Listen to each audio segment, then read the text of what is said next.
Hey everyone, tonight we're opening the doors to one of the most legendary places in human history, the Library of Alexandria. Imagine being a librarian there, not just a keeper of scrolls, but a guardian of the world's knowledge. You weren't just organising shelves, you were cataloguing the cosmos. Could you imagine the minds that traversed those marble halls? Thinkers, philosophers and scientists were all striving to push the boundaries of human understanding. So before you get comfortable, let me know down in the comments where you're listening from and what time it is for you, as I love seeing how far these stories travel. Now, get the lights low. Maybe switch on your fan or something soft, like the hum of a distant sea breeze. Let's slip quietly into the past and find ourselves among ink-stained fingertips and the whispered rustle of papyrus. This is what it was like to be a librarian in ancient Alexandria. You wake up before dawn in your small quarters behind the great Library of Alexandria, and the first thing you notice is that Mediterranean humidity clinging to everything. Your simple tunic feels damp already, and you haven't even stepped outside yet. This is your life now. You're the chief librarian of the most important collection of knowledge in the known world, yet you find yourself worried about sweaty clothes. The roosters are doing their thing across the city, but you've got bigger concerns than poultry. Today, like every day for the past 3 years, you need to figure out how to organise roughly 400,000 scrolls without losing your mind. And trust me, some days that second part feels harder than the first. You splash water on your face from the basin by your bed. The water's been sitting there since yesterday, but it'll have to do. Palace life this isn't. You're more like a very educated custodian who happens to know 7 languages and can debate philosophy with the best of them. Your mother back in Athens still doesn't quite understand what you do for a living. You read scrolls all day? She asks in her letters. Well, yes, but also no. It's complicated. The morning light filters through the small window, creating long shadows that cover your workspace. You've got 3 scrolls open on your desk from last night's cataloguing session. One scroll is a treatise on astronomy, written by a fellow from Babylon. Another contains a collection of medical procedures that could make your stomach turn. And the third is a philosophical work that is either brilliant or complete nonsense. You're still deciding. Your assistant, Marcus, won't arrive for another hour. He's a talented kid, enthusiastic about learning, but he has this unfortunate habit of dropping things, important things. Last week it was a scroll about engineering principles that took 2 scribes 3 months to copy. You heard it hit the floor from 3 rooms away, and felt your soul leave your body for a moment. You pull on your sandals and head toward the main hall. The library at this hour is peaceful, almost sacred. No scholars arguing about whether Homer was 1 person or 7, no politicians demanding to see maps of territories they're planning to conquer, and no physicians debating whether the heart or the brain controls human emotion. It's just you, the scrolls, and the gentle sound of your footsteps on the marble. The smell hits you first, papyrus, ink, and that particular mustiness that comes from housing hundreds of thousands of written works in a building near the sea. It's not unpleasant exactly. It's become the smell of home. Your friends back in Athens think you're crazy for leaving a perfectly good teaching position to come manage a library, but they don't understand the magic of having all this knowledge in one place. You light the oil lamps in your section and start your daily routine. First, check for any scrolls that might have been damaged causes significant damage to papyrus. And you have honed your ability to identify it. You've learned to spot the early signs of deterioration. A scroll that's perfectly fine one day can be crumbling the next if you're not careful. You've developed what you call papyrus paranoia, constantly checking, touching and adjusting. Next, you review the request that came in yesterday. A scholar from Rome wants everything you have on Egyptian burial practices. A merchant from Syria needs maps of trade routes to India. A young student is looking for anything about mathematics that doesn't make his head hurt. You make notes about where to find these materials, knowing that the finding part is often more challenging than the knowing part. The library's organisation system is your invention, born from necessity and refined through trial and error. If you're being honest, it's mostly through trial and error. You have organised the items by subject, then by region, and finally by author, but only when you know the authorship of each item. It works most of the time, but sometimes you'll spend half a day looking for a scroll that turns out to be where it should be, just not where you thought. By the time the sun is properly up, your first visitors start arriving. Today's crowd is typical, a mix of serious scholars, curious travellers, and the occasional person who's clearly just trying to get out of the heat. You've learned to distinguish between them pretty quickly. The serious scholars arrive with specific questions and infinite patience. They'll spend hours reading, taking notes, and asking thoughtful questions. You enjoy working with them, even when their questions send you scrambling through sections you haven't visited in months. Today's first scholar is a middle-aged woman from Crete who's researching ancient cooking methods. She's particularly interested in how different cultures preserved meat, which sounds mundane until you realise she's trying to solve practical problems for sea voyages. You guide her to the domestic arts section, which is tucked between agriculture and animal husbandry. She settles in with a stack of scrolls and a wax tablet for notes, and you know you won't hear from her again until the sun starts setting. Scholars like her are a librarian's dream. They know what they want, they're careful with the materials, and they clean up after themselves. The curious travellers are more challenging. They want to see the famous library, but don't have specific research needs. They're essentially tourists, even though the term tourist has not yet been coined. You've developed a standard tour that covers the highlights without getting too deep into the organisational details that would bore them. You show them the astronomy section, point out some of the more impressive medical texts, and always end with the poetry collection because people seem to like that. Today's tourist is a merchant from Gaul who's heard about Alexandria's reputation for learning. He speaks passable Greek and appears genuinely interested, as he asks questions about how you acquire new texts and if you have any from his homeland. You don't, unfortunately, but you make a note to ask the next trader from that region to bring back anything written. Building a universal collection means being opportunistic about sources. Then there are the heat seekers. Alexandria's summer is brutally hot, and the library is one of the few places in the city that stays relatively cool. The thick walls and high ceilings create a natural refuge, and you've learned to tolerate the people who come in just to escape the sun. As long as they're quiet and don't touch anything, you let them stay. Around midday, you get a visitor who doesn't fit any of your usual categories. He's well dressed, speaks with the accent of the educated classes, and claims to be researching the nature of knowledge itself. His claim sounds impressive until you realise he's one of those philosophers who likes to ask questions that don't have answers. What is the difference between knowing something and understanding it? He asks. You want to tell him that right now, the difference is that you understand he's going to make your day more complicated than it needs to be. You set him up in the philosophy section with some basic texts, and hope he'll get absorbed in reading instead of pestering you with unanswerable questions. Philosophy is important, you know that, but you've got practical problems to solve. The confusion between your astronomy and mathematics scrolls arises from the apparent inability of ancient scholars to differentiate between the two disciplines. Marcus arrives during the lunch hour, apologetic about being late but carrying news from the harbour. A ship from Rhodes has arrived with a cargo that includes several scrolls the captain is willing to trade.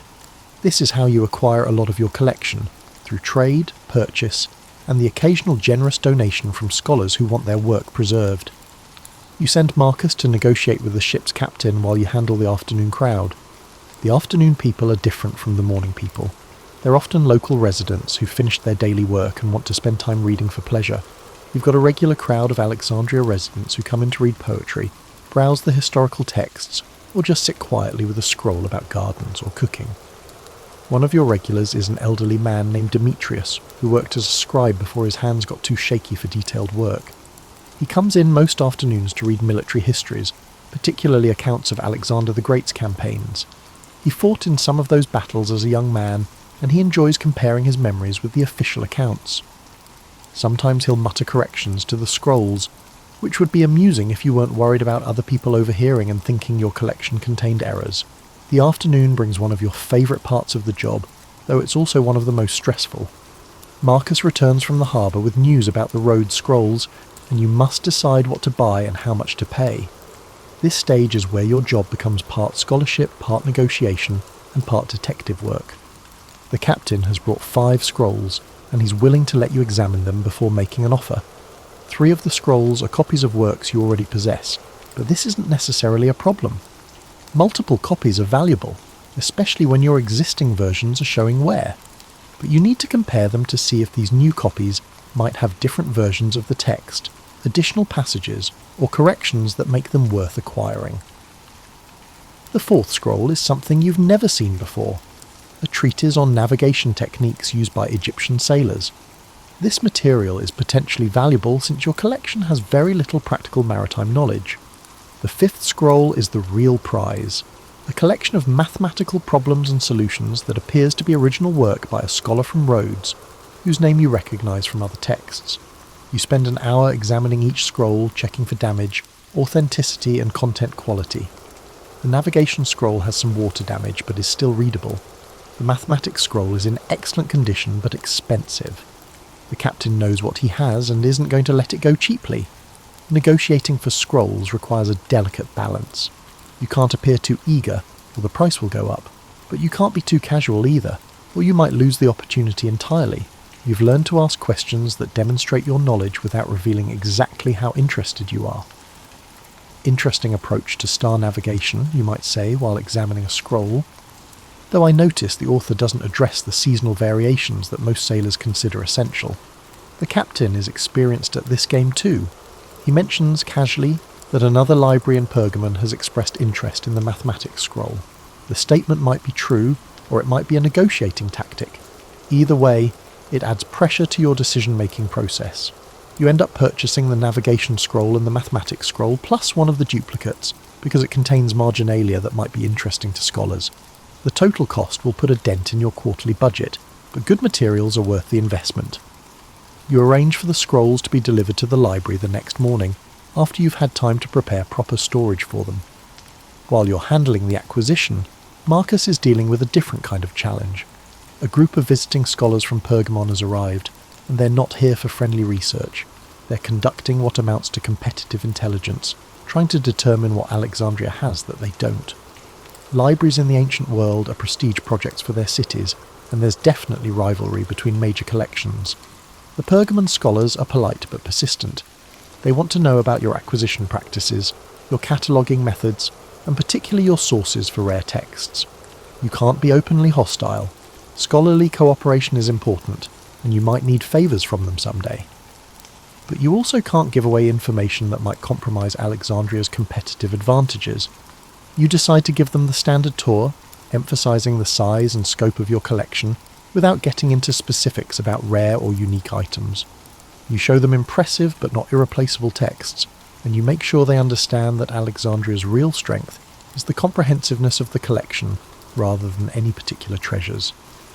One of the visiting scholars asks about your medical texts, which makes you nervous. Alexandria has the best medical collection in the world, including some unique surgical procedures and anatomical observations.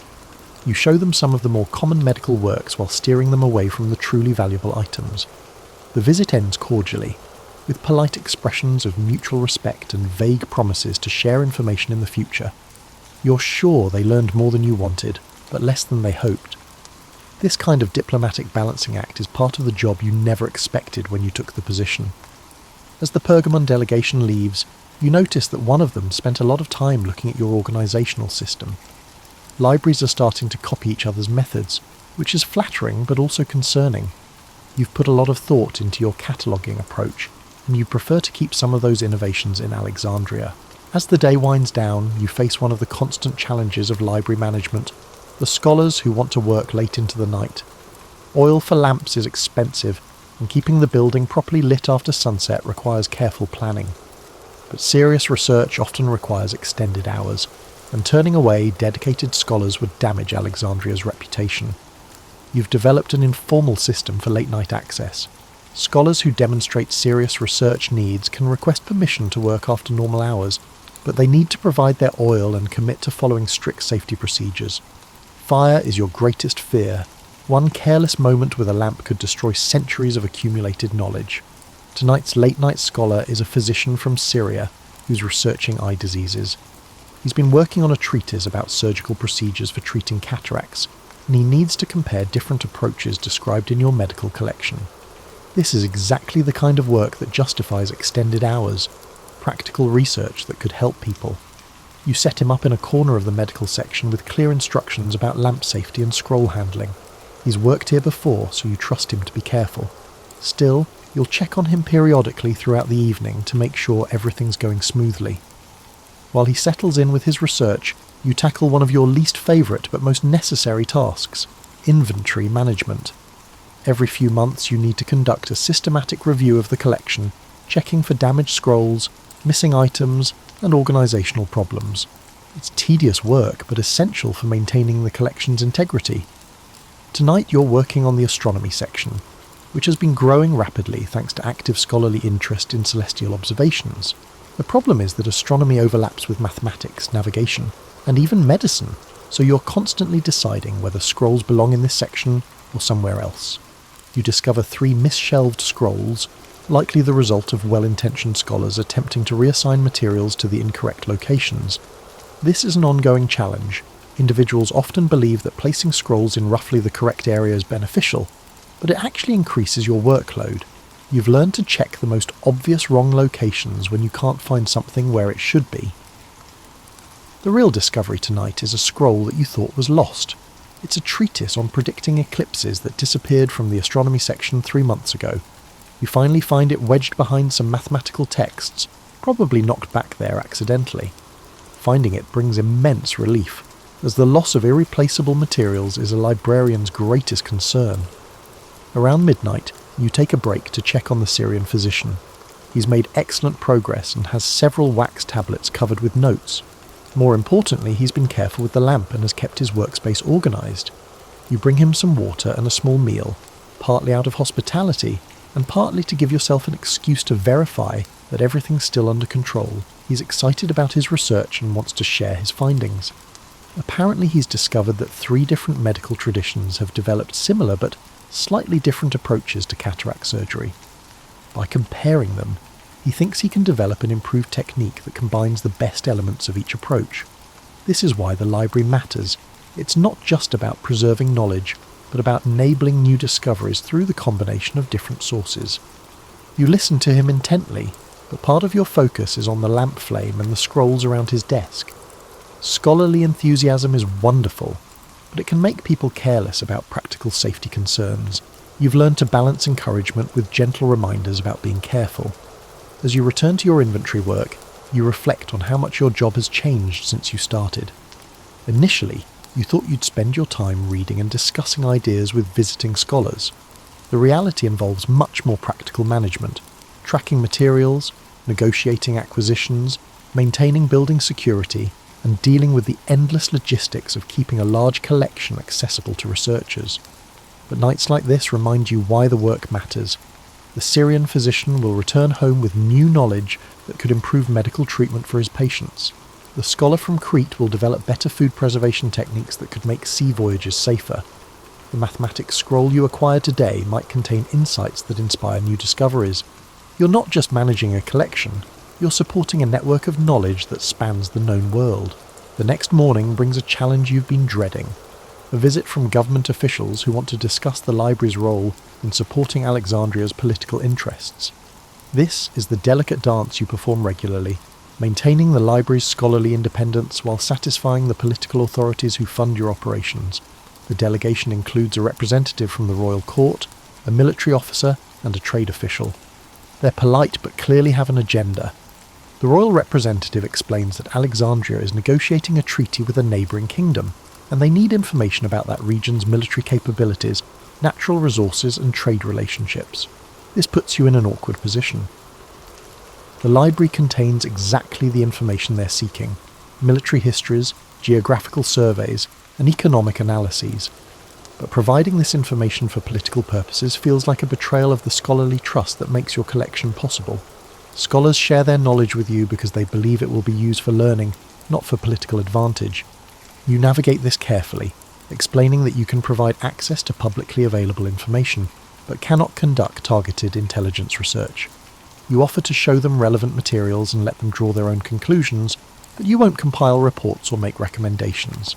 This arrangement satisfies their immediate needs while preserving your scholarly neutrality.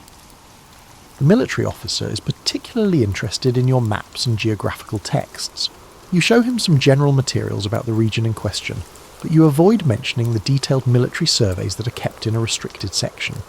You know to be careful about what you share, as some information is too sensitive for the public.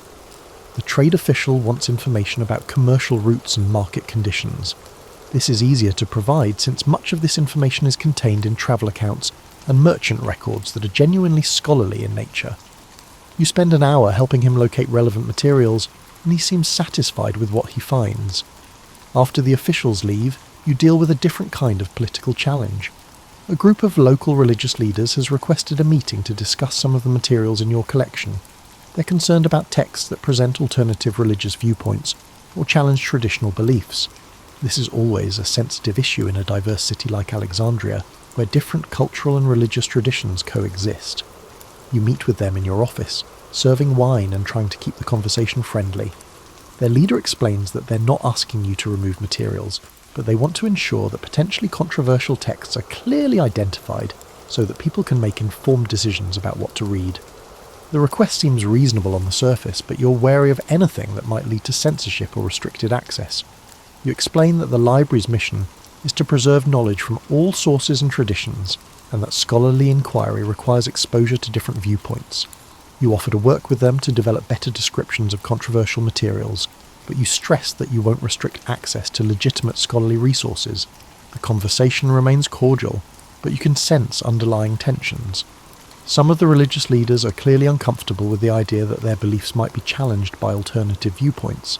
Others appear more concerned with accurately representing their own traditions within the collection. You pledge to scrutinise the descriptions of various religious and philosophical traditions in your catalogues, seeking to offer more impartial and precise information. Meanwhile, Marcus is dealing with a practical political problem. A wealthy merchant has offered to donate a significant collection of scrolls to the library, but he wants his name prominently displayed and expects special recognition for his generosity. This kind of patronage is important for your funding, but it creates complications when donors try to influence how their contributions are used. You review the proposed donation with Marcus. The scrolls are valuable, mostly historical and literary works that would enhance your collection. But the merchant's terms include rules on how to display the materials and who can access them. You're willing to acknowledge his generosity publicly, but you can't accept limitations on scholarly access.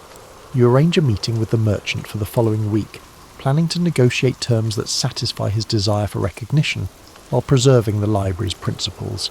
This kind of diplomacy is an increasingly important part of your job as the library's reputation grows and attracts more high-profile supporters. The afternoon brings a different kind of political challenge when two rival scholars arrive to research the same topic. They're both working on histories of recent military campaigns, and they clearly see each other as competitors rather than colleagues. You need to provide equal access to both while preventing their rivalry from disrupting other scholars' work. You set them up in different sections of the historical materials, ensuring that each has access to the resources they need without forcing them to work in close proximity. Additionally, you ensure that they comprehend the importance of resolving any disputes regarding interpretation or methodology outside the library. You dedicate your space to research, not to scholarly disputes. Late in the afternoon, you're cataloguing a recently acquired collection when you make a discovery that reminds you why you love this work. Hidden among a stack of routine administrative documents is a scroll that contains what appears to be a lost work by a philosopher you've studied for years. The text is fragmentary, and the papyrus is badly damaged, but enough remains to suggest that this could be a significant find. Your hands shake slightly as you examine the scroll. If this is authentic, it could change scholarly understanding of this philosopher's work. But authenticating ancient texts is complex, requiring careful analysis of writing styles, material composition, and historical context. You'll need to consult experts and compare this text with other known works before making any claims about its significance. You carefully wrap the scroll in protective cloth and place it in a secure storage area. Tomorrow you'll begin the process of detailed examination, but tonight you want to savour the excitement of discovery. These moments are rare. Most of your acquisitions are routine additions to existing knowledge rather than genuine surprises. The discovery reminds you of why scholars are willing to travel hundreds of miles to work in Alexandria. Your collection contains not just the well-known works that exist in multiple copies, but also unique materials that can't be found anywhere else. Some of these items arrive through careful acquisition, but others are accidental discoveries like tonight's find. As you're securing the scroll, Marcus approaches with news about the Syrian physician who worked late last night. He's completed his research and wants to leave a copy of his notes for future scholars working on similar problems. This is one of the ways your collection grows. Scholars contribute their own research findings to supplement the existing materials. You review his notes, which are detailed and well organised. He's documented his sources carefully and explained his reasoning clearly. This kind of contribution is valuable because it shows how existing knowledge can be synthesised and applied to practical problems. You'll add his notes to the medical section with proper attribution. The evening brings your weekly meeting with the other senior staff members. There are 4 of you responsible for different aspects of library operations: collections, building maintenance, security, and external relations. These meetings help coordinate your activities and address problems before they become serious issues. Tonight's main topic is the growing space problem. The collection is expanding faster than the building can accommodate it, and you're running out of room for new acquisitions. Several solutions are under consideration, including expanding the existing structure, establishing satellite collections, or implementing more selective acquisition policies. Each option has advantages and drawbacks. Expansion would be expensive and disruptive to ongoing operations. Satellite collections would reduce the library's effectiveness by scattering related materials across multiple locations. More selective acquisition would limit the collection's comprehensiveness, which is one of Alexandria's main competitive advantages. You advocate for expansion, arguing that the short-term costs are justified by the long-term benefits of maintaining a comprehensive collection. The building maintenance supervisor worries about the structural challenges of adding new wings to the existing structure. The security chief is concerned about protecting a larger facility with the same number of guards. The external relations manager reports that several wealthy patrons have expressed interest in funding expansion projects in exchange for naming rights to new sections. The arrangement could solve the funding problem while creating new political complications. You'll need to balance donor recognition with scholarly independence. No decisions are made tonight, but you agree to develop detailed proposals for each option. These will be presented to the Royal Court for final approval, since major changes to the library require governmental support. You hope the decision-makers understand that the library's value to Alexandria depends on its ability to continue growing and adapting to scholarly needs. After the meeting, you spend time reviewing acquisition requests that have accumulated during the day. Scholars and collectors regularly contact you about materials they're willing to sell or donate. Each request requires evaluation of the material's quality, relevance to your collection, and authenticity. As your day winds down, you find yourself in the quiet astronomy section, surrounded by scrolls that map the movements of stars and planets. The evening light filtering through the high windows creates long shadows across the reading tables, and you can hear the distant sounds of Alexandria settling into night. Merchants closing their shops, families gathering for dinner, ships creaking in the harbour. You're checking on a scroll that's been giving you trouble. It's a treatise on planetary movements that arrived last month from a scholar in Babylon, but the mathematical calculations don't match other works on the same subject. Either this scholar has made errors, or he's discovered something that challenges existing astronomical theory. Determining which is the case requires careful comparison with other sources, and possibly consultation with mathematicians. This is the kind of problem that makes your job intellectually satisfying. You're not just organising and preserving knowledge, you're helping to advance it by identifying inconsistencies, comparing different approaches, and facilitating the scholarly discussions that lead to new discoveries. The library isn't just a repository, it's an active participant in the creation of knowledge. As you work, you notice that the astronomer section has become popular with a new type of visitor: practical navigators who use star positions for sea travel. They're less interested in theoretical astronomy than in accurate, usable information about celestial navigation. This scenario creates an interesting challenge for your organisation system, since the same information serves both scholarly and practical purposes. You plan to discuss this with Marcus tomorrow. Perhaps you need to create cross-references that help different types of users find relevant materials without disrupting the logical organisation of the collection. The library's success depends on its ability to serve diverse needs while maintaining scholarly integrity. The building grows quieter as evening approaches. Most scholars have finished their work for the day, and the few remaining researchers are settling into focused study. You enjoy these peaceful hours when the library feels most sacred, a temple to human curiosity and learning. You think about the scroll you discovered earlier, the one that might be a lost philosophical work. Tomorrow you'll begin the careful process of authentication, but tonight you're content to know that it's safely stored and waiting for proper examination. Whether it proves to be a significant discovery or just an interesting curiosity, it represents the ongoing adventure of scholarly exploration. Your work continues long after the sun sets. By lamplight, you review the day's activities and plan tomorrow's priorities. The Syrian physician has left detailed notes about his research. The visiting scholars from Pergamon have departed with polite expressions of gratitude. The government officials have the information they needed. The religious leaders have received your promise to review the catalogue descriptions. The wealthy merchant's donation awaits negotiation. Each interaction represents a different aspect of your role as keeper of Alexandria's intellectual treasures. You're simultaneously a scholar, a diplomat, a negotiator, and a guardian. The work is more complex than you anticipated when you accepted the position, but it's also more rewarding than you imagined. As you prepare to lock up the library for the night, you walk through the main hall one more time. The oil lamps cast dancing shadows on the walls lined with scrolls, creating an atmosphere of mystery and possibility. Tomorrow will bring new challenges, new discoveries, and new opportunities to support the advancement of human knowledge. You've learned that being a librarian in ancient Alexandria isn't just about organising information, it's about nurturing the intellectual curiosity that drives human progress. Every scroll you acquire, every scholar you assist, and every problem you solve contributes to the vast network of learning that connects thinkers across cultures and centuries. The work will continue as long as humans are curious about the world.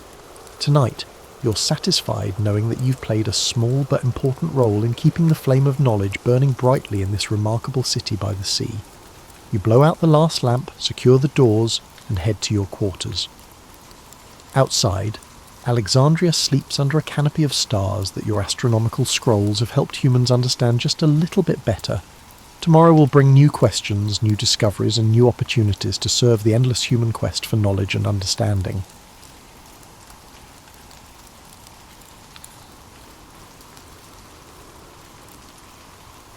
Imagine yourself strolling along Strasbourg's cobblestone streets on a typical July morning in 1518. The sun is warming your face, merchants are hawking their wares, and you're thinking about what's for dinner. Then, as you turn a corner, you encounter something that prompts you to wonder if you've inadvertently stumbled into a surreal realm.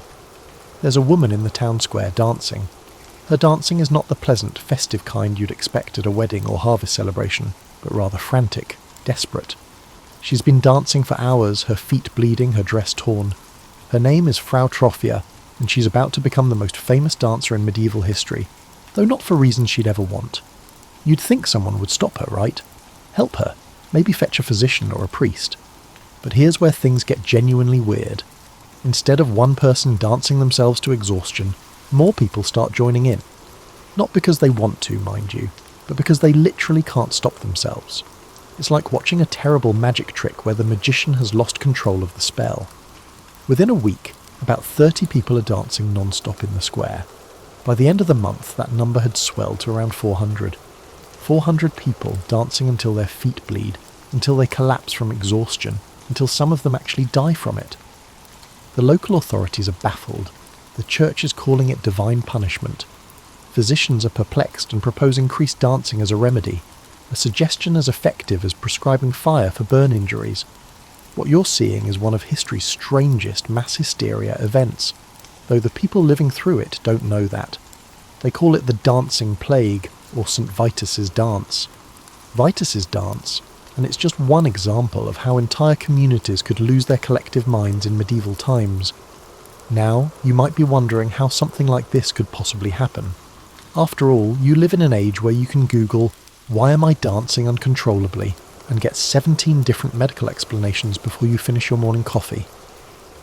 But imagine living in a world where every unexplained phenomenon is either a miracle, a curse, or divine retribution. Where the line between the physical and spiritual world is about as clear as mud after a rainstorm. The dancing plague of Strasbourg wasn't an isolated incident either. Similar outbreaks had been recorded across Europe for centuries. There was the great dancing epidemic of 1374 that swept through the Holy Roman Empire, affecting thousands of people across multiple cities. Towns would wake up to find their neighbours gyrating in the streets, unable to stop, begging for help between gasps for air. What makes these episodes particularly fascinating is how they spread. not through the air like the plague, but through sight and suggestion. As you observed your neighbour dancing frantically, a sudden realization occurred in your mind. Suddenly your feet would start tapping. Your body would start moving without your consent. It was as if madness itself was contagious, spreading from person to person like gossip at a market. The authorities tried everything. They brought in musicians thinking that if people needed to dance, they might as well dance to proper music. They built stages, hired professional dancers, and even brought in priests to perform exorcisms. Nothing worked. The dancing continued day and night until the afflicted collapsed from sheer exhaustion. Eventually the outbreaks would burn themselves out, leaving behind a community traumatized and confused. The survivors would wake up as if from a dream, their feet mangled, their bodies broken, with no clear memory of why they'd been compelled to dance in the first place. The dead would be buried, the injured would heal, and life would return to normal until the next outbreak struck somewhere else. But the dancing plague was just the beginning of our story about medieval mass hysteria. It was the opening act in a much larger theatre of collective madness that would sweep across Europe for centuries. You're settling into your evening routine now, maybe with a warm drink and a comfortable chair, and you're probably thinking that dancing plagues are about as strange as medieval madness gets. Well, buckle up, because we're about to travel to a small French town where things got so bizarre that Hollywood would reject the script as too unbelievable. The year is 1632, and you're in Loudun, a sleepy town in western France. It's the kind of place where everyone knows everyone else's business, where the most exciting thing that usually happens is the weekly market day. The town has a convent, the convent of the Ursulines, where a group of nuns lives a quiet life of prayer and contemplation, or at least that's what they're supposed to be doing. Sister Jeanne des Anges, the Mother Superior, starts having what she describes as visions. But these aren't the peaceful, heavenly visions you might expect from a nun. She claims that demons possess her during these violent, disturbing episodes. She contorts her body in impossible ways, speaks in languages she's never learned, and displays knowledge of things she couldn't possibly know. Now, if the case were just one nun having a spiritual crisis, it might have been handled quietly within the convent walls. But possession, like yawning, turns out to be remarkably contagious. Soon, other nuns start exhibiting the same symptoms. They writhe on the floor, speak in tongues, and claim to be inhabited by demons with names like Asmodeus, Astaroth, and Beelzebub. Quite the roster of biblical bad guys. The local authorities are called in, and they're faced with a problem that would challenge even modern crisis management teams. An entire convent of nuns, believed to be the most holy women in the community, asserts that demons possess them. It's like finding out that your local fire department has been setting fires, or that your town's safety inspector is afraid of ladders. The church brings in exorcists, because that's what you do when demons show up to the party uninvited. But here's where the story takes a turn that would make a soap opera writer feel embarrassed. The nuns, in their possessed state, start naming the person responsible for their condition. They accuse a local priest, Urbain Grandier, of practicing witchcraft and cursing them from afar. Grandier, by all accounts, was not a particularly popular fellow. He was handsome and charismatic, and had a reputation for being a bit too friendly with the local women. In a small town, that's like painting a target on your back, and then wondering why people keep shooting arrows at you. The possessed nuns asserted that he had spiritually seduced them, infiltrating their dreams and compelling them to commit sins fit for a sailor. The whole affair becomes a public spectacle. People travel from miles around to witness the exorcisms, like it's some kind of medieval reality show. The nuns perform their possessions in front of crowds, speaking in demonic voices, revealing supposed secrets, and putting on displays that would make a circus performer jealous. But here's what makes this story particularly tragic. Grandier probably wasn't guilty of anything more serious than being unpopular, and maybe a bit too fond of wine and women. The evidence against him consisted mainly of the testimonies of the possessed nuns and some dubious pacts with the devil that looked suspiciously like they'd been written by someone trying unsuccessfully to forge medieval handwriting. The case becomes a legal and religious nightmare. You have civil authorities, church officials, and royal representatives all getting involved. Everyone wants to be the one who solved the great demon crisis of Loudun. Meanwhile, the poor nuns are trapped in their performance, unable to stop the charade without admitting fraud, which would land them in serious trouble. The exorcisms continue for months, with crowds gathering to watch the spectacle. The nuns writhe and scream, the exorcists chant and pray, and the whole town becomes consumed by this supernatural drama. It's like having a horror movie playing in your town square every day, except everyone insists it's real. Eventually, Grandier is arrested, tried, and executed for witchcraft. The nuns, conveniently, begin to recover shortly after his death. Their demons, apparently satisfied with their revenge, pack up and leave town. The crowds disperse, the excitement dies down, and Loudun returns to being just another quiet French town with a fascinating story to tell. By now, you probably believe that possessed nuns represent the height of medieval strangeness, but you would be mistaken. At times, mass hysteria manifested in less terrifying and more, well, let's just say, ridiculous forms. Picture yourself in a German convent sometime in the Middle Ages. You're expecting the usual sounds of monastic life, gentle chanting, the whisper of pages turning, maybe the soft shuffle of sandaled feet on stone floors. Instead, you're greeted by a sound that makes you wonder if you've accidentally wandered into a huge pet store. The nuns are meowing. The entire convent, not just one or two, is meowing. They meow during prayers, they meow during meals, and they meow while they're supposed to be working. It starts with just one sister, who begins making small cat-like sounds during evening prayers. The other nuns try to ignore it at first, but soon they find themselves fighting the urge to meow along. Within days, the whole convent sounds like a medieval cat cafe.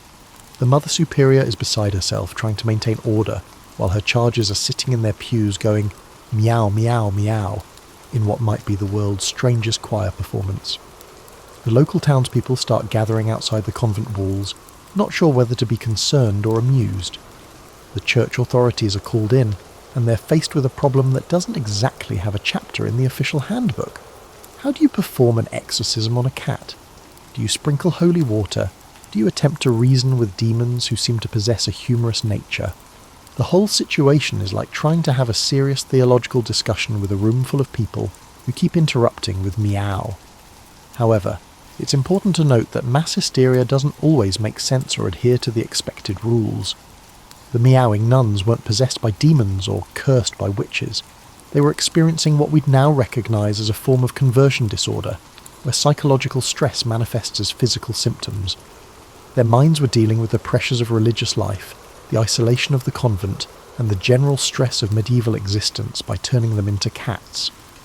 The solution, when it finally came, was both simple and ridiculous. The local authorities threatened to bring in soldiers to whip the nuns until they stopped meowing. Apparently, the threat of beating them broke whatever psychological spell had turned them into felines. The meowing stopped almost immediately, and the convent returned to its normal quiet routine. Similar cases popped up across Europe. There were nuns who barked like dogs, others who claimed to be chickens and insisted on laying eggs, though they were disappointingly unsuccessful at this endeavour. Some convents experienced outbreaks of uncontrollable laughter, which sounds delightful until you realise these women were laughing for hours on end, unable to stop even when they were exhausted and their sides ached. These episodes tell us something important about medieval life, particularly for women in religious communities.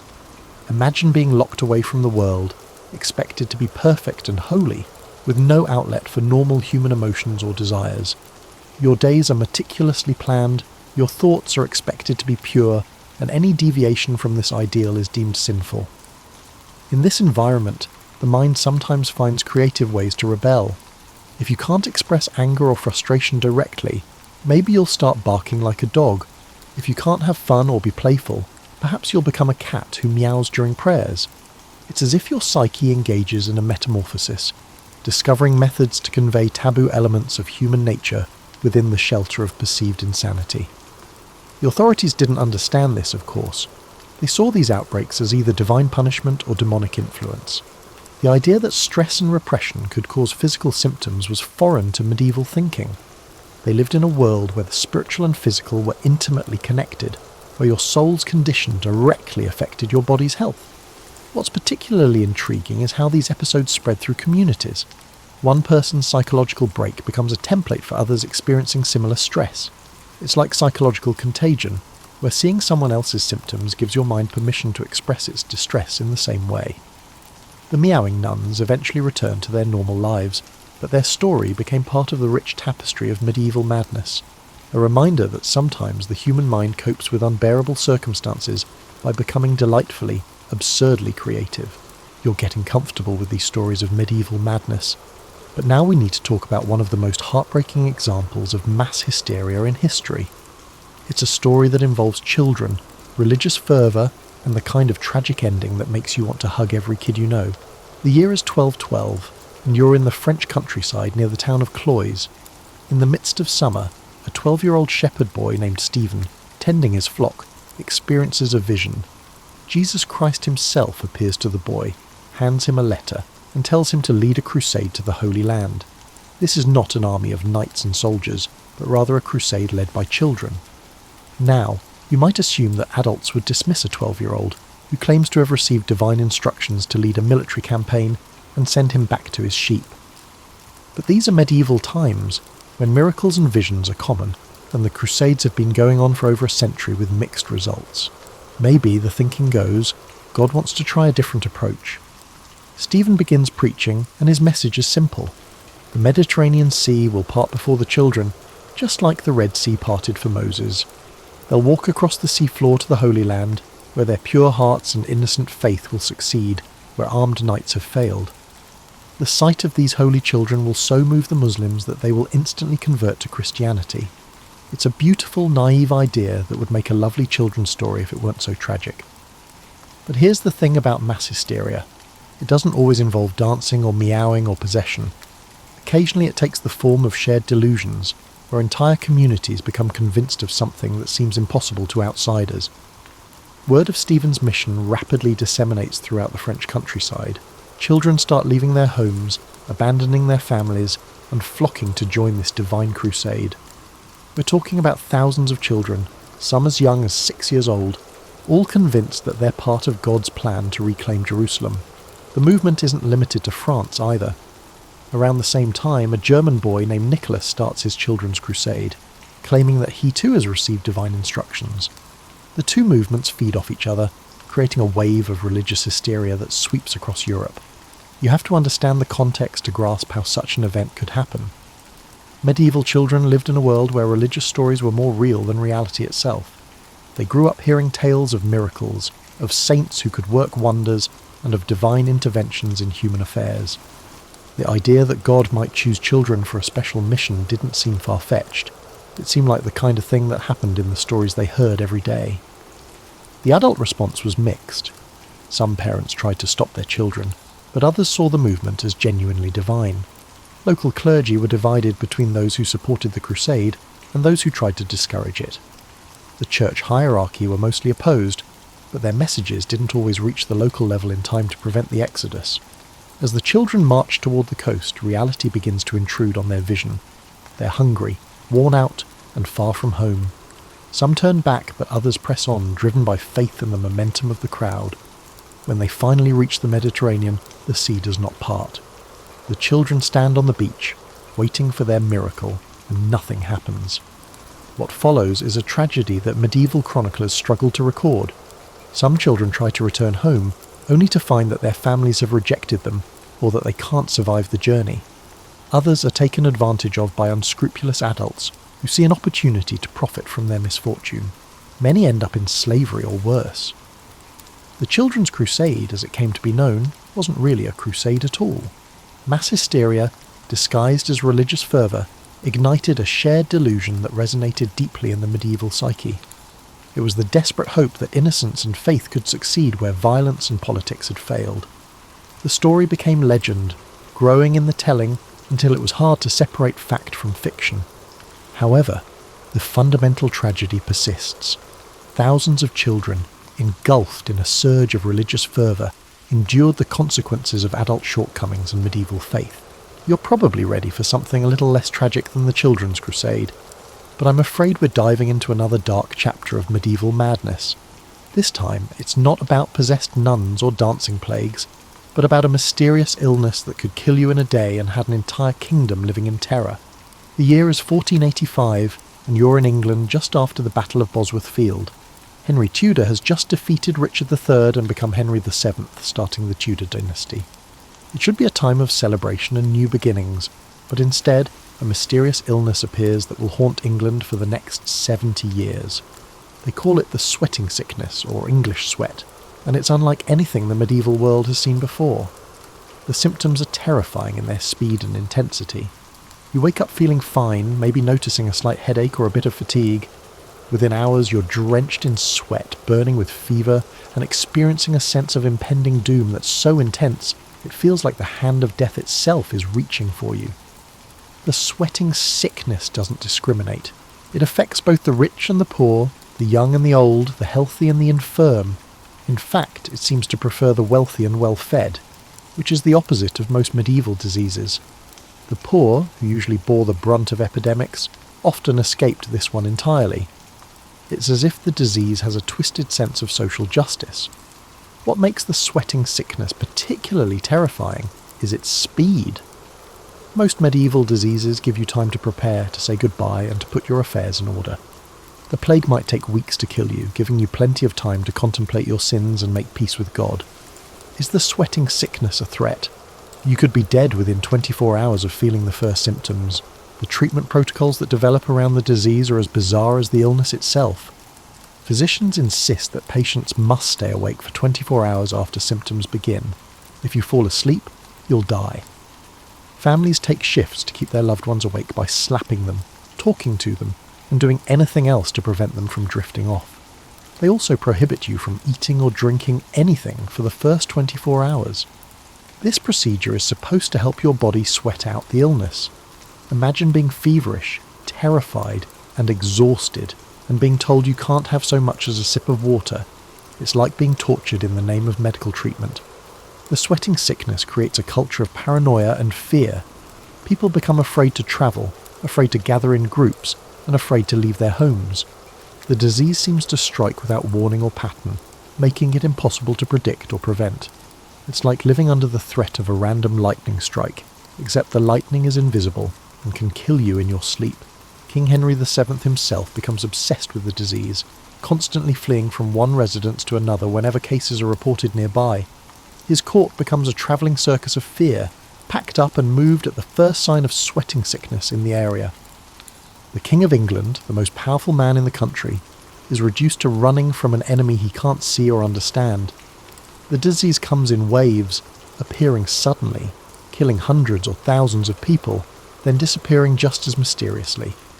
It strikes in 1485, 1508, 1517, 1528, and finally in 1551, before vanishing forever.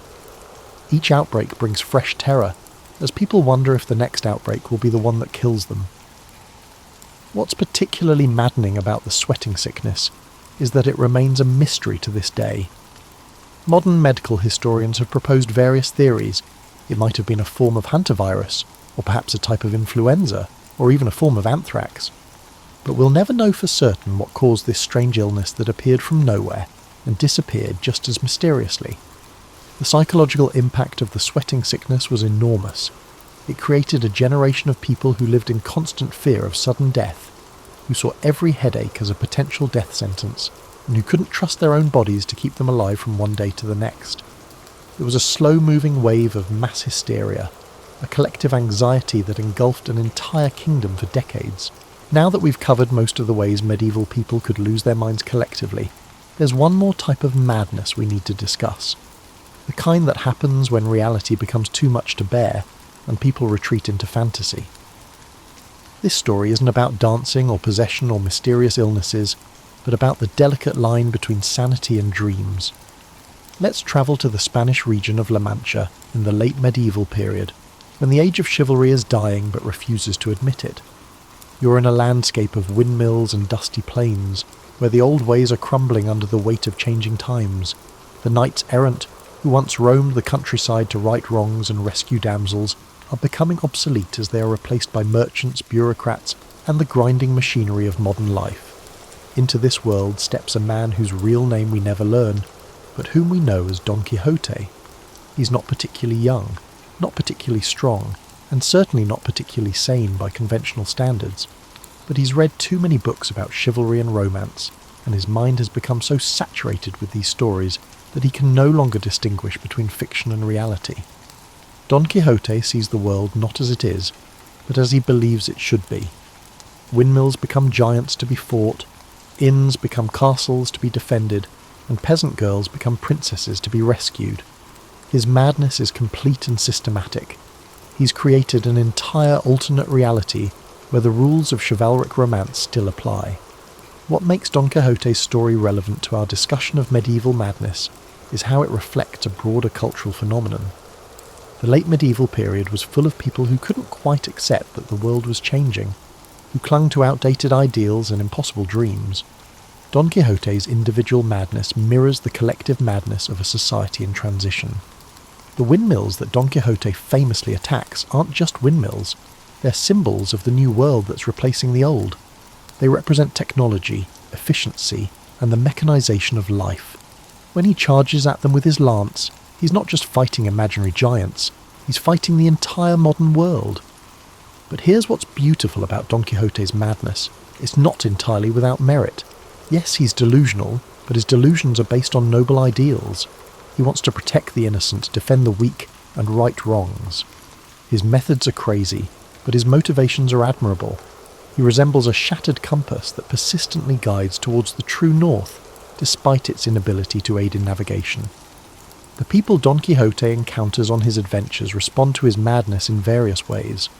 While some attempt to heal him, others seek to take advantage of him, and still others find solace in his unattainable ideals.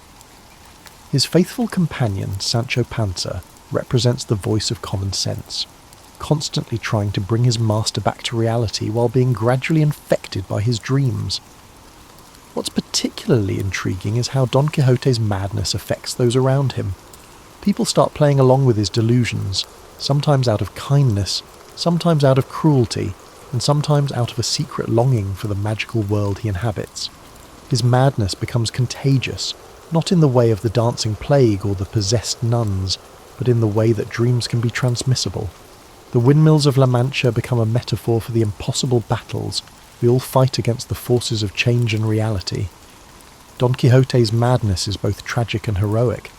Tragic because it's based on delusions, heroic because it refuses to surrender to a world that has lost its capacity for wonder. In the end, Don Quixote's story is about the fine line between madness and vision, between delusion and hope. He's mad, certainly, but he's also the only one who still believes in the possibility of magic in a world that's becoming increasingly mechanical and mundane. His windmills stand as monuments to a particular kind of medieval madness, the madness of refusing to accept that the age of miracles is over, of insisting that there's still room in the world for impossible dreams and impractical ideals. You've come with me on this journey through medieval madness, from dancing plagues to possessed nuns to delusional knights, and you might be wondering what it all means. What can these strange episodes of collective insanity tell us about the people who lived through them, and perhaps about ourselves? The first thing to understand is that medieval madness wasn't really about madness at all. It was about stress, pressure, and the human mind's remarkable ability to find creative solutions to impossible problems. All of these episodes, from the most tragic to the most absurd, were reactions to truly unbearable situations. Think about the dancing plague of Strasbourg. This incident wasn't happening in a vacuum. It was occurring during a time of terrible hardship. The city was dealing with famine, disease, and social upheaval. People were dying of starvation, the economy was collapsing, and there seemed to be no hope for improvement. In this context, the dancing plague becomes not a mysterious supernatural event, but a perfectly understandable psychological response to unbearable stress. When your world is falling apart and you have no control over any of it, sometimes your mind finds ways to take back control, even if those ways seem completely irrational. The dancers couldn't stop the famine or cure the plague, but they could dance. They could turn their helplessness into action, even if that action was ultimately self-destructive. The possessed nuns of Loudoun were dealing with their form of impossible pressure. They were expected to be perfect, to suppress all human desires and emotions, and to live lives of absolute purity in a world that was anything but pure. Their possession gave them permission to express all the anger, sexuality, and rebellion that their religious vows forbade them to acknowledge. They found a loophole. As nuns, they couldn't be angry, lustful, or defiant, but as possessed people, they could. The demons served as convenient scapegoats for human emotions that lacked any other outlet. The children of the Children's Crusade were reacting to a distinct form of pressure, the strain of existing in a world that appeared to have lost its direction. The adult crusades had failed, the church was mired in corruption, and the promised kingdom of heaven seemed farther away than ever. The Children's Crusade was an attempt to return to a pure, simple faith that could succeed, where adult complexity had failed. Even Don Quixote's madness makes sense when you understand it as a response to a world that had lost its sense of meaning and purpose. He couldn't accept that the age of heroes was over, that the world had become mundane and mechanical. His madness was a form of protest, a refusal to accept that magic and wonder had no place in the modern world. What's fascinating about all these episodes is how they spread. Medieval madness was contagious, but not in the way we typically think of contagion. It spread through suggestion, through the power of shared belief, and through the human tendency to mirror the behaviour of those around us. When you saw your neighbour dancing uncontrollably, part of your mind began to wonder what it would feel like to let go of control so completely. This incident tells us something important about medieval society. It was a world where the boundaries between individual and community were much more fluid than they are today. People lived in close proximity, shared common beliefs and fears, and were highly attuned to the emotional states of those around them. In such a world, psychological distress could spread rapidly. But perhaps the most important thing these stories tell us is that the human mind is remarkably resilient and creative. It rebels against the unchangeable, finds ways to cope, and expresses the inexpressible in impossible situations. Sometimes these coping mechanisms look like madness to outsiders, but they serve important psychological functions for the people experiencing them. The dancing play gave people a way to express their despair and helplessness. The possessed nuns found a way to rebel against impossible expectations. The Children's Crusade provided hope in a hopeless world. Don Quixote's delusions allowed him to maintain his ideals in a world that had abandoned them. In the end, medieval madness wasn't really about losing one's mind. It was about finding alternative ways to use one's brain when conventional approaches failed.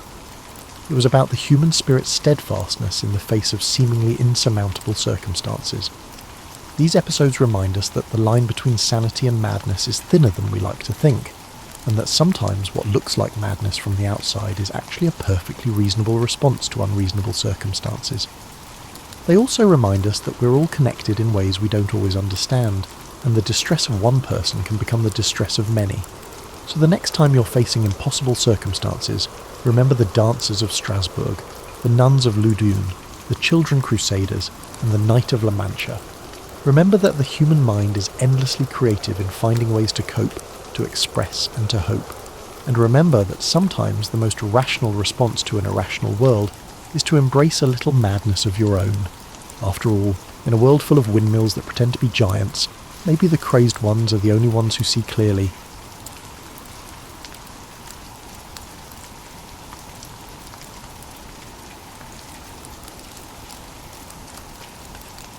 In the year 1325, a 21-year-old legal scholar from Tangier named Ibn Battuta mounted his horse to embark on the Hajj pilgrimage to Mecca. What distinguished this particular journey was not its beginning but its end, or rather, the absence of one. When Ibn Battuta finally returned home nearly 3 decades later, he had traversed approximately 75,000 miles, visiting territories equivalent to roughly 44 modern countries. Yet perhaps the most remarkable aspect of his story is that travelling was never his passion or intention. Unlike Marco Polo, whose mercantile family had prepared him for journeys abroad, or Zheng He, who commanded massive Chinese treasure fleets with imperial backing, Ibn Battuta stumbled into exploration almost accidentally. His contemporaries would have considered him bookish and conventional, a devout adherent to the Maliki school of Islamic jurisprudence who had memorized the Quran and studied legal precedents. His earliest writings reveal a young man more concerned with proper prayer techniques than with adventures in distant lands. I set out alone, having neither fellow traveller in whose companionship I might find cheer nor caravan whose party I might join, he wrote of his departure.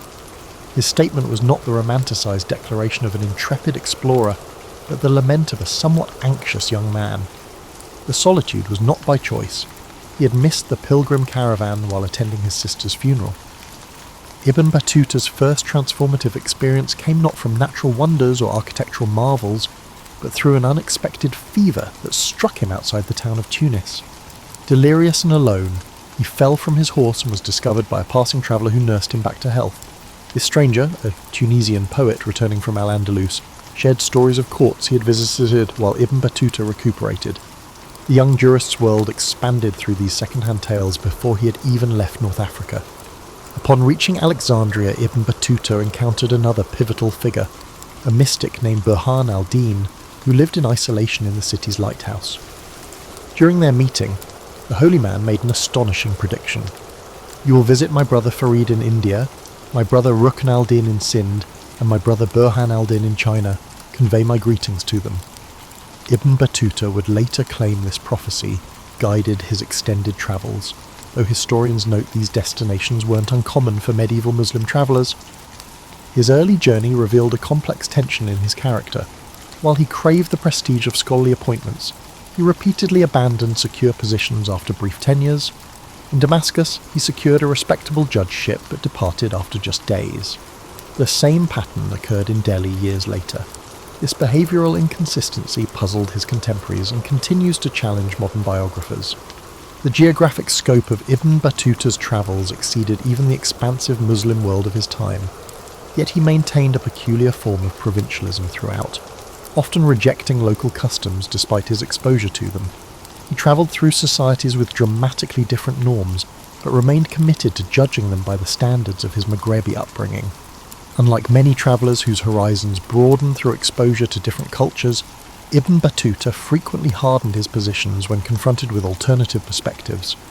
What truly distinguished him was not his openness to new experiences, but his remarkable adaptability within his own rigid framework. He could navigate foreign courts, establish temporary households in distant cities, and integrate himself into trading networks without fundamentally changing his worldview. This paradoxical quality, being simultaneously adaptable and inflexible, defined both his travels and his written account. By the time Ibn Battuta completed his first Hajj in 1326, something had fundamentally shifted in his approach to life. Though he had fulfilled his religious obligation, he chose not to return home, but instead headed north toward Iraq. His explanation was characteristically straightforward. "I set out, not knowing to what land my journey would lead me." The reluctant traveller had discovered something unexpected, not a passion for exploration, but a curious restlessness that would propel him across continents for the next 24 years. The greatest misconception about Ibn Battuta's travels concerns the economics that supported his decades of movement across continents. Unlike state-sponsored explorers or wealthy merchants, he funded his extraordinary odyssey through a patchwork of what we might now call gig work, leveraging his credentials in a system that modern travellers would barely recognise. The medieval Islamic world operated on a sophisticated network of patronage that rewarded learned men who crossed borders. This system, known as the adab culture, valued the cross-pollination of ideas through travelling scholars. Ibn Battuta exploited this economy with remarkable skill, transforming his Maliki legal training into a portable career that functioned across cultural boundaries. In Cairo, he served briefly as an assistant qadi, judge, hearing minor cases relating to commercial disputes. In Damascus, he leveraged recommendations from previous hosts to secure temporary teaching appointments. These positions rarely lasted more than a few months, but they provided critical financial resources and enhanced his credentials for the next destination. "When I arrived in any city," he noted, a particularly candid passage, "the first places I visited were the mosques and madrasas, seeking out the renowned scholars of each town." These meetings were not merely scholarly exchanges, but calculated networking opportunities. A favourable impression might result in an invitation to dinner, temporary lodging, or, most valuable of all, letter of introduction to influential figures in the next city on his route. His most lucrative opportunities came through the system of diplomatic gift exchange. When rulers dispatched envoys to foreign courts, they often included scholars in their delegations. Ibn Battuta secured these appointments multiple times. Most lucratively, when Sultan Muhammad bin Tughlaq of Delhi designated him as an envoy to the Yuan dynasty in China, though the diplomatic mission ultimately failed. The appointment came with substantial compensation, including 13 bags of gold coins that financed his subsequent travels through Southeast Asia. Ibn Battuta's financial strategies occasionally bordered on exploitation. He became adept at what historians have termed credential inflation, gradually elevating his claimed expertise and authority as he moved farther from North Africa, where his actual qualifications might be verified. By the time he reached the Maldives, he presented himself as a chief legal authority despite having only modest training in his youth. His pattern of accumulating and abandoning wives reveals another dimension of his economic approach to travel. Throughout his journeys, he married at least 10 women across various regions, though some scholars suggest the actual number exceeded 15. These marriages offered him integration into local communities, household management during extended stays, and, crucially, access to dowries and matrimonial gifts. When departing a region, he typically divorced these women, sometimes leaving behind children as well. The material reality of long-distance travel in the 14th century imposed constraints that shaped Ibn Battuta's itinerary. He deliberately followed trade routes where caravanserais offered secure lodging, avoided territories without established Muslim communities, and timed his journeys to coincide with merchant caravans that provided safety in numbers. His account downplays the pragmatic considerations that determined his path, instead emphasizing religious motivations or pure wanderlust. Perhaps most remarkably, Ibn Battuta operated within an economic system that valued his very foreignness. As courts throughout the Islamic world sought to demonstrate their cosmopolitanism, hosting travellers from distant regions became a form of cultural capital. The Moroccan scholar could leverage his exotic background, increasingly embellished as he travelled, into opportunities that local scholars couldn't access. This created a self-reinforcing cycle. The farther he travelled, the more valuable his presence became to subsequent hosts. When resources failed, as they occasionally did, Ibn Battuta resorted to more desperate measures. In the steppes north of the Black Sea, he was robbed of nearly all possessions and survived by attaching himself to a passing caravan as an informal religious advisor. In the mountains of Turkey, he worked briefly as a copyist, producing manuscripts for a local madrasa. These episodes of vulnerability rarely appear in his polished narrative, but emerge through inconsistencies in his timeline and oblique references. By the time Ibn Battuta returned to Morocco in 1349, he had mastered the economic architecture of medieval travel, transforming his modest legal credentials into a career that spanned continents and cultures. The conventional narrative of Ibn Battuta portrays him as a solitary male traveller moving through a world dominated by men. Yet his own account, when read against the grain, reveals dozens of women who profoundly influenced his experiences, provided critical assistance, and occasionally redirected his journey entirely. Their stories, often reduced to brief mentions in his text, illuminate aspects of medieval Islamic society typically obscured in historical accounts. In Damascus, Ibn Battuta encountered Zainab bint Ahmad, a scholar who held the prized ijaza, teaching license, for the collected works of hadith scholar al-Bukhari. Despite his own legal training, Ibn Battuta lacked this prestigious credential. He studied under her for several months, joining classes that included both male and female students, before receiving his own ijaza. That a male scholar from Morocco would seek instruction from a woman challenges simplified narratives about gender in medieval Islamic education. The most remarkable woman I met, Ibn Battuta wrote unexpectedly, was the Turkish princess Bayalun. This daughter of the Byzantine emperor had married the Mongol Khan Özbeg but maintained her Christian faith. When the Khan dispatched her to visit her father in Constantinople, Ibn Battuta secured permission to join her entourage, providing him rare access to Byzantine territories typically closed to Muslim travellers. Throughout this journey, Bayalun effectively served as his protector and guide, determining the itinerary and managing diplomatic interactions. In the Maldives, where Ibn Battuta served briefly as chief judge, he described a society with striking features of matriarchality, where husbands moved into the households of their wives, and women maintained control over their residences even after divorce. He noted with evident discomfort, no man would eat food except what has been prepared in his wife's house, and to eat in one's own house would bring great shame. His attempts to impose stricter gender segregation during his judgeship generated significant resistance from local women, ultimately contributing to his departure from the islands. His most consequential romance occurred in Bukhara with a merchant's daughter named Aisha, though he mentions her only briefly, Contextual evidence suggests she travelled with him for nearly 8 months, including through the dangerous mountain passes of Central Asia. When she fell ill in Samarkand, Ibn Battuta faced a pivotal choice: continue his journey or remain with her. He chose to proceed, a decision he later described with uncharacteristic regret. Of all the paths not taken, the road back to Isha remains most vivid in my memory. Ibn Battuta's account reveals a pattern in which female slaves frequently served as linguistic and cultural intermediaries. In Bengal, he purchased a slave girl who spoke both Persian and Bengali, relying on her translations during his 6-month stay. Similarly, in Constantinople, he employed a Greek-speaking slave who negotiated his access to various sites, including the Hagia Sophia. These women, unnamed in his text, performed critical functions that made his travel possible, yet received minimal acknowledgement. Perhaps most revealing is Ibn Battuta's interaction with Khadija, daughter of the ruler of Mali. During his West African travels, he committed a serious breach of protocol when addressing her father. Rather than having him punished, Khadija intervened, explaining to Ibn Battuta the proper court etiquette. She later granted him access to women's quarters of the palace, spaces entirely closed to most male visitors, where he observed and documented female political influence in the Mali Empire that would otherwise remain unrecorded. The pattern of Ibn Battuta's marriages reveals a calculated approach to intimacy, in regions where he planned extended stays. He typically married women from politically connected families, providing him with both domestic comfort and valuable social networks. When departing, he usually exercised the Islamic rite of unilateral divorce, though occasionally economic circumstances or family interventions complicated these separations.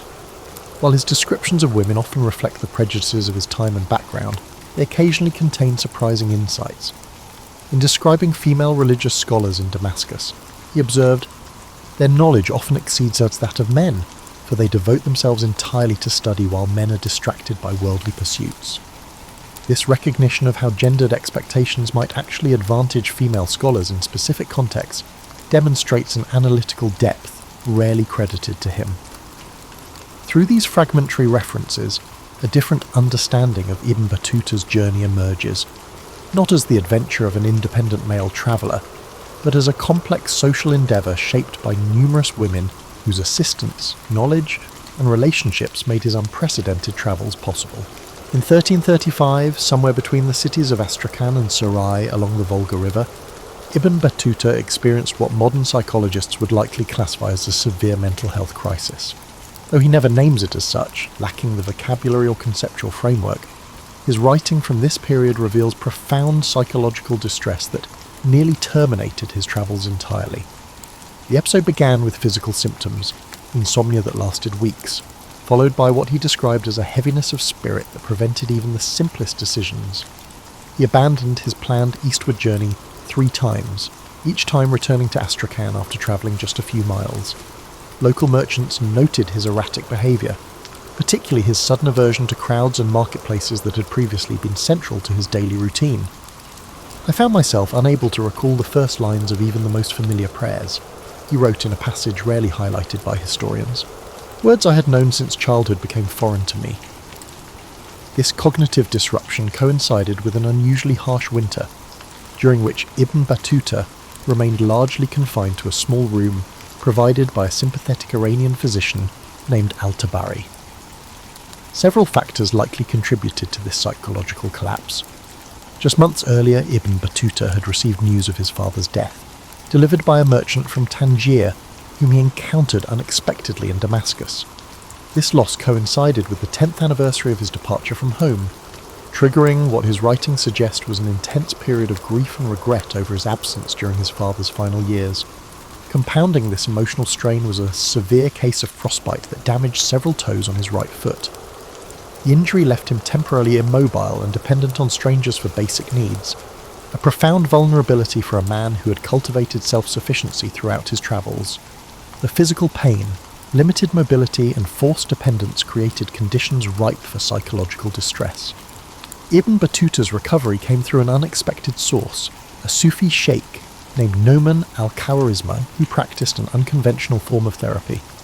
Rather than offering religious counsel, the sheikh prescribed daily immersion in hot springs outside the city. followed by structured conversations focusing not on spiritual matters but on concrete memories. Each day he asked me to describe a single street or building from my hometown with complete precision, Ibn Battuta noted. Through these recollections, my mind began to clear. The crisis transformed Ibn Battuta's approach to his travels. Before this episode, his writing displays an almost clinical detachment when describing various cultures. Afterward, his observations become more empathetic, particularly regarding individuals experiencing forms of suffering or displacement. He began seeking hospitals and charitable institutions in each city he visited, spaces he had previously ignored. During this period, he also abandoned a project he had carried for years, an ambitious legal treatise comparing judicial systems across different Islamic territories. His notes for this work, which he occasionally references in his later travelogue, were left with a scholar in Sarai. This abandonment of scholarly ambition suggests a fundamental re-evaluation of priorities following his psychological crisis. Most significantly, Ibn Battuta emerged from this period with an altered relationship to home. Before his breakdown, his writings reveal an assumption that he would eventually return to Morocco to occupy a prestigious judicial position. Afterward, he began conceptualizing himself as permanently transient, an identity shift that allowed him to engage more deeply with each location, rather than viewing it instrumentally as material for future scholarly work. The psychological vulnerability Ibn Battuta experienced contrasts sharply with the confident persona he cultivates through most of his narrative. This tension between public performance and private struggle characterized much of his journey. In Delhi, Constantinople, and later in Mali, he presented himself as a composed, authoritative figure while privately grappling with recurring episodes of what he called the darkness of spirit. Ibn Battuta's mental health crisis provides a rare window into the psychological dimension of medieval travel, the cognitive and emotional toll of sustained displacement, identity disruption, and cultural dissonance. His experience challenges romanticized notions of pre-modern exploration, revealing the profound personal cost that accompanied his geographic mobility. By spring 1336, Ibn Battuta had recovered sufficiently to resume his eastward journey. Yet the psychological patterns established during this crisis, including periodic withdrawals into isolation and recurring battles with what appears to be situational depression, would resurface throughout his subsequent travels, particularly during his difficult final years in Mali and Spain. Among Ibn Battuta's most valuable contributions to historical knowledge is his detailed account of Kilwa, a prosperous East African coastal sultanate that dominated Indian Ocean trade networks for centuries yet remains largely absent from Western historical awareness. His documentation provides one of the few contemporary descriptions of this sophisticated commercial power before its eventual disruption by Portuguese forces in the early 16th century. Ibn Battuta arrived in Kilwa, in modern Tanzania, in 1331, having travelled down the East African coast from Mogadishu. What he encountered defied his expectations and challenges persistent misconceptions about pre-colonial African states. "I have seen no more beautiful city in all my travels," he wrote with uncharacteristic enthusiasm. "Its buildings are constructed entirely of wood, expertly joined without nails or pegs, and roofed with panels of red mangrove that shine like polished metal under the sun." The Kilwa he described was the centre of a commercial network that stretched from the interior goldfields of Zimbabwe to the northern ports of India. Its harbour accommodated hundreds of vessels ranging from coastal dhows to deep-water merchant ships from Gujarat and China. Ibn Battuta noted with particular interest the standardised system of commercial documentation used in Kilwa's customs houses, a sophisticated predecessor to modern bills of lading that facilitated complex commercial arrangements across linguistic boundaries. The ruler Ibn Battuta encountered, Sultan al-Hassan ibn Sulaiman, represented the culmination of a dynastic tradition that traced its origins to Persian settlers who had intermarried with local Bantu populations. The resulting cultural synthesis had produced a distinctive Swahili civilization that Ibn Battuta recognized as neither purely African nor Middle Eastern, but something uniquely integrated. The Sultan himself maintained a court protocol that combined elements from Abbasid, Fatimid, and indigenous African traditions. Kilwa's economic foundation rested on its control of gold trade from the interior, particularly from what Ibn Battuta called the land of Yufi, likely the Zimbabwe plateau. This gold travelled along protected trade routes maintained by the Sultanate, through a series of inland administrative centres. Ibn Battuta observed one caravan's arrival, noting the elaborate security measures that protected the precious cargo and the sophisticated weighing and assay techniques used to verify the gold's purity. The religious life of Kilwa particularly impressed Ibn Battuta, who counted more than 40 substantial mosques within the city walls. The Grand Mosque, portions of which still stand today, featured innovative architectural elements including sailing-derived tensioning systems that allowed its dome to span a greater distance than typical Islamic structures of the period. Ibn Battuta specifically commented on the mosque's distinctive octagonal minaret, which incorporated acoustic enhancements that carried the muezzin's call across the entire harbour. Most remarkable was Kilwa's monetary system, which utilised standardised gold coins known as mitkal that circulated just alongside copper tokens for smaller transactions. Ibn Battuta noted that these coins were accepted without question throughout the trading networks extending to India, a testament to Kilwa's reputation for commercial integrity. He recorded watching court metallurgists testing incoming gold shipments and striking new coins under the Sultan's direct supervision. The social structure of Kilwa revealed complex stratifications that defied Ibn Battuta's attempts at simple categorization. The urban population included indigenous Africans, Arab and Persian descendants, and mixed heritage individuals who occupied various social positions without rigid racial boundaries. He observed that key administrative positions were filled based on merit and familial connections rather than ethnic background, creating a meritocratic system that contrasted with more hereditary structures he had encountered elsewhere. Women in Kilwa occupied positions of significant economic independence, particularly in the textile sector. Ibn Battuta described workshops where women controlled the production of the finely woven cotton cloth that served as a major export. The mistresses of these establishments, he noted, maintain their own accounts and negotiate directly with foreign merchants, requiring no male intermediaries. This economic autonomy extended to property ownership, with Ibn Battuta recording his surprise at learning that nearly a third of Kilwa's urban real estate was held by women. When Ibn Battuta departed Kilwa after a 3-month stay, he carried with him documentation that would later prove invaluable to historians, precise observations of a sophisticated African urban centre that operated as an equal participant in Indian Ocean trade networks. His account contradicts persistent narratives that portray pre-colonial African societies as isolated or technologically primitive, instead revealing Kilwa as an innovative commercial power that combined multiple cultural traditions into a distinctive and successful synthesis. The final destination in Ibn Battuta's epic journey, China during the Yuan dynasty, represents his most controversial claim and his most significant failure. Unlike his detailed accounts of other regions, his description of China contains geographical inconsistencies, implausible timelines, and passages that appear borrowed from other travellers' reports. For centuries, historians have debated whether Ibn Battuta actually reached China or fabricated this portion of his narrative. Recent scholarship suggests a more nuanced possibility, that Ibn Battuta did indeed enter Yuan territory but experienced a series of setbacks that prevented him from accessing the cultural and political centres he had intended to visit. His subsequent account represents an attempt to salvage reputation from failure through a combination of borrowed details and strategic omissions. Ibn Battuta's China troubles began before he even reached its borders. In 1345, while in Calicut, modern Kerala, India, he boarded a Chinese treasure ship bound for Quanzhou with most of his accumulated possessions, including gifts intended for the Yuan emperor. When a storm forced the ship to anchor near Calicut overnight, Ibn Battuta went ashore to attend prayers. During his absence, a violent storm drove the ship out to sea. "All my possessions remained on board," he wrote, including the slave girls and gifts that the Sultan of Delhi had sent with me to the Emperor of China. This catastrophic loss left Ibn Battuta in a precarious position, expected to continue his diplomatic mission without the gifts that would secure proper reception. After several months attempting to rebuild his resources in southern India, he embarked again on a different vessel.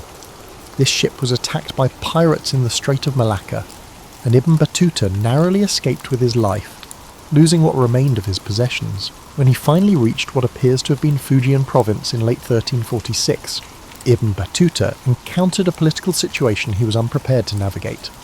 The Yuan dynasty, established by Mongol conquerors, maintained a rigid classification system that placed foreign Muslims in specific administrative categories with limited privileges. Without proper diplomatic credentials and gifts, Ibn Battuta could not secure the status necessary to access the imperial court or major cultural centres. His writings suggest he spent approximately 4 months in Chinese territory, primarily in coastal regions with established Muslim merchant communities. These enclaves, while technically within China, functioned as cultural islands where Arabic and Persian were commonly spoken and Islamic customs maintained. From these limited vantage points, Ibn Battuta glimpsed Chinese society but never experienced the immersive engagement that characterized his travels elsewhere. The Yuan China section of his narrative contains telling gaps. Unlike his accounts of India or Mali, where he names specific individuals who hosted him, his Chinese interactions remain strikingly anonymous.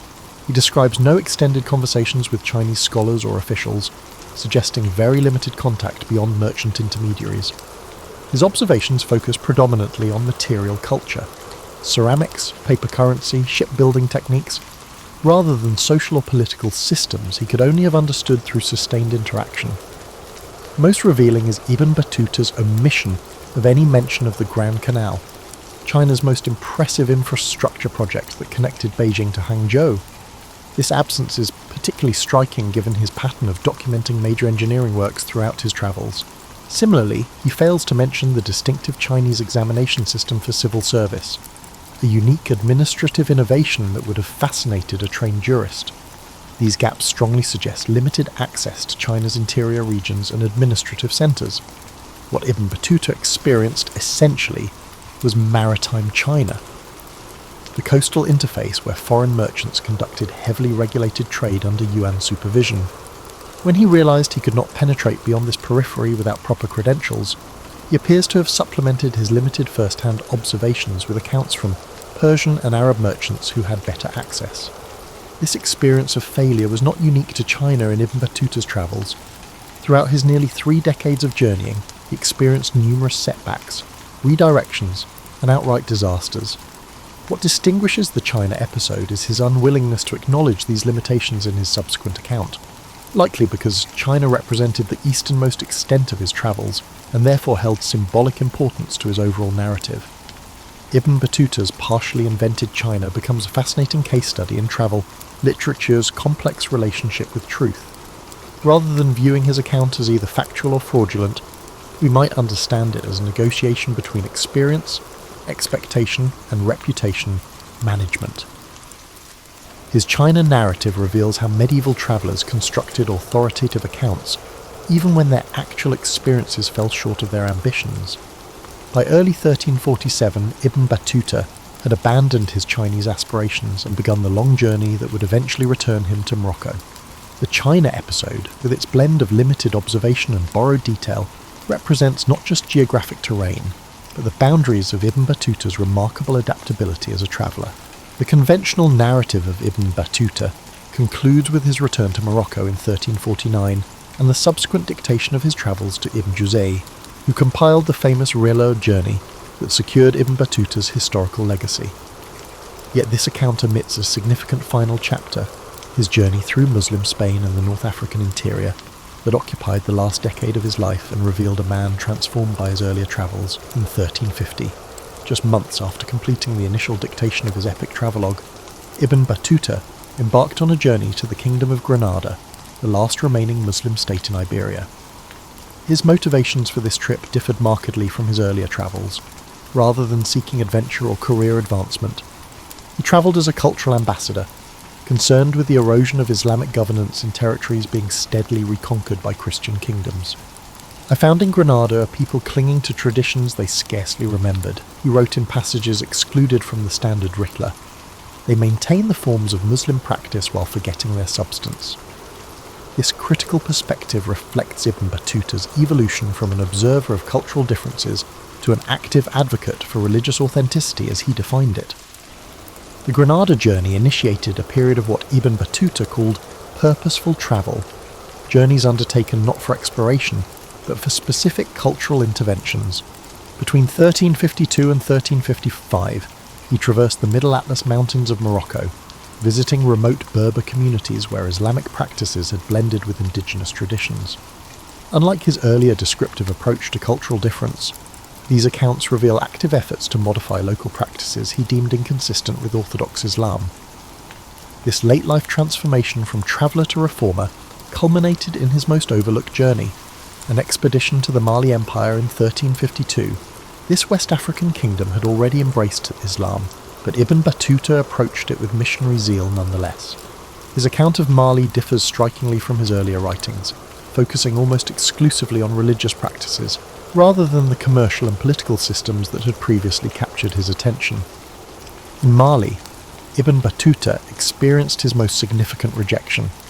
After attempting to implement stricter religious interpretations at the court of Mansa Suleiman, he was effectively sidelined, assigned comfortable but inconsequential duties that limited his influence. After 6 months of frustration, he departed northward, leaving behind a rare written record of his failure. I found myself unable to bend this kingdom toward the practices I had witnessed in Mecca, for their Islam has taken root in forms adapted to their circumstances. The final years of Ibn Battuta's life reveal a pattern common to many long-term travellers: the complicated experience of returning home after transformative journeys. Following his Mali expedition, he accepted a modest judicial position in Fez, where colleagues regarded him with a mixture of respect for his travels and suspicion of the foreign influences he had absorbed. Court records from this period show him frequently being overruled in his legal opinions, especially when he referenced practices from distant Islamic territories.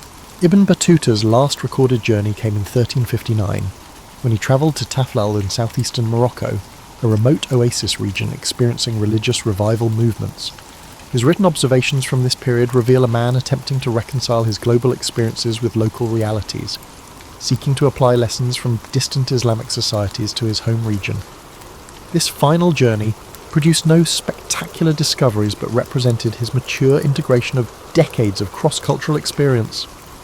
When Ibn Battuta died around 1368, the exact date remains uncertain, he had come full circle, from a young man embarking on a standard pilgrimage to a seasoned cultural intermediary attempting to connect disparate parts of the Islamic world he had experienced firsthand. Contemporary accounts of his funeral mention only a modest attendance, suggesting that despite his extraordinary travels, his immediate impact on Moroccan society remained limited. The enduring paradox of Ibn Battuta is that his most significant legacy came not through his intended religious and legal contributions, but through the travelogue he initially considered secondary. While his attempts at cultural reform faded quickly after his death, his geographic and ethnographic observations preserved in the Rihla provided invaluable documentation of societies across Africa and Asia during a pivotal historical period. In the centuries following his death, Ibn Battuta's accounts circulated primarily among scholars in North Africa, never achieving the wider recognition in the medieval period that it deserved. Only in the mid-19th century, when French colonial officials discovered manuscripts of the Rihla, did his extraordinary journey begin receiving global acknowledgement.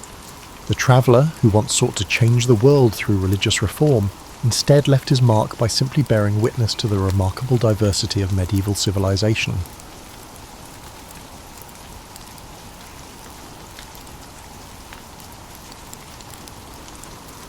When we think of kings, our minds conjure images of wise Solomon, brave Arthur, or noble Henry, the fifth leading charge at Agincourt.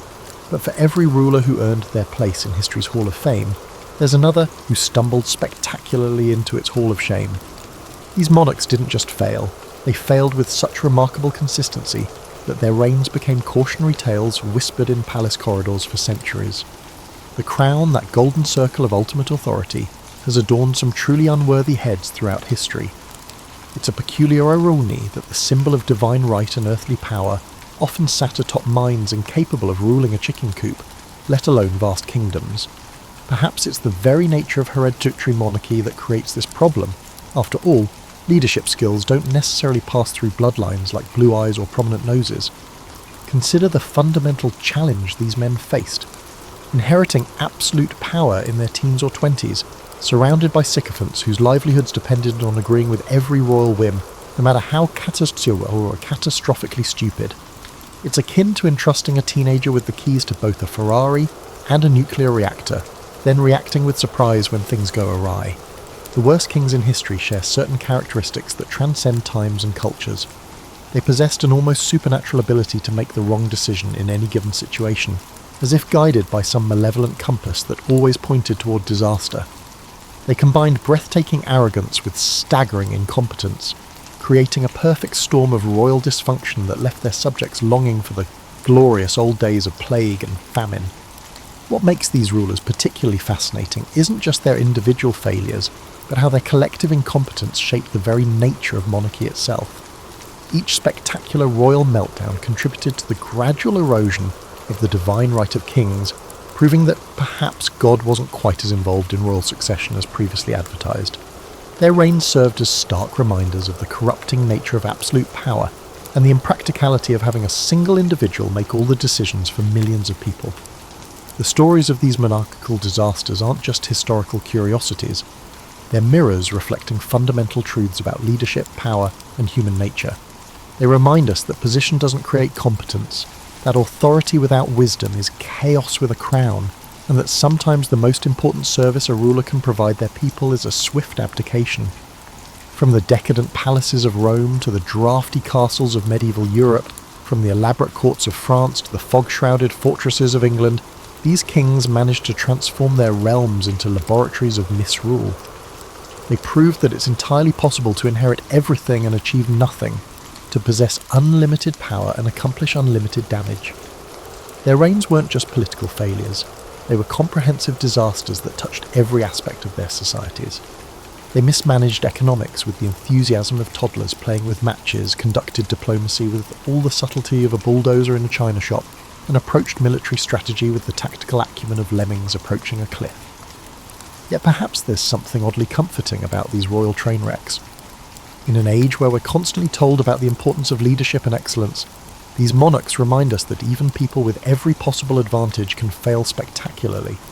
They serve as living examples of how incompetence can hire anyone regardless of their social status, inherited wealth, or divine mandate. As we embark on this journey through history's most magnificent failures, we'll discover that bad kingship is a unique art form, requiring a particular combination of ego, ignorance, and timing that few have mastered so completely. Nero Claudius Caesar, Augustus Germanicus, a name so grandiose it practically demanded disappointment, ruled Rome from 54 to 68 AD and managed to transform the mightiest empire in the world into his personal theatre of absurdity. History remembers him for allegedly fiddling while Rome burned, though historians now tell us he probably didn't own a fiddle and wasn't even in the city during the Great Fire of 64 AD. But when your reputation for catastrophic leadership runs so deep that people invent additional disasters to attribute to you, perhaps it's time for some serious self-reflection. Nero's path to power began with his mother, Agrippina, a woman whose ambition made Lady Macbeth look like a casual weekend warrior. She poisoned her husband, Emperor Claudius, to secure the throne for her 16-year-old son, apparently operating under the delusion that teenagers make excellent, absolute rulers. It was rather like handing the controls of a jumbo jet to someone who'd just gotten their learner's permit. Initially, Nero showed promise, guided by the philosopher Seneca and the praetorian prefect Burrus. For 5 years, the Quinquennium Nerones represented competent governance, proving that even future disasters can occasionally stumble into success when surrounded by competent advisors. Unfortunately, like many teenagers who initially accept parental guidance, Nero eventually decided he knew better than everyone else in the room. The transformation began when Nero discovered his true passion, performing. His passion lay not in governing, nor in military strategy, nor in economic policy, but in performing. He fancied. He considered himself a great artist, musician and actor, apparently confusing the role of emperor with that of an entertainer. He began appearing on the stage, competing in chariot races, and hosting elaborate artistic competitions where he invariably won every prize, because nothing says fair competition like having the power to execute the judges. His artistic pretensions might have been merely embarrassing if they hadn't come at the expense of actual leadership. While Nero practiced his lyre and rehearsed tragic soliloquies, the empire's borders faced increasing pressure from Germanic tribes, British rebels and Parthian conflicts. It was rather like a ship's captain deciding to take up interpretive dance while his vessel sailed through a hurricane. The domestic situation proved equally disastrous. Nero's paranoia reached spectacular heights when he ordered the murder of his mother in 59 AD. Agrippina had become inconveniently critical of her son's policies, apparently forgetting that criticism and absolute monarchy mix about as well as gasoline and lit matches. Nero's solution demonstrated the kind of problem-solving skills that would make a medieval surgeon look sophisticated. His relationship with his wives proved equally catastrophic. He divorced and later executed his first wife Octavia, then literally kicked his second wife Poppaea to death while she was pregnant. These actions were calculated and not motivated by passion, indicating a level of domestic dysfunction that would challenge even the most experienced marriage counsellors. The Great Fire of Rome in 64 AD, whether Nero caused it or not, provided the perfect opportunity to showcase his unique approach to crisis management. Rather than focusing solely on relief efforts, he used the destruction as an excuse to build his enormous palace, the Domus Aurea, complete with a 120-foot statue of himself. This was urban planning executed by a narcissist, as if someone had granted Donald Trump absolute power along with a blank canvas the size of a city. Nero's financial management followed similar principles of spectacular irresponsibility. His building projects, games, and artistic competitions drained the imperial treasury faster than a teenager with their first credit card. He responded to budget shortfalls by debasing the currency and confiscating property from wealthy citizens, economic policies that would make modern politicians blush. The end came swiftly when his Praetorian Guard abandoned him in 68 AD. Facing rebellion from his generals and certain death or exile, Nero committed suicide, reportedly lamenting, "What an artist dies in me." Even in his final moments, he remained committed to the delusion that his primary contribution to human civilization was artistic rather than administrative. Nero's reign demonstrated that absolute power in the hands of someone who confuses governance with performance art creates a particularly devastating form of chaos. He proved that it's entirely possible to possess unlimited authority over millions of people while remaining fundamentally unsuited for any form of responsibility more complex than choosing breakfast cereal. King John of England, reigning from 1199 to 1216, holds the unique distinction of being the only English monarch to never have another king named after him, a historical rejection that amply demonstrates his enduring legacy. If royal names were performance reviews, John received the equivalent of "please don't apply here again." He managed to lose an empire, bankrupt a kingdom, and accidentally create one of history's most important constitutional documents, all while maintaining the kind of spectacular incompetence that makes you wonder if failure was actually his secret talent. John inherited the Angevin Empire from his brother Richard the Lionheart, a collection of territories stretching from Scotland to the Pyrenees that represented the pinnacle of medieval English power. It was rather like inheriting a successful family business and immediately deciding to use it as kindling. Within 15 years, John had lost most of these continental possessions to Philip Augustus of France, earning himself the nickname Lackland, though couldn't keep land might have been more accurate. Not only was the loss of Normandy in 1284 a military defeat, but it also served as a lesson in the art of conducting medieval warfare. Despite having superior resources, experienced commanders, and defensive advantages, John managed to snatch defeat from the brink of victory through a combination of strategic incompetence and tactical cowardice. His approach to military leadership resembled someone trying to win chess by eating the pieces. John's domestic policies proved equally disastrous. He demanded excessive taxes to fund his unsuccessful attempts to reclaim his French territories, essentially asking his subjects to finance their oppression.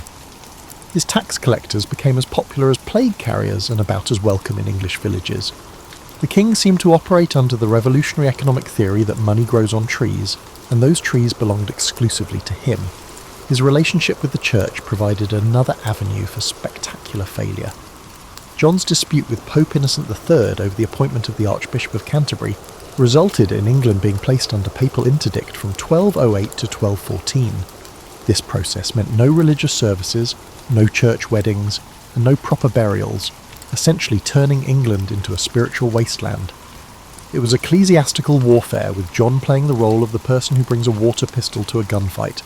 The interdict wasn't just spiritually devastating, it was politically catastrophic. Medieval people took their religion seriously, and a king who couldn't maintain proper relations with God's representative on earth was clearly unsuited for earthly leadership. John had managed to make himself persona non grata with both heaven and earth simultaneously, an achievement that required genuine dedication to incompetence. John's judicial system operated on principles that would make modern autocrats blush.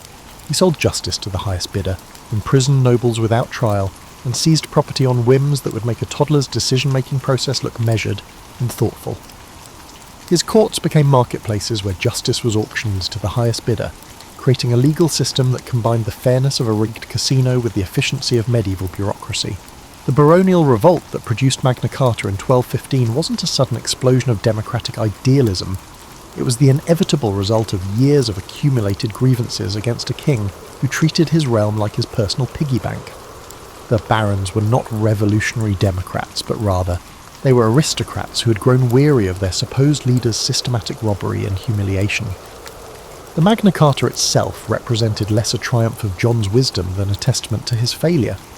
The document essentially forced the king to promise to stop behaving like a complete tyrant, which tells you everything you need to know about his previous conduct. It was the medieval equivalent of making someone sign a contract promising not to steal your lunch money. Even after agreeing to the Magna Carta, John immediately began scheming to overturn it, proving that his signature was worth approximately as much as Confederate currency. He appealed to Pope Innocent III, who obligingly declared the charter null and void because apparently both king and pope had missed the point entirely.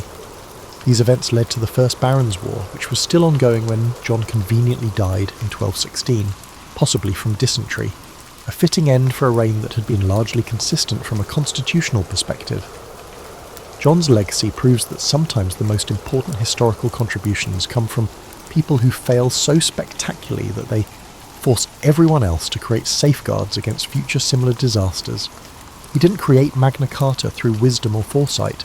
He created it through being so comprehensively awful that his subjects had no choice but to invent constitutional monarchy as an alternative to royal tyranny. In 1774, Louis XVI of France ascended to the throne with the same enthusiasm as someone asked to defuse a bomb while blindfolded. At 20 years old, he inherited a kingdom drowning in debt, seething with social tension, and groaning under the weight of an outdated feudal system that had outlived its usefulness by about 3 centuries. It was rather like being handed the captain's wheel of the Titanic just as the lookout spotted the iceberg, except the iceberg had been visible for decades and everyone had been politely pretending it wasn't there. The young king possessed many admirable personal qualities. He was kind, well-intentioned, and genuinely concerned about his subjects' welfare. Unfortunately, he also possessed the decisive leadership abilities of a confused deer caught in headlights, which proved somewhat problematic when governing a nation on the brink of revolution. Louis XVI wasn't evil or malicious, he was simply catastrophically unsuited for the job, like appointing a talented musician to perform brain surgery. France's financial crisis had been building for generations, fueled by expensive wars, an inefficient tax system, and the kind of court spending that would make modern celebrities look frugal. The monarchy had borrowed money with the same casual enthusiasm that teenagers use credit cards, apparently operating under the assumption that debt was something that happened to other people. By the time Louis XVI inherited the throne, France was spending more on debt service than on the entire military, which created the kind of fiscal situation that would make bankruptcy attorneys salivate. The king's attempts at financial reform demonstrated his fundamental misunderstanding of both economics and politics. He appointed competent finance ministers like Jacques Necker and Charles Alexandre de Calonne, then systematically undermined their efforts whenever they threatened the privileges of the nobility or clergy. It was rather like hiring a personal trainer and then refusing to exercise or change your diet, while wondering why you weren't getting healthier. Louis XVI's indecisiveness became legendary among his contemporaries. He would agree to reforms in the morning, reconsider them by afternoon, and reverse them entirely by evening, creating a governmental process that resembled a political weather vane in a hurricane. His council meetings became exercises in elaborate procrastination, where every decision was discussed, debated, postponed, and ultimately abandoned in favour of discussing the same issues again next week. Louis XVI demonstrated his exceptional political acumen at the Assembly of Notables in 1787. Faced with a financial crisis that threatened the monarchy's existence, he convened a gathering of nobles and clergy to discuss tax reform, apparently expecting them to voluntarily surrender their tax exemptions out of patriotic spirit.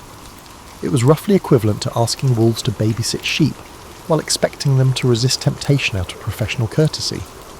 When that predictably failed, Louis XVI made the fateful decision to convene the Estates General for the first time since 1614, apparently not realising that 3 centuries of accumulated grievances might produce some awkward conversations. The Estates General had been dormant for so long that nobody even remembered the proper procedures, which should have been a warning sign that perhaps this wasn't the ideal moment for constitutional innovation. Louis XVI was completely unprepared for the transformation of the Estates General into the National Assembly, as if he had anticipated a small dinner party but inadvertently invited the entire neighbourhood. His response to this constitutional revolution demonstrated the kind of crisis management skills that would make the captain of the Hindenburg look competent. He vacillated between accepting the new reality and attempting to resist it, satisfying nobody and convincing everyone that he was either duplicitous or incompetent. Louis XVI's flight to Varennes in 1791 represented perhaps the most poorly planned escape attempt in royal history. The royal family's journey to the Austrian border involved a conspicuous carriage, multiple stops, and the kind of operational security that would embarrass amateur shoplifters. They were recognised, captured and returned to Paris, where any remaining illusions about the king's commitment to constitutional monarchy evaporated faster than morning dew in August. The king's trial and execution in 1793 marked the end of more than a millennium of French monarchy, though Louis XVI seemed genuinely surprised that years of indecision and apparent duplicity might have consequences. His final speech from the scaffold demonstrated the same disconnection from reality that had characterised his entire reign, as he continued to believe that divine right trumped revolutionary fervour. Louis XVI's tragedy wasn't that he was evil, but that he was fundamentally inadequate for the challenges he faced. He possessed the political instincts of a librarian thrust into a cage match with professional wrestlers, and the results were precisely what you'd expect. His reign proved that good intentions without competent execution can be more destructive than a malicious competence, and that sometimes the road to revolution is paved with royal indecision. Richard III of England ruled for barely 2 years, from 1483 to 1485, yet managed to pack more controversy, alleged villainy and historical debate into that brief period than most monarchs accumulate in decades. Thanks largely to William Shakespeare's masterful character assassination, Richard has come down to us as the archetypal evil king, a hunchbacked schemer who murdered his way to the throne and terrorised his subjects until divine justice finally caught up with him at Bosworth Field. Historians have discovered that the reality of Richard's reign is considerably more complex, and it may have been worse than Shakespeare's portrayal, albeit in different ways. Richard began his royal career as the loyal younger brother of Edward IV, earning a reputation as a competent military commander and administrator in the north of England. He seemed destined for the kind of supporting role that history barely remembers, the capable royal sibling who holds down the provinces while his brother handles the glamorous business of actually being king. Unfortunately for everyone involved, Edward IV had the poor timing to die young, leaving behind 2 minor sons and a realm that was about as politically stable as a house of cards in a windstorm. The succession crisis that followed Edward IV's death in 1483 showcased medieval politics at its most brutally efficient. Richard, as Lord Protector for his 12-year-old nephew Edward V, faced the challenge of maintaining royal authority while various factions manoeuvred for control. His solution showcased a direct approach that would astonish modern politicians. He declared his nephews illegitimate and asserted his own claim to the throne. With just one well-timed announcement, he masterfully transformed a family dispute into a constitutional crisis. The infamous disappearance of the princes in the Tower, Edward V and his younger brother Richard, remains one of history's most enduring mysteries, though contemporary opinion held Richard responsible with the kind of certainty usually reserved for mathematical theorems. Whether he actually ordered their deaths or simply failed to prevent them, the political damage was immediate and catastrophic. A king who couldn't protect children in his care wasn't likely to inspire confidence in his ability to protect an entire kingdom. Richard's attempts to legitimise his reign were steeped in the time-honoured tradition of royal propaganda, albeit with the subtlety of a medieval siege engine. He claimed divine approval, noble blood, and popular support while simultaneously dealing with rebellions, defections, and the kind of general unrest that suggested his subjects weren't entirely convinced by his arguments. His coronation was magnificent, his public relations were enthusiastic, and his actual support base was shrinking faster than his list of living relatives. The Buckingham Rebellion in 1483, led by one of Richard's former supporters, demonstrated how quickly political allegiances could shift in late medieval England. Henry Stafford, Duke of Buckingham, went from enthusiastic supporter to armed rebel in the space of months, apparently deciding that Richard's leadership style was less strong and decisive and more terrifying and unstable. The rebellion ultimately failed, demonstrating the fragility of Richard's hold on power. Richard's administrative policies showed genuine competence, which makes his political failures all the more remarkable. He implemented legal reforms, encouraged trade, and attempted to address some of the social issues that had plagued previous reigns. It was rather like watching someone efficiently organise their desk while their house burned down around them. Technically impressive, but missing the larger point about priorities and crisis management. The invasion of Henry Tudor in 1485 caught Richard in a classic medieval dilemma. He could fight and risk everything in a single battle, or he could negotiate and risk appearing weak to supporters who expected their king to solve problems with sharp objects. Richard chose to fight, demonstrating either admirable courage or catastrophic misjudgment, depending on your perspective on the virtues of tactical retreat versus glorious death. The Battle of Bosworth Field became Richard's final performance review, and the results were decisively negative. His death in battle, reportedly fighting bravely to the end, at least provided him with the kind of dramatic conclusion that Shakespeare would later appreciate. Richard died as he had ruled, dramatically, controversially, and with enough ambiguity to keep historians arguing for centuries. The discovery of Richard's remains in 2012 under a Leicester parking lot provided a fitting metaphor for his historical reputation. Buried, forgotten, and covered over by the mundane concerns of daily life. The forensic evidence verified that Richard possessed a curved spine, albeit not the dramatic hunchback portrayed in Shakespearean legends. It was a final reminder that the truth about Richard III lies somewhere between the monster of popular imagination and the competent administrator of revisionist history. Richard III's reign proves that in politics, perception often matters more than reality, and that a brief but dramatic failure can overshadow decades of competent service. He remains history's most famous two-year disaster, a king whose reign was so brief and troubled that it became a cautionary tale about the dangers of combining ambition with poor judgment and worse timing. The discovery of Richard's remains in 2012 under a Leicester parking lot provided a fitting metaphor for his historical reputation. Buried, forgotten, and covered over by the mundane concerns of daily life. The forensic evidence verified that Richard possessed a curved spine, albeit not the dramatic hunchback portrayed in Shakespearean legends. It was a final reminder that the truth about Richard III lies somewhere between the monster of popular imagination and the competent administrator of revisionist history. Richard III's reign proves that in politics, perception often matters more than reality, and that a brief but dramatic failure can overshadow decades of competent service. He remains history's most famous two-year disaster, a king whose reign was so brief and troubled that it became a cautionary tale about the dangers of combining ambition with poor judgment and worse timing. During this period, the king's financial strategies demonstrated a level of fiscal creativity that would leave modern tax authorities in awe. Originally an emergency naval tax for coastal counties, the reasoning behind the extension of ship money to inland areas would challenge the flexibility of Olympic gymnasts. Charles apparently discovered that if you squinted hard enough at legal precedents while ignoring common sense entirely, you could justify almost any form of taxation. Religious policy provided another avenue for Charles to demonstrate his talent for turning manageable problems into catastrophic crises.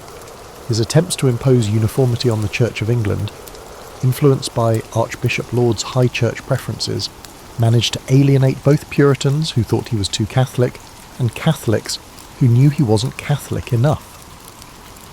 This approach was ecumenical diplomacy executed with a sledgehammer, achieving the remarkable feat of uniting his religious subjects against his policies.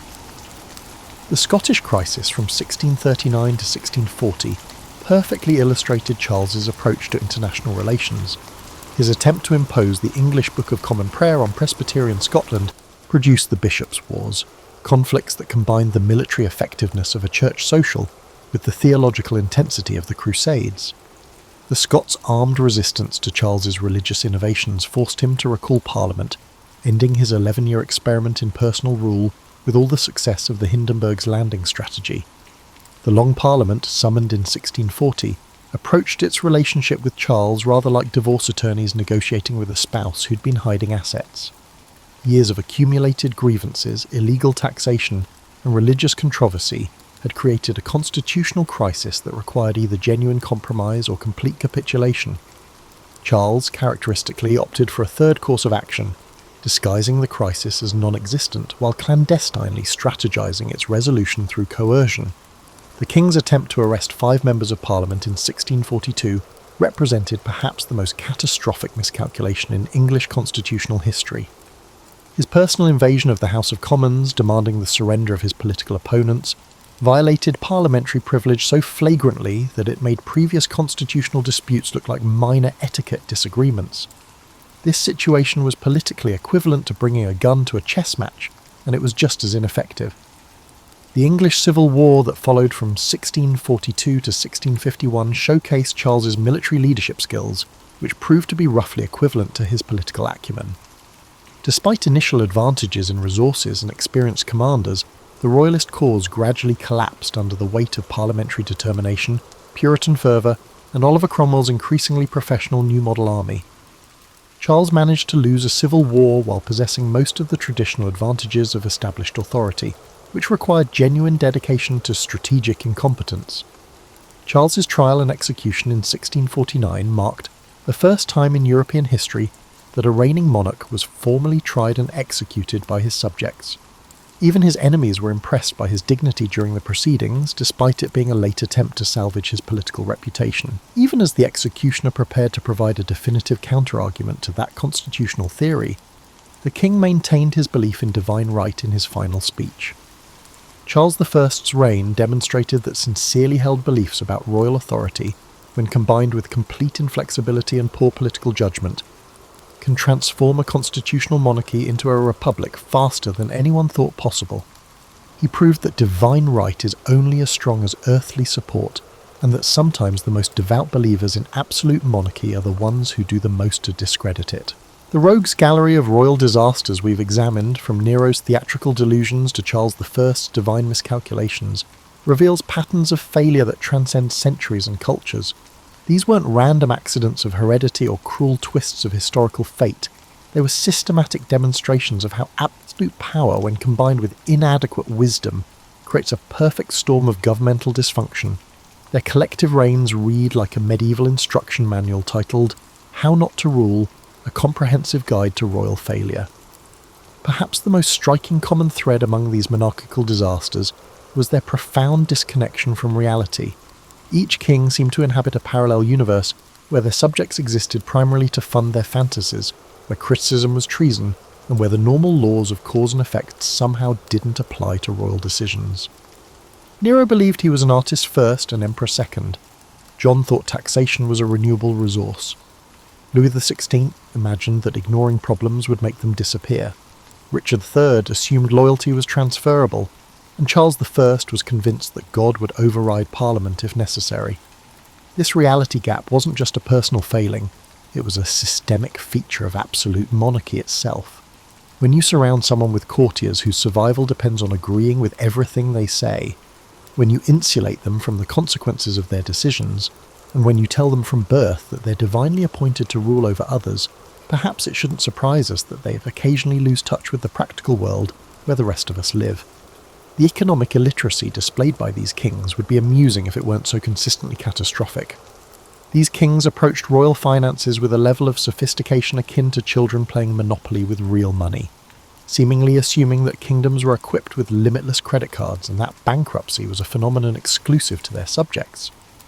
Their collective fiscal policies could serve as a masterclass in how to transform prosperous realms into economic basket cases through sheer determination and creative accounting. Yet their failures weren't entirely without benefit to human civilization. Each spectacular royal meltdown contributed to the gradual evolution of constitutional government, proving through negative example that perhaps concentrating all power in a single person wasn't the most reliable system of governance. Magna Carta emerged from John's tyranny, the English Civil War produced modern parliamentary democracy, and the French Revolution launched the age of popular sovereignty. These kings didn't intend to advance human freedom, but their incompetence accomplished what generations of political philosophers had only dreamed about. Their military disasters followed similar patterns of overconfidence meeting reality with predictably painful results. Each king seemed to believe that royal blood somehow conferred tactical genius, that loyalty could substitute for competence, and that divine favour was more reliable than adequate logistics. Their battlefields became laboratories for testing whether wishful thinking could overcome superior strategy, and the results were remarkably consistent across centuries and cultures. The personal lives of these rulers revealed another consistent theme: the inability to distinguish between loyalty and fear, between respect and subservience, between love and intimidation. Their courts became theatres of performed devotion, where genuine relationships withered under the pressure of absolute power and existential insecurity. It's rather telling that so many died alone, abandoned by subjects who had spent years pretending to adore them. Perhaps most notably, these kings managed to fail upward for remarkable lengths of time, maintaining power long after their incompetence had become obvious to everyone except themselves. The ability of medieval institutions to withstand years or even decades of catastrophically poor leadership is testament to their resilience. Yet even the most durable systems eventually reach their limits. Their collective legacy reminds us that leadership is a skill, not a birthright, that power without accountability inevitably corrupts, and that sometimes the most important service a ruler can provide is serving as a cautionary tale for future generations. These kings didn't set out to become historical laughingstocks, but they approached their responsibilities with such consistent incompetence that failure became their most lasting contribution to human knowledge. In our modern age of democratic government and constitutional limitations, these royal disasters serve as reminders of why we developed checks and balances, term limits, and the radical idea that perhaps leaders should be chosen for their competence rather than their heredity. They prove that while power may corrupt, absolute power corrupts with remarkable efficiency and often spectacular entertainment value. The worst kings in history ultimately taught us that the divine right of kings is only as strong as the earthly competence of the person wearing the crown, and that sometimes the best thing an absolute monarch can do for their subjects is provide them with compelling reasons to abolish absolute monarchy entirely. Their failures became humanity's gain, though it took centuries and countless lives to learn these lessons. Perhaps that's the ultimate irony of their reigns. In trying to establish their greatness, they established instead the greatness of the systems that replaced them.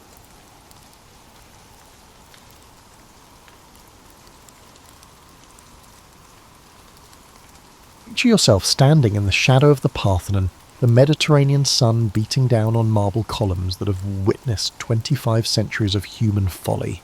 You're about to embark on a journey through ancient Greece's most peculiar judicial practices, a world where justice wasn't just blind, but occasionally completely unhinged. Before we embark on this journey of strangeness, keep in mind that the Greeks who devised these ancient punishments believed they were perfectly reasonable. After all, when your civilization invented democracy, philosophy and theatre, why not get creative with criminal justice too? The ancient Greeks didn't mess around when it came to maintaining order. Their approach to punishment was like their approach to everything else: dramatic, philosophical, and occasionally bordering on the theatrical. They believed that punishment should fit not just the crime, but also serve as a spectacular lesson for society. Think of it as ancient reality television, except the consequences were decidedly more permanent. You might assume that ancient punishments were simply brutal affairs involving dungeons and executioners. While the Greeks certainly had their share of harsh sentences, they also possessed an almost artistic flair for crafting punishments that were psychologically sophisticated, symbolically rich, and sometimes downright bizarre. They understood that true justice required more than mere physical suffering. It demanded a kind of poetic appropriateness that would resonate through the ages. Take the concept of hubris, for instance. The crime wasn't just excessive pride, it was a cosmic offence against the natural order.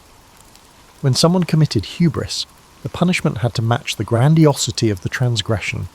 The situation led to some remarkably creative judicial solutions that would make modern legal scholars scratch their heads in bewilderment. The Greek city-states each developed their own flavour of justice. Athens, with its democratic ideals, favoured punishments that involved public humiliation and civic exile. Sparta, ever practical, preferred methods that were both efficient and educational. The island communities developed their own maritime-themed penalties that reflected their seafaring culture. What's particularly fascinating is how these punishments reflected Greek values and worldview. They believed in the interconnectedness of all things, that a person's actions rippled outward to affect the entire community. Therefore, punishment wasn't just about deterrence or retribution, it was about restoring cosmic balance. When someone disrupted the social fabric, the punishment had to be equally disruptive, but in a way that ultimately reinforced societal norms. You'll notice as we explore these tales that the Greeks had a particular genius for matching the punishment to the personality of the offender. They studied human nature with the same intensity they applied to mathematics and astronomy. This psychological sophistication meant that punishments were often tailored to exploit the specific weaknesses or character flaws that led to the original crime. The role of shame in Greek society cannot be overstated. While many ancient cultures relied primarily on physical pain or death as deterrents, the Greeks understood that social ostracism could be far more devastating than any bodily harm. They weaponized embarrassment with surgical precision, creating punishments that would haunt offenders long after any physical wounds had healed. Religious considerations also played a crucial role. The Greeks lived in a world populated by capricious gods who demanded respect and proper ritual observance. Many punishments had religious dimensions, designed to appease divine wrath or demonstrate piety to the community. This spiritual element added layers of meaning that transformed simple legal consequences into profound moral statements. As we journey through these 7 tales of Greek judicial creativity, you'll encounter punishments that range from the ingeniously appropriate to the utterly mystifying. Some will make you laugh at their absurdity, others will make you wince at their cleverness, and a few might make you wonder if the ancients were right. Each story reveals not just how the Greeks dealt with lawbreakers, but also how they understood human nature, social responsibility, and the delicate balance between individual freedom and collective welfare. These were not merely punitive measures, they were tangible manifestations of philosophical ideas, akin to theatrical performances on the public stage. This grand tour of Greek judicial creativity begins in classical Athens, the birthplace of democracy, where a citizen's social reputation could quickly determine their fate. The Athenians had elevated public shaming to an art form that would make modern social media pylons look like gentle suggestions. Imagine being an Athenian citizen in the 5th century BC, when your reputation was literally your most valuable possession. The Athenians understood something that modern psychologists are only now rediscovering. Social exile can be more devastating than physical punishment. They developed a sophisticated system of shame-based penalties that targeted the very core of Greek identity, one standing in the community. Ostracism was the most famous, but it may not be what you think. Every year, Athenian citizens could vote to temporarily exile one prominent person for 10 years, not because they'd committed a specific crime, but because they'd become too powerful or influential. Picture the ultimate democratic timeout, where success itself became grounds for punishment. The person could return after a decade with full rights restored, but their political career was effectively ruined.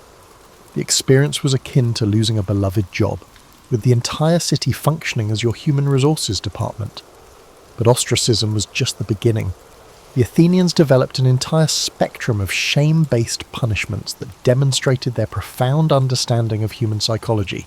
Take the practice of atimia, literally meaning dishonour.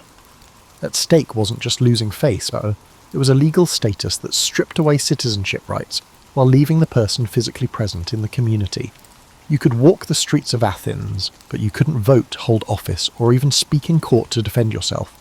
You became a ghost haunting your life. The genius of atimia lay in its graduated nature. Different crimes resulted in different levels of dishonour. A tax evader might lose the right to hold office, but could still participate in religious festivals. Someone who shirked military duty might be barred from the agora, the bustling marketplace that was the heart of Athenian social life. The punishment was precisely calibrated to the offence, like a master craftsman adjusting the tension on a lyre string. One particularly creative form of Athenian justice involved the use of public monuments to shame. When someone committed fraud or betrayed the city, their punishment might include having their crime literally carved in stone and displayed in a prominent location. Unlike modern criminal records that gather dust in filing cabinets, these marble testimonials to poor judgment stood in the busiest parts of the city for generations. Imagine having your worst moment chiselled in granite and placed where everyone you know would see it daily. The Athenians also pioneered the concept of financial punishment as social surgery. They didn't just fine people, they structured fines to maximise social impact. A wealthy merchant caught cheating might have to pay not just compensation to his victims, but also fund a public festival or donate a warship to the navy. The punishment transformed private wrongdoing into public spectacle, forcing the offender to buy their way back into society's good graces through conspicuous generosity.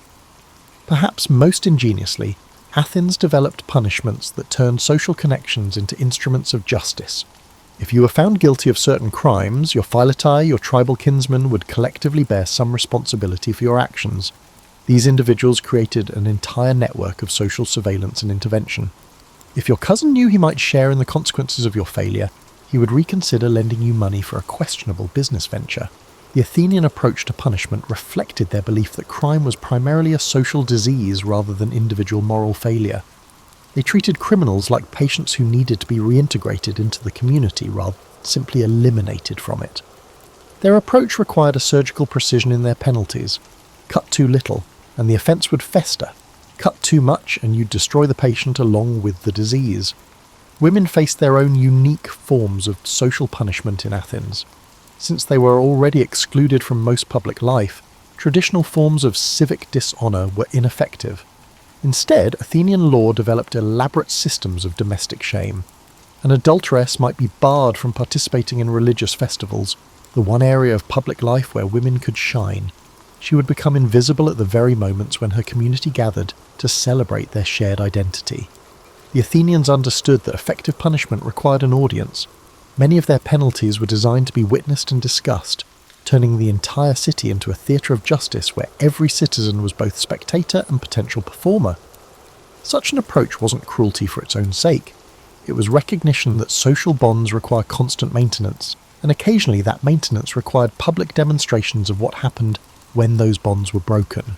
Now shift your perspective from the bustling democracy of Athens to the stark military efficiency of Sparta, where punishment wasn't just about justice, it was about forging the perfect warrior society. If Athens was a theatre of social drama, Sparta was a laboratory of human endurance, and their punishments reflected this fundamental difference in values. You've probably heard about Spartan military training, bullying, but you might not realise how their approach to criminal justice was simply an extension of their educational philosophy. The Spartans believed that every experience, pleasant or painful, should serve to strengthen the individual and the state. Their punishments weren't just penalties, they were lessons disguised as suffering, designed to create better citizens through carefully calibrated adversity. Consider the fate of Spartan cowards, perhaps the most despised criminals in this warrior society. Rather than execution or exile, which would simply remove the problem, Spartans subjected cowards to a fate worse than death. They were required to live among their fellow citizens while bearing visible marks of their shame. They were required to shave half their beards, don distinctive clothing, and refrain from taking part in communal meals or exercises. Imagine being permanently labelled as the only person who failed while everyone else succeeded. Constant reminder of what not to become. Such behaviour wasn't random cruelty. The Spartans understood that courage was contagious, but so was cowardice. By keeping cowards visible but dishonoured, they created living examples that reinforced brave behaviour in everyone else. The punishment served multiple functions simultaneously. It deterred future cowardice, provided ongoing education for young Spartans, and offered the remote possibility of redemption for the offender. Theft in Sparta received perhaps the most paradoxical punishment in ancient Greece. Instead of punishing the act of stealing, they punished individuals for being caught while stealing. Their decision wasn't because Spartans encouraged theft, but because they valued cunning and stealth as military virtues. A successful thief demonstrated skills that could be useful in warfare or espionage. However, catching them revealed either poor planning or inadequate execution, flaws that could prove fatal in battle. The punishment for caught thieves was brilliant in its educational value. The public flogging they endured was not merely a form of retribution. Peers administered the beating in front of the entire community, transforming punishment into a performance. Young Spartans learned about both the acceptable limits of cunning and the consequences of failure. Some historians record that particularly stoic thieves who endured their punishment without crying out were eventually praised for their endurance, transforming shame into honour through sheer toughness. Spartan women, who enjoyed far more freedom than their Athenian counterparts, faced correspondingly unique punishments. A woman who failed in her duties as a mother might be required to participate in public ceremonies where her shortcomings were richly acknowledged. But true to Spartan efficiency, these ceremonies were designed to be educational rather than merely humiliating. Other women learned from observing both the punishment and the offender's response to it. Perhaps the most psychologically sophisticated Spartan punishment involved the practice of perioesai degradation. Citizens who violated certain laws might be reduced to the status of perioikoi, free residents who lacked full citizenship rights. This punishment was particularly devastating because it was hereditary. Your crime wouldn't just affect you, it would impact your children and their children. The Spartans understood that the threat of generational consequences was a powerful deterrent, especially in a society that prized family honour above individual achievement. The Spartans also developed unique punishments for military failures that went beyond individual cowardice. If a unit underperformed, the Spartans might assign them to domestic duties normally reserved for their enslaved population, known as helots. Warriors would find themselves cooking, cleaning, and maintaining equipment instead of training for battle. They intended the role reversal to be so psychologically uncomfortable that it would motivate better performance in the future. What made Spartan punishment particularly effective was its integration into their broader social system. Unlike other Greek cities where punishment was often an interruption of normal life, in Sparta it was woven into the fabric of daily existence. Training exercises regularly included elements of controlled suffering, making the transition from education to punishment almost seamless.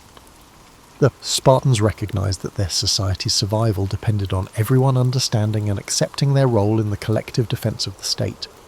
Punishments were therefore designed to reinforce social hierarchy and shared values rather than simply deter specific behaviors. Every penalty served as a reminder of what the community expected and what happened when those expectations weren't met. Their approach was remarkably forward-thinking, in its recognition that punishment should serve multiple purposes simultaneously. Modern criminologists still struggle to balance deterrence, rehabilitation, and social cohesion in their recommendations for criminal justice reform. The Spartans integrated all three goals into a system that, while harsh by modern standards, was internally consistent and remarkably effective at maintaining social stability. Your journey through Greek judicial creativity now takes you to the scattered islands of the Aegean, where communities surrounded by endless blue develop their own distinctive approaches to punishment. When you're living on a small island where everyone knows everyone else's business, and escape is only possible by boat, traditional forms of justice require some serious adaptation. Island communities faced unique challenges that shaped their approach to criminal justice. You couldn't simply exile someone to another city-state when the nearest land might be days away by sail. Similarly, maintaining prisons was impractical when every resource had to be imported or carefully conserved. This geographic reality forced Greek islanders to develop some of the most creative punishments in the ancient world. Take the island of Chios, famous for what you might call democratic suicide. When someone committed a serious crime that disrupted community harmony, they were given a choice: face trial with potential execution or drink hemlock voluntarily in a public ceremony. The twist was that the community would gather to witness the event, and the condemned person was expected to give a speech explaining their actions and accepting responsibility. The speech wasn't just punishment, it was therapy for the entire community, allowing them to process the crime and its consequences collectively. The genius of this system was that it transformed the most serious punishment into an act of personal choice rather than community violence. The criminal maintained some dignity while still paying the ultimate price, and the community avoided the psychological burden of executing one of their own. It was like a tragic play performed for an audience of friends and neighbours, with real stakes but a cathartic resolution. Maritime crimes received particularly inventive punishments that reflected the islanders' relationship with the sea. Pirates caught in island waters might be sentenced to sea walking, essentially an early form of keel hauling, where the offender was dragged behind a ship through rough waters. But the creative part wasn't the physical punishment, it was the symbolic element.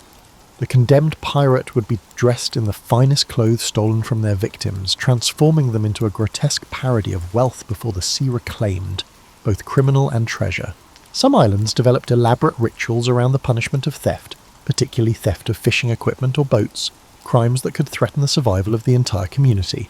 The thief might be required to fast for several days, then swim to a designated rock formation offshore, while the community watched from the beach. If the thief successfully completed the swim, the community considered their punishment complete and welcomed them back. If they failed, well, the sea had rendered its verdict. This trial by ordeal wasn't arbitrary cruelty. It served multiple psychological and social functions. The physical challenge tested the offender's commitment to redemption, while the community's witness meant everyone participated in the resolution of the crime.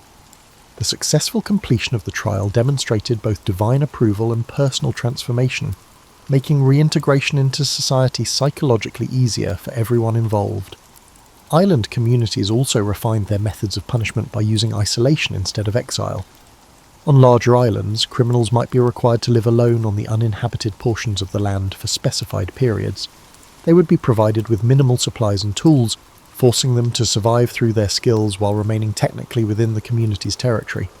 Villagers would check on them periodically, creating a system of monitored solitude that combined punishment with rehabilitation. This form of punishment was particularly effective because it addressed one of the root causes of many crimes: the inability to function independently within social constraints. By forcing criminals to survive alone, the community was essentially providing intensive training in self-reliance and resource management. When the punishment period ended, the offender often returned with enhanced skills and a deeper appreciation for community support. The islands also developed unique approaches to dealing with adultery and other sexual crimes. Rather than the violent punishments common in mainland Greece, island communities often employed ritualized humiliation that involved the entire population. The guilty parties might be required to walk through the village wearing distinctive garments that identified their offence, while the community sang traditional songs that told stories of similar transgressions and their consequences. These musical punishments served multiple purposes. They provided emotional release for the community, educated young people about sexual mores, and gave the offenders a structured way to acknowledge their wrongdoing. The songs often included verses about redemption and forgiveness, creating a pathway back to respectability that was both public and personal. Perhaps most remarkably, some islands developed seasonal punishments that aligned with their agricultural and fishing cycles. Some islands banned serious offenders from participating in specific seasonal activities, such as the olive harvest, fishing seasons, or religious festivals which defined community life. These restrictions created a rhythm of punishment and reintegration that matched the natural cycles of island life. The effectiveness of island justice lay in its recognition that small communities couldn't afford to lose members permanently, but they also couldn't tolerate behaviour that threatened group survival. Your exploration of Greek punishment now leads you into the realm where justice meets divine will, where the gods themselves were believed to participate in the judicial process. At places like Delphi, where the famous oracle delivered cryptic prophecies, the lines between earthly law and heavenly judgment became beautifully, bizarrely blurred.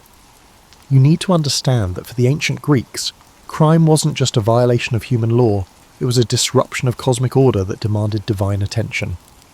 This belief led to some of the most psychologically sophisticated punishments in the ancient world, where offenders faced not just human consequences, but the perceived wrath of immortal beings with very long memories and creative approaches to vengeance. The oracle at Delphi occasionally prescribed punishments that were as enigmatic as her prophecies. When someone committed sacrilege or violated religious law, they might be told to carry water to the dry place, or feed the hungry stones. These weren't random instructions, they were elaborate metaphorical punishments that required interpretation and often years to complete properly.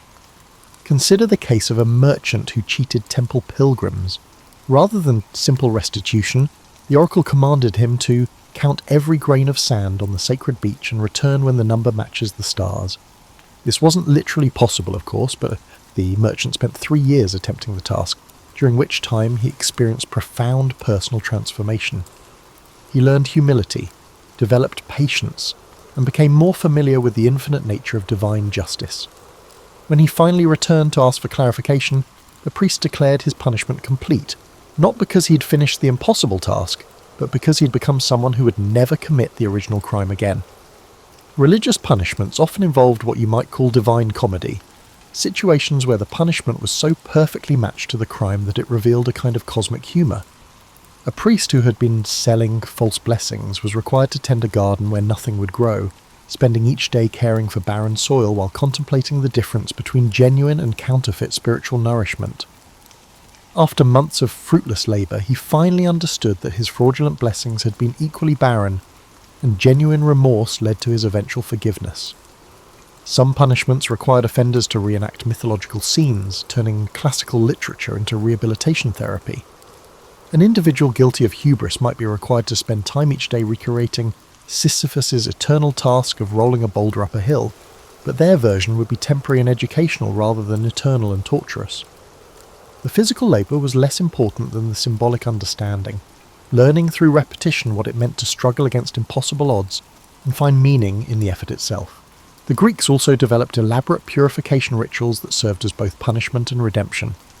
These weren't simple religious ceremonies, but complex psychological processes that could take years to complete. An offender might be required to visit specific sacred sites throughout Greece, performing designated tasks at each location while following strict behavioural guidelines. These ritual journeys were brilliant in their psychological sophistication. They removed criminals from their familiar environment, forced them to interact with strangers who knew nothing of their crimes, and provided structured opportunities for reflection and personal growth. Many offenders reported that the journey changed them more profoundly than any conventional punishment could have. Temple punishments often involved service to the gods, specifically designed to address the spiritual dimension of the crime.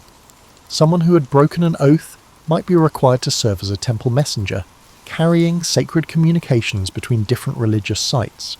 These conditions forced them to repeatedly handle and deliver messages of truth and commitment, literally surrounding themselves with the values they had violated. The genius of religious punishment lay in its recognition that many crimes stemmed from spiritual emptiness or disconnection from community values. Rather than simply inflicting suffering, these punishments provided opportunities for genuine transformation. Offenders were given the chance to rebuild their relationship with the divine, while also serving their human community. Most remarkably, the design of some religious punishments made them impossible to complete without divine intervention. Such an approach wasn't cruelty. It was recognition that some offences were so serious that human effort alone couldn't provide adequate redemption. The punishment became a form of extended prayer, where the offender had to genuinely seek divine forgiveness to achieve resolution. Often these impossible punishments entailed paradoxical tasks that defied conventional solutions. An offender might be told to find the beginning of a circle, or speak a word that has never been spoken. The resolution came not through completing the task, but through understanding its impossibility and accepting the need for grace beyond human achievement. What made divine punishment particularly effective was its integration of personal transformation with community healing. Religious offences harmed not just individuals, but the entire community's relationship with the walls. The elaborate punishments demonstrated to everyone that the offence was being taken seriously, while providing a pathway for restoring cosmic balance. Now, as you continue your journey through Greek justice, you will enter the realm of philosophical punishment, where thinkers such as Plato and Aristotle theorized about justice and completely redesigned it. In this intellectual landscape, punishment became an opportunity to explore the deepest questions of human nature, moral responsibility, and the purpose of society itself. Picture yourself in ancient Athens, where philosophy wasn't an abstract academic discipline, but a practical tool for creating better human beings and more just communities. The great philosophers approached criminal justice with the same analytical rigour they applied to mathematics and ethics, producing punishments that were as intellectually sophisticated as they were practically effective. Plato's Republic outlined punishments that were essentially educational programs designed to cure the soul rather than simply inflict suffering. He believed that crime resulted from ignorance, not factual ignorance, but a fundamental misunderstanding of what would truly make a person happy and fulfilled. Therefore, punishment should be therapeutic, helping criminals discover the error in their thinking and choose better paths forward. Consider how this philosophy translated into practice. A thief in Plato's ideal city wouldn't just return stolen goods and pay a fine. They would be assigned to study with philosophers who would help them understand why they believed stealing would improve their lives. They would engage in structured dialogues designed to reveal the contradictions in their reasoning and guide them toward more productive ways of meeting their needs. This wasn't soft treatment. It was incredibly demanding. Imagine being required to examine every assumption you've ever made about right and wrong, to defend your choices in front of brilliant thinkers who could expose every flaw in your logic. Many criminals found this intellectual punishment more challenging than physical suffering because it required them to confront the reality of their own poor judgment. Aristotle took a different but equally sophisticated approach. He believed that virtue was a habit developed through practice and that criminal behaviour resulted from bad habits that could be corrected through proper training. His punishments were like moral exercise programs, designed to strengthen the ethical muscles that had grown weak through misuse. An Aristotelian punishment might require a dishonest merchant to spend time each day practicing small acts of honesty, gradually building up to more significant challenges. The merchant would start by accurately describing the quality of goods to customers, then progress to admitting mistakes or offering fair prices without negotiation. Each day would bring new opportunities to practice virtue until honest behaviour became as natural as the original dishonesty had been.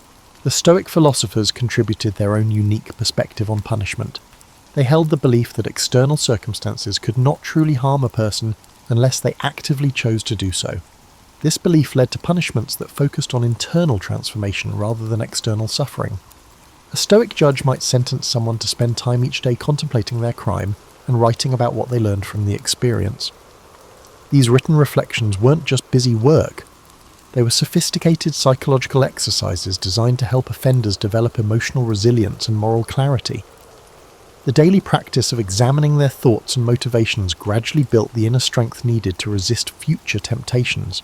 Many of these philosophical journals survived and offer intriguing details about the criminal mind's journey toward redemption. Through the development of group punishment schemes, certain philosophical schools transformed criminal justice into a form of community education. When someone committed a crime, they would be assigned to participate in philosophical discussions with other offenders, exploring questions related to their specific types of wrongdoing. These weren't support groups in the modern sense, but rigorous intellectual workshops where participants had to defend their ideas and examine their beliefs under scrutiny. The Cynics, known for their rejection of social conventions, created punishments that challenged offenders to question the assumptions underlying their crimes. Someone caught cheating in business might be required to live as a beggar for several months, experiencing firsthand the insecurity and desperation that drove many people to dishonesty. The outcome wasn't just punishment, it was immersive education in the social conditions that contributed to crime. Most remarkably, some philosophers designed their punishments to be voluntary and self-administered. Offenders would be given detailed instructions for programs of self-examination and moral development, then trusted to carry them out without supervision. The community would check their progress periodically, but the real accountability came from the offender's own conscience and commitment to improvement. This approach recognised that lasting change had to come from within rather than being imposed from outside. External punishment might deter future crimes through fear, but only internal transformation could eliminate the desire to commit crimes in the first place. The philosophers understood that true justice required changing hearts and minds, not just behaviour. The effectiveness of philosophical punishment lay in its recognition that crime was often a symptom of deeper problems, confusion about values, poor reasoning skills, or lack of purpose and direction. By addressing these root causes, philosophical punishments offered genuine solutions rather than temporary deterrents. Modern cognitive behavioural therapy owes much to these ancient Greek innovations in using intellectual exercises to change destructive patterns of thinking and behaviour.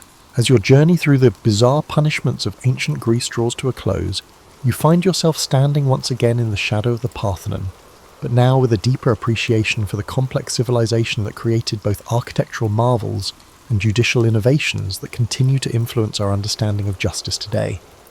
The ancient Greeks bequeathed us something far more valuable than simply colourful stories of unusual punishments. They demonstrated that justice could be creative, therapeutic, and transformative rather than merely retributive. Their approach to criminal justice was fundamentally optimistic. They believed people could change, communities could heal, and society could improve through thoughtful application of consequences that served multiple purposes simultaneously. You've seen how different Greek communities adapted their approach to punishment based on their unique circumstances and values. Athens emphasized social reintegration through controlled shame. Sparta focused on strengthening both individual character and collective defense. Island communities developed solutions appropriate to their geographic isolation. Religious authorities integrated divine will with human judgment, and philosophers treated crime as an educational opportunity. This diversity wasn't accidental. It reflected the Greek understanding that justice must be tailored to specific contexts rather than applied uniformly regardless of circumstances. They recognised that what worked in a military society, like Sparta, might be counterproductive in a commercial democracy like Athens.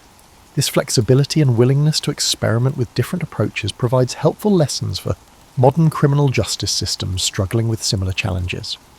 Consider how Greek innovations anticipate modern developments in criminology and psychology.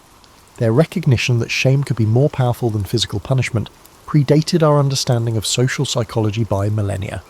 Their use of community involvement in the justice process foreshadowed restorative justice programs. Their emphasis on rehabilitation and transformation anticipated the therapeutic model of criminal justice that emerged in the 20th century. The Greek insight that punishment should serve education rather than mere deterrence remains revolutionary even today. Most modern criminal justice systems still struggle to balance punishment with rehabilitation, often emphasizing one at the expense of the other. The Greeks demonstrated that this was a false choice. Punishment could be educational, and education could be punitive if properly designed and implemented. Perhaps most importantly, the Greeks understood that effective justice required community participation. Crime wasn't just a matter between offender and victim, but a disruption of social fabric that required collective healing. Their punishments were designed to engage the entire community in the process of restoration, ensuring that everyone learned from each instance of wrongdoing. This communal approach to justice offers a stark contrast to the increasingly impersonal nature of modern legal systems, where justice is administered by professional bureaucrats with little connection to the communities affected by crime.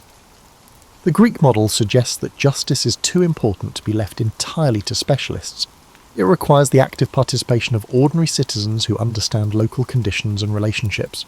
The creativity of Greek punishment also challenges our assumptions about the purposes of criminal justice. Rather than focusing primarily on deterrence or retribution, they emphasize transformation and education. They ask not just how can we prevent this crime from happening again, but also, how can we use this opportunity to create better people and stronger communities? Their willingness to experiment with different approaches, from the theatrical humiliation of Athens to the military discipline of Sparta to the philosophical dialogue of the academies, demonstrates the value of treating justice as an ongoing experiment rather than a fixed system. They were constantly learning from their experiences and adapting their methods based on what worked and what didn't. Modern criminal justice reformers are rediscovering many Greek innovations: therapeutic courts that address underlying causes of criminal behaviour, community service programs that connect offenders with the people they've harmed, and restorative justice processes that emphasize healing over punishment. These contemporary developments suggest that the Greeks were onto something profound in their approach to justice. As you reflect on these ancient stories, consider how they challenge contemporary assumptions about crime and punishment. The Greeks remind us that justice is not a natural phenomenon with fixed laws, but a human creation that reflects our values, priorities, and understanding of human nature. Their bizarre punishments were actually sophisticated attempts to solve timeless problems. How do we maintain social order while preserving individual dignity? How do we deter crime while offering opportunities for redemption? How do we balance the needs of victims, offenders, and the broader community? The Greek legacy in criminal justice is not a set of specific practices to be copied, but an approach to thinking about justice that remains relevant across cultures and centuries. They taught us that punishment can be art, justice can be creative, and even serious crimes can be learning opportunities. Their most important lesson may be that justice, like democracy and philosophy, requires active participation from thoughtful citizens willing to experiment with new approaches and learn from both successes and failures. The bizarre punishments of ancient Greece were not the products of primitive brutality, but sophisticated attempts by civilized people to create a more just society, an aspiration that remains as relevant today as it was 25 centuries ago.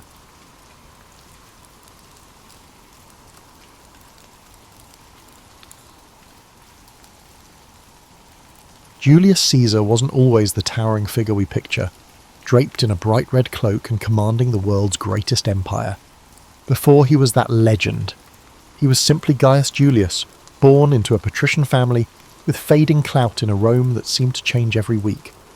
In those early days, the city itself wasn't the polished marble wonder of later centuries. With curving streets that spread gossip more quickly than chariots, it was a noisy, crowded centre of ambition and politics. People lived on top of each other in shabby apartments, while aristocrats planned lavish feasts in their villa courtyards, hoping to lure allies for the next election. Gaius Julius was shaped by it all. The noise of street vendors hawking figs and fish, the heated oratory in the forum, and the whispers behind every statue's column. Even as a child, Caesar had a curiosity that led him to corners of Rome others avoided, dimly lit taverns, the muddy banks of the Tiber River, and rows of cramped bookshops where scribes copied scrolls for hours on end. These experiences seasoned him with a knowledge of everyday life that most upper-class Romans rarely bothered with. He'd watch workers at the docks, fascinated by the different languages from traders coming in from the east. It gave him an early taste for the diversity that existed beyond Rome's walls, and no matter how chaotic it got, he never seemed overwhelmed. Instead, he'd carefully absorb how each piece of society functioned and file the information away. In his early teens, while many aristocratic boys took lessons in rhetoric under famed tutors, Caesar did too, but he did more than rehearse speeches from ancient Greek texts. He peppered his teachers with questions about how words could shift emotions. He realized that to command respect in Rome, you needed to shape minds and hearts, not just bodies on a battlefield. This flair for oratory would become one of his trademarks. Before he wore the laurel wreath, Caesar was already making a name for himself in smaller legal cases. He wowed the courts with a perfect blend of reason, passion, and style that made older, more experienced pleaders look foolish. His household wasn't exactly a fortress of tranquility. Tensions brewed under its roof, fed by old feuds and expectations that could suffocate a young man. If you were a patrician, tradition dictated you climb certain ladders, hold a few offices, curry favour with the Senate, play by Rome's unwritten rules. Yet Caesar's mother, Aurelia, sensed something different in him. His eyes sparked with ambition beyond the norm. Quietly, she encouraged him to break moulds, but do so intelligently. She knew that living like a chameleon in Rome's political ecosystem, switching shades when necessary, was the path to real power. Of course, Caesar's early journey wasn't smooth. He found himself ensnared in the civil disputes between Marius, his uncle by marriage, and Sulla, which tore Rome into factions. As a teenager, Caesar had to flee or risk execution when the dictatorial Sulla took over. But even on the run, he refused to remain hidden in a corner of Italy. Instead, he travelled discreetly, learning about local communities, forging bonds with minor officials and gaining a sense for the shifting alliances that propped up Roman government. Ever cunning, he avoided Sulla's men by staying a step ahead of them, sometimes disguising himself or travelling in the company of improbable companions, like foreign traders or even wandering performers.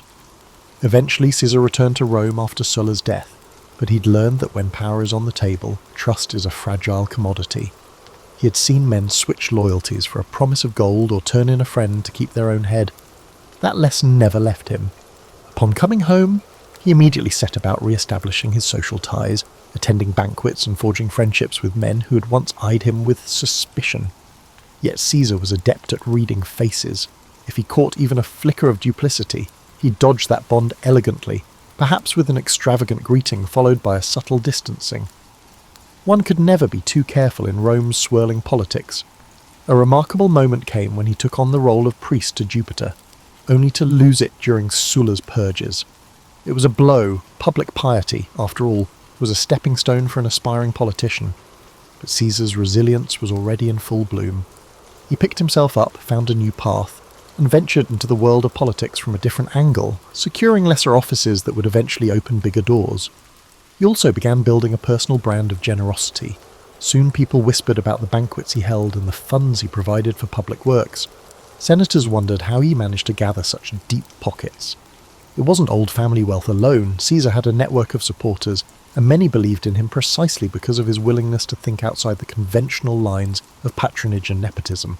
By his mid-20s, Caesar had cultivated a reputation for being both bold and adaptable. He hadn't yet reshaped Rome, but the seeds were there. His path wasn't about simple heroics or the typical childhood prophecy that he was destined for greatness. Rather, it was a quieter accumulation of experiences that prepared him for the challenges ahead. Each piece, his exposure to everyday Romans, his brush with danger during Sulla's regime, his love of rhetoric, lined up perfectly to form a foundation. Rome, full of swirling rivalries and unspoken rules, had no idea that this relatively unremarkable young man with a quick tongue and quick mind was about to upend everything. Before he was a seasoned commander or the Colossus striding across the Rubicon, Caesar had an escapade that shaped his perspective on the power more than any lecture in the Senate ever could: his abduction by Cilician pirates in the Aegean Sea. It's a tale rarely told in the mainstream, but it offers a raw glimpse into his character. Caesar was travelling to strengthen his oratory skills under a renowned teacher on the island of Rhodes, something aristocrats often did. But the seas teemed with pirates who thrived on ransom, and it wasn't long before his ship was seized. The pirates who captured him expected a frightened Roman aristocrat. Instead, they encountered a man whose boldness made them question who'd truly been captured. When they demanded a ransom of 20 talents of silver, Caesar reportedly scoffed that they were underselling him. He insisted they ask for 50. The pirates, bemused yet intrigued, took his suggestion. For several weeks, Caesar lived among them, waiting for friends to gather the sum. During that time, he treated them as if he were the one in charge, ordering them to keep quiet when he slept, even reciting poems and speeches and telling them to appreciate the artistry, or else, to the pirates' credit, they indulged him, perhaps wondering if they had accidentally kidnapped a lunatic. He wasn't simply being arrogant, he was displaying confidence and unpredictability. In a precarious situation, fear can be an exploitable weakness. By acting as if he were the authority figure, Caesar forced the pirates to respect him, or at least treat him carefully. When the ransom finally arrived and Caesar was freed, he quickly organised a naval force, hunted those same pirates down, and had them crucified. It was an act of lethal retribution, laced with the cunning that would characterise his later campaigns. The memory of that ransom demanded, and of Caesar's outlandish performance on the pirates' island, helped shape his entire approach to dealing with adversaries, dramatic, strategic, and always with an eye to the outcome. Back in Rome, Caesar resumed his climb, yet he carried a certain swagger now, a sense that his life was fated for something extraordinary. After all, how many young Roman nobles had stared down pirates and lived to spin the tale? At political gatherings, people whispered behind their cups of wine, speculating on whether that story was just Caesar's brand of theatrics or pure truth. But it was undeniable that he managed to secure enough influence to become a military tribune, and soon he was off to gain experience in the provinces, which gave him intimate knowledge of the armies he would one day command. The politics he left in Rome were no less complicated.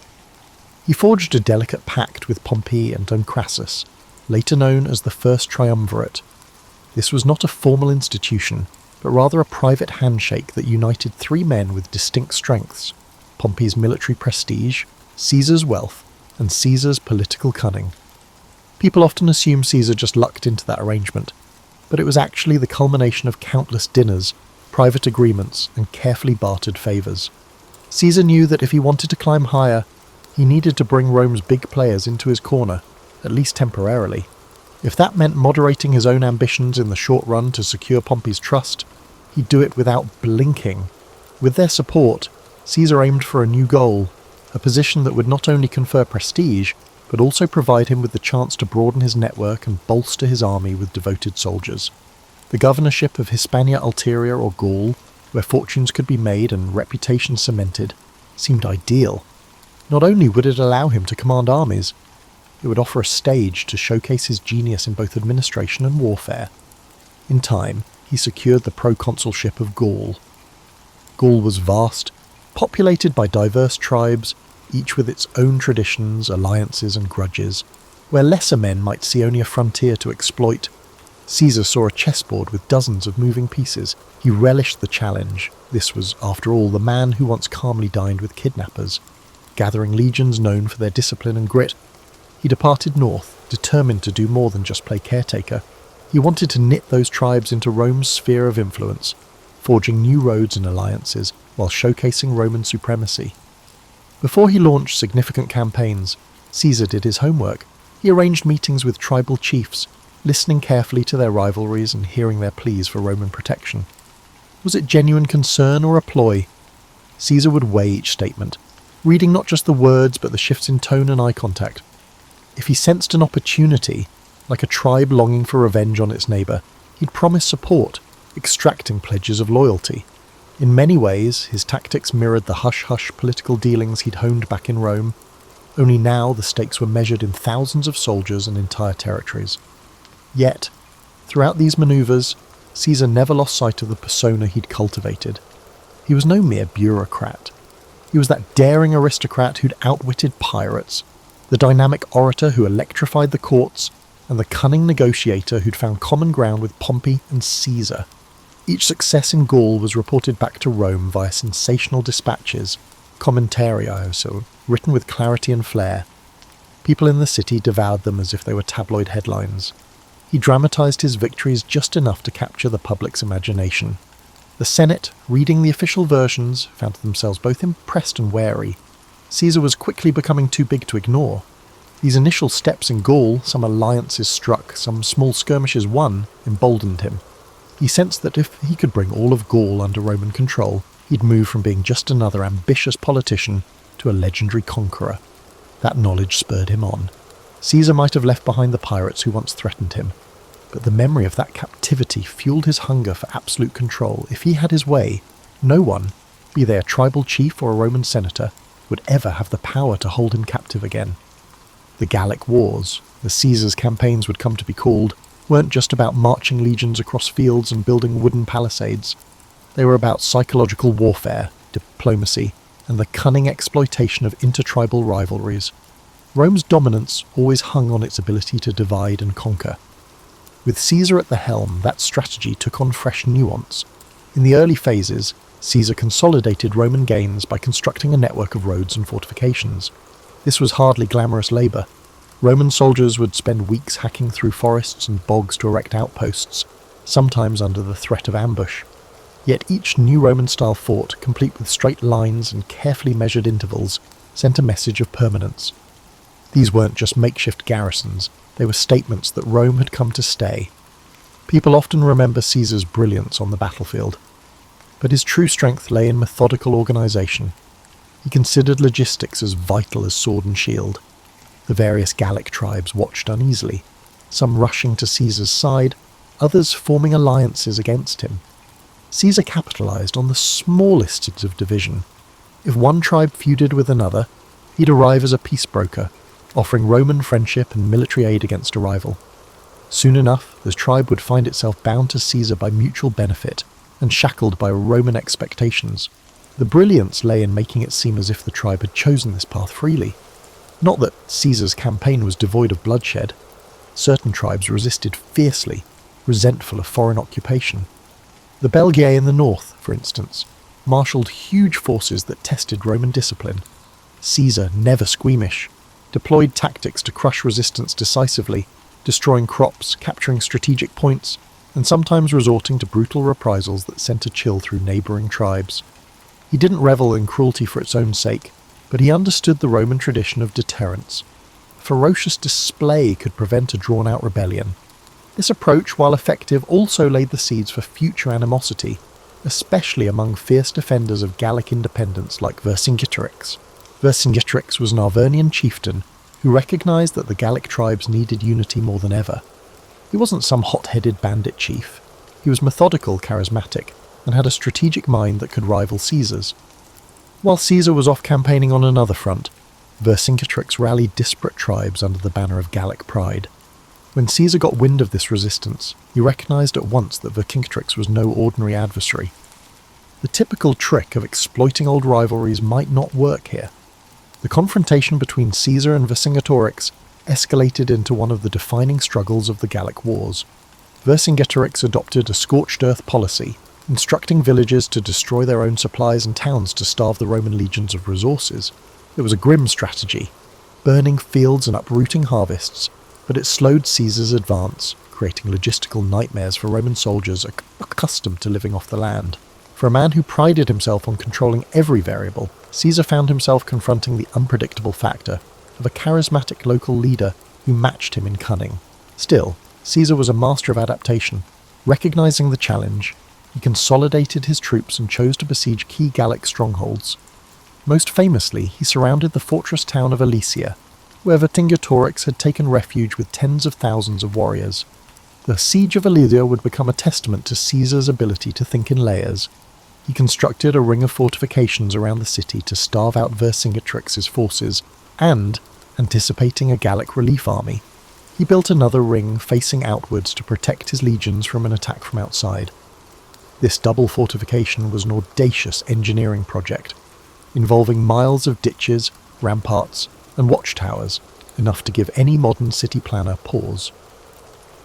The days wore on under a relentless sun. The besieged Gauls inside Alesia ran short of food. Women and children were turned out of the fortress, hoping for mercy, only to be left stranded between the city walls and the Roman lines. Meanwhile, a massive relief force of various Gallic tribes arrived, attempting to break Caesar's outer defences. During one critical night, it seemed Rome might collapse under the weight of the onslaught. Caesar himself rallied his men, darting from post to post. He knew if Alesia was relieved, Gaul could unite behind Vercingetorix, and Caesar's entire campaign might unravel. Against formidable odds, the Roman lines held. Exhausted from repeated attacks and lacking a coherent strategy, the relief force finally broke. Inside Alesia, with supplies gone, inns and morale shattered, Vercingetorix surrendered. The sight of this defiant Gallic chieftain handing over his weapons underscored the turning point. Rome had asserted its dominance, and Caesar stood at the pinnacle of victory. Yet for all the glory, the end of the siege left many Gauls embittered. Caesar might have pacified the region, but a smouldering resentment would eventually lurk beneath the official peace treaties. When Caesar returned to Rome, he was hailed as a hero. His campaigns in Gaul had quadrupled Rome's domain and filled the Republic's coffers with wealth from newly conquered territories. The Senate awarded him grand triumphs, parades where caged prisoners walked in chains, and the crowd roared with delight. In these processions, Caesar's name became synonymous with military genius and Roman might. Yet the very success that elevated him threatened to unbalance the precarious political framework in Rome. Men like Pompey and Crassus, once his allies, couldn't help but feel overshadowed by the sheer magnitude of Caesar's achievements. The old guard in the Senate grew uneasy. They murmured that Caesar's ambition was too large for the Republic. Even allies wondered if they could remain relevant while Caesar soaked up the glory. Caesar, for his part, believed he had only just begun. His vision extended beyond the spoils of Gaul. He wanted to transform Rome itself, to carve out a position where no single factional rival could stifle him again. This set the stage for an inevitable clash. Caesar's manoeuvres in Gaul, while triumphant, had also sown suspicion and envy. And suspicion and envy in Rome often led to civil war, assassinations, and chaos. But if Caesar was worried, he hardly showed it. Fresh from the greatest victory of his career, he was welcomed like a conquering hero. He stepped onto the marble streets of Rome with a confidence forged in the crucible of countless battles, the final.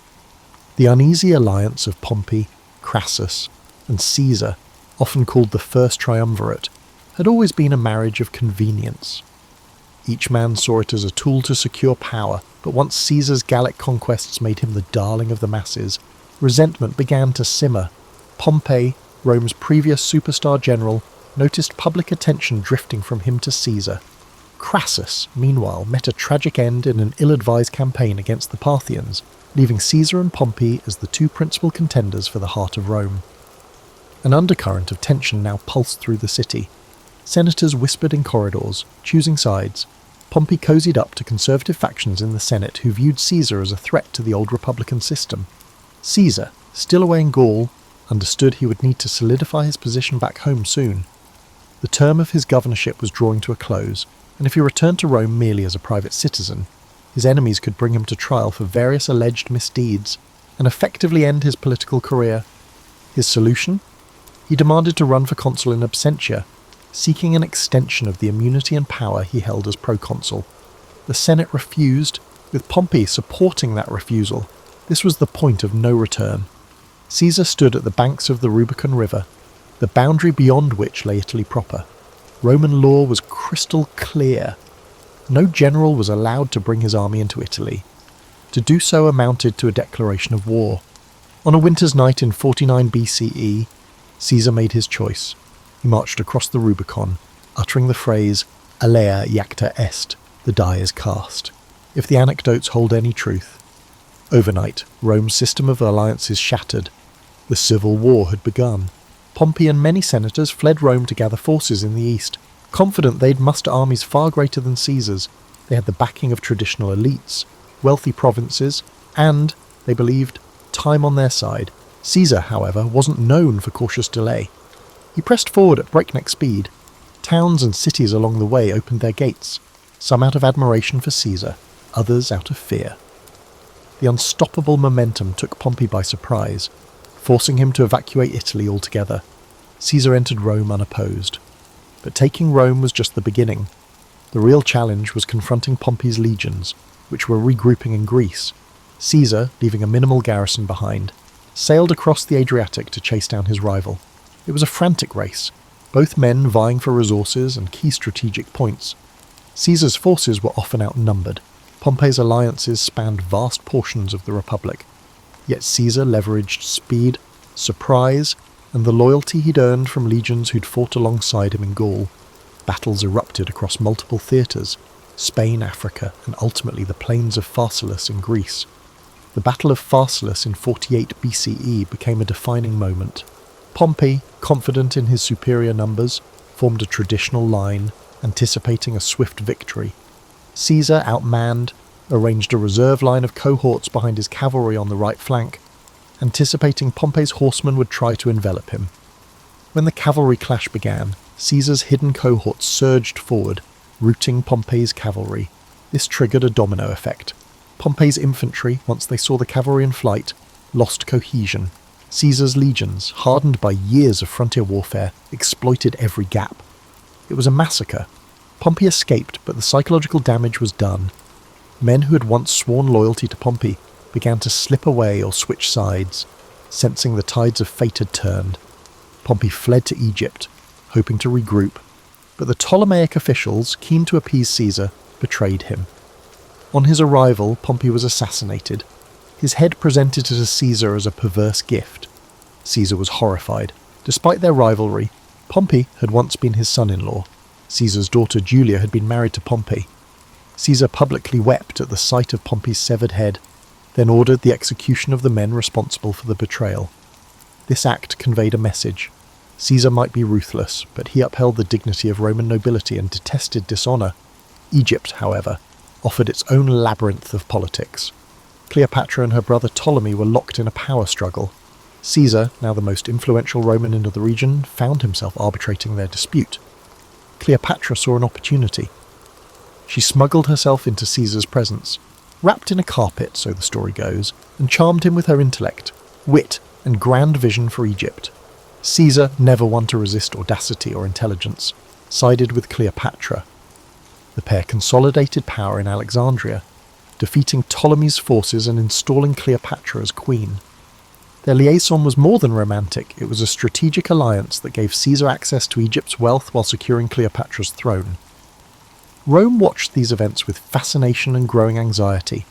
Caesar was off forging alliances and fathering a child with a foreign queen, Caesarion, while Italy braced for whatever came next. Though Pompey was dead, segments of the Roman Republic still resisted Caesar's rule. Caesar marched on, quelling resistance in Asia Minor, with such speed that he famously declared, "Veni, vidi, vici, I came, I saw, I conquered." Then he headed to Africa, clashing with remaining Pompeian forces and eventually subduing them. By 45 BCE, Caesar stood unchallenged as Rome's paramount leader. The Senate, most of whose members owed him their lives or careers, filled his hands with powers that stretched the limits of Rome's traditions. He was named dictator for 10 years, eventually dictator for life. Some called it a tyranny. Caesar, for his part, claimed he was trying to restore order. He enacted sweeping reforms, revising the calendar into the Julian model, restructuring debts, expanding the Senate, granting citizenship to loyal allies in distant provinces, and planning massive building projects that aimed to beautify the city. He also introduced social measures, like distributing land to veterans. In these moves, Caesar walked a tightrope, consolidating power while giving just enough to the masses and Senate to keep them largely compliant. But something in the Roman psyche chafed at one-man rule.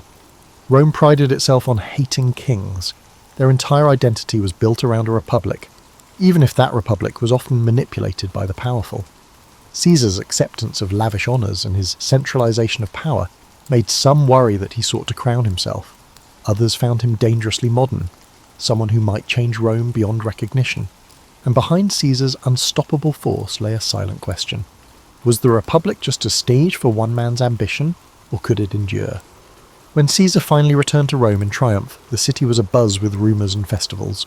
Though war still simmered in the distant corners of the Republic, Caesar's personal magnetism and the promise of stability temporarily silenced most discontent. He orchestrated spectacular public games and feasts, showering the populace with free grain. Statues and monuments sprang up in his honour. Yet beneath the gleaming facade, the core of Roman tradition, those unwritten rules guarding the Republic from monarchy, felt under siege. One example of Caesar's larger-than-life persona was his attempt to reshape the calendar, which was no small matter in Rome. The old lunar calendar had become hopelessly misaligned with the seasons, creating confusion in festivals and civic life. Caesar, advised by astronomers including Sosigenes of Alexandria, introduced the Julian calendar, a solar-based system with a leap year cycle. This was a major administrative reform that didn't just tidy up dates. It demonstrated Caesar's willingness to override centuries of practice if he believed he had a better way. People marvelled at the clarity the new calendar offered, but they also sensed that if Caesar could reorder time itself, what else might he feel entitled to reorder? He poured money into construction.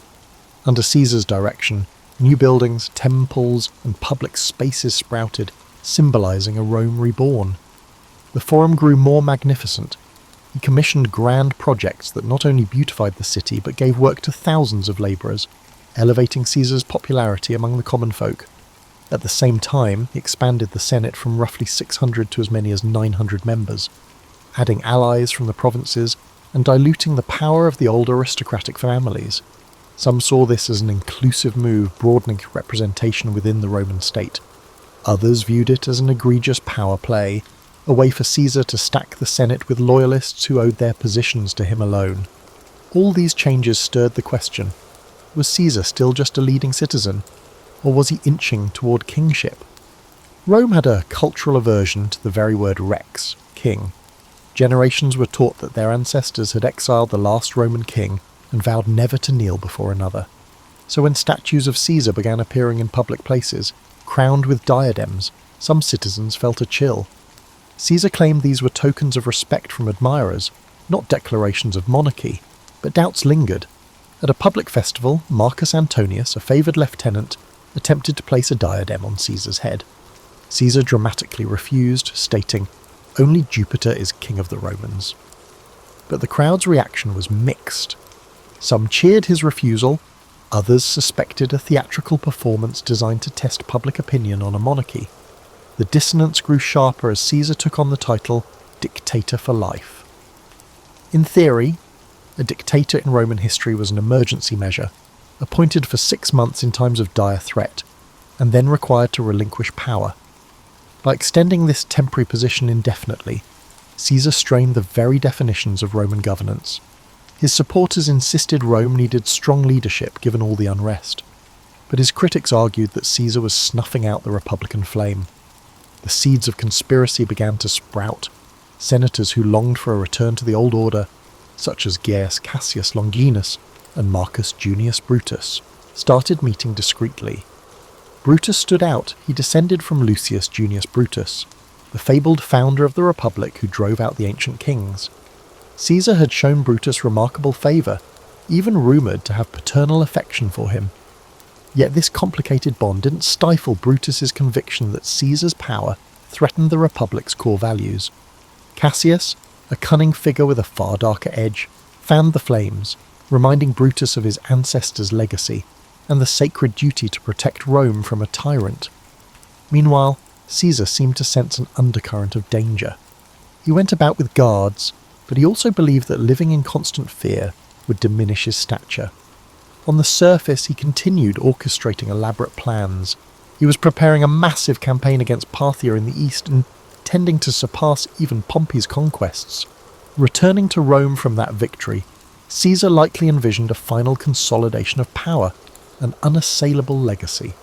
His mind overflowed with new ideas for governance, law codes and expansions of citizen rights. He confided in close allies that his rule would transform Rome into a cohesive empire rather than a loose confederation of territories. Yet those grand visions collided with the simmering resentment of the senatorial class. Many of them had gone along with Caesar out of pragmatism, biding their time, waiting for a chance to assert the old ways. They resented how Caesar's reforms undermined their prestige, how his populist measures made the people less reliant on senatorial patrons. Some conspirators hoped to reinstate a pure republic with limited terms of office and carefully balanced powers. Others simply wanted Caesar gone, viewing him as an existential threat to their personal standing. So as Caesar walked the marble floors of the Curia, conferring with senators, not all who greeted him warmly were true allies. The facade of unity was just that, a facade. Whispers circulated about the Ides of March, a date the conspirators had marked as pivotal. Caesar, distracted by preparations for upcoming campaigns, either dismissed or downplayed the signs of looming treachery. He was, after all, Julius Caesar, the man who escaped pirates, conquered Gaul, and overcame Pompey. To him, fear was a cage he refused to live in. To the conspirators, his confidence was both an insult and an opportunity. The stage was set, and all of Rome felt the tension in the air.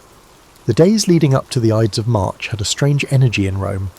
Senators bustled about with forced smiles, while scribes noted a flurry of edicts and proposals Caesar aimed to finalise before departing on campaign. Craftsmen laboured on newly commissioned statues and inscriptions praising Caesar's achievements. Meanwhile, anxious whispers seeped through the city, swirling in the smoky corners of taverns and the hush of aristocratic dinner parties. Caesar himself oscillated between excitement for his Parthian expedition and vague apprehension. Omens were a big deal in Roman society, and several odd occurrences had stoked superstitions, reports of strange lights in the sky, or a soothsayer who warned Caesar to beware the Ides of March. Caesar, rational yet not entirely dismissive of Quran auguries, seemed torn between curiosity and disbelief. He joked about the warnings, telling friends the Ides of March had arrived and nothing had happened yet. But behind the levity, hints of caution surfaced. He was known to have shared concerns with Calpurnia, his wife, who begged him on to be vigilant. The conspiracy gained momentum. Cassius worked tirelessly, approaching senators who felt displaced by Caesar's sweeping reforms or who bore personal grudges. Persuading Brutus had been the linchpin.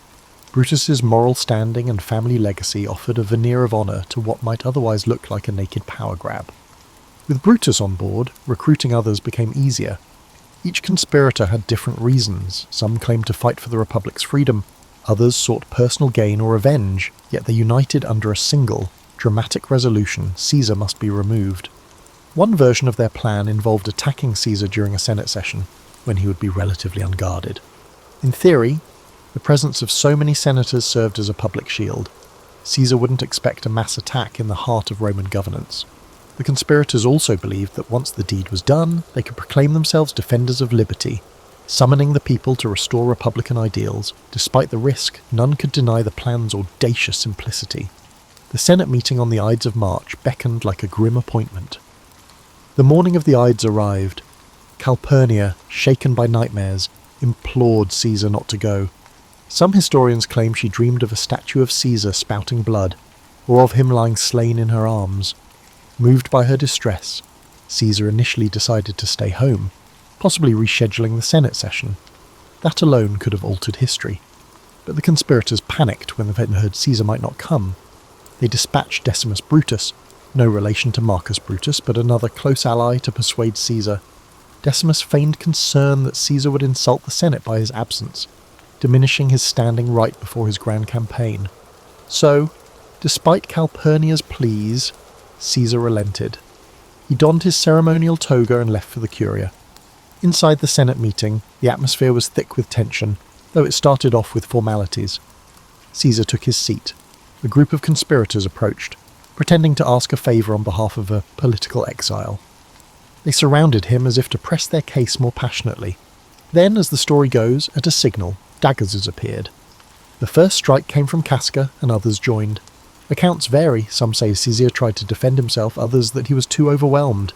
He was stabbed multiple times, the final blow from Brutus, prompting Caesar's legendary and possibly apocryphal utterance, "Et tu, Brute?" In moments, it was over. Caesar lay dead at the foot of Pompey's statue, a cruel twist of fate for the man who had once wept for Pompey's demise. The senators, spattered with blood, proclaimed they had liberated Rome from tyranny. They expected the city to greet them as heroes, yet the immediate reaction was shock, not jubilation. Citizens fled the Curia, unsure whether more violence would follow. The conspirators had planned for Caesar's death, but they hadn't planned for the emotional vacuum it would create among the Roman populace. The question remained, had they truly saved the Republic, or just unleashed chaos?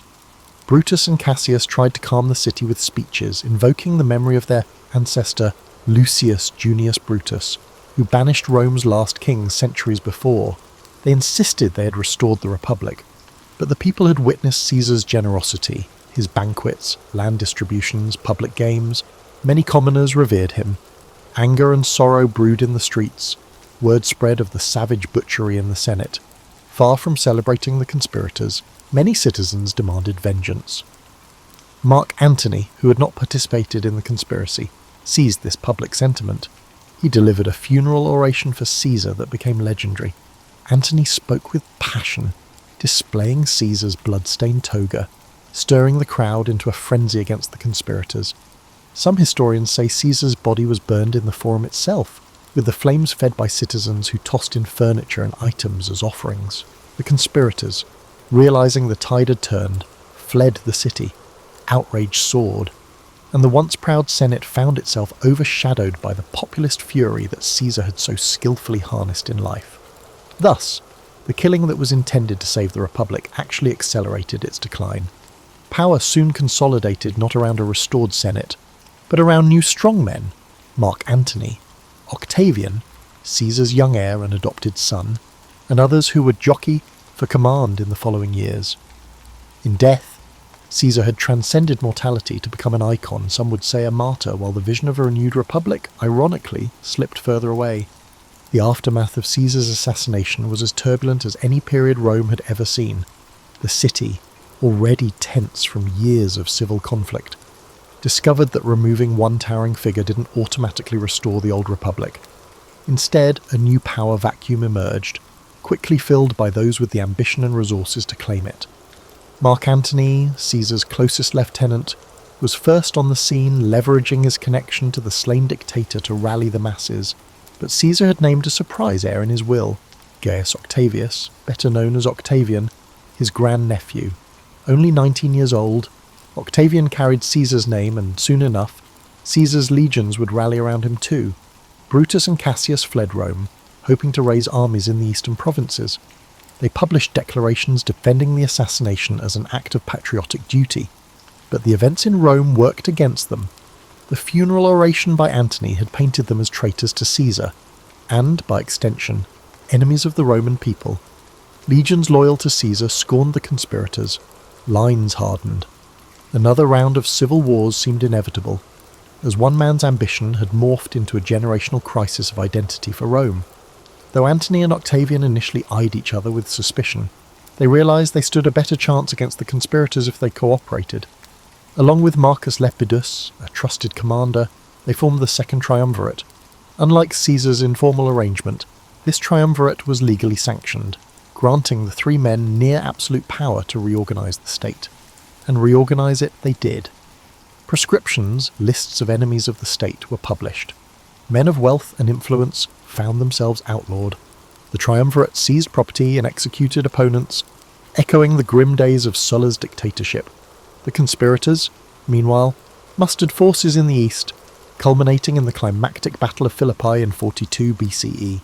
Brutus and Cassius were defeated, and they chose suicide over capture. If Caesar's murderers hoped for a renaissance of republican ideals, they had gravely miscalculated. Rome was now torn between competing strongmen. After Philippi, tensions rose between Antony and Octavian. Antony headed east, forming an alliance, and famously a romance, with Cleopatra in Egypt. Octavian solidified his base in Rome, ensuring the Senate recognized him as the principal heir to Caesar's legacy. By 31 BCE, the rivalry exploded into another civil war, culminating in the naval battle of Actium. Octavian prevailed. Antony and Cleopatra fled and later took their own lives, and the stage was set for Octavian to become Augustus, the first Roman emperor. The Republic, in its old form, was gone. And what of Caesar's legacy? His name, Caesar, would become synonymous with rulership itself. From Kaiser in German to Caesar in Russian, leaders in distant lands would adopt the moniker as a badge of imperial might. His reforms, especially the Julian calendar, outlived him by centuries, influencing how millions of people mark time. His writings, particularly the commentaries on the Gallic and Civil Wars, remained essential reading for generations of statesmen and generals, admired for their clarity and rhetorical brilliance. In a strange twist, the Senate that once feared him voted to deify Caesar after his death, proclaiming him Divus Julius. Shrines and temples to the divine Julius sprang up, turning him into a figure of worship. This posthumous deification gave Octavian an added aura of legitimacy. He was now Divi Filius, the son of a god. One might argue it was the final irony.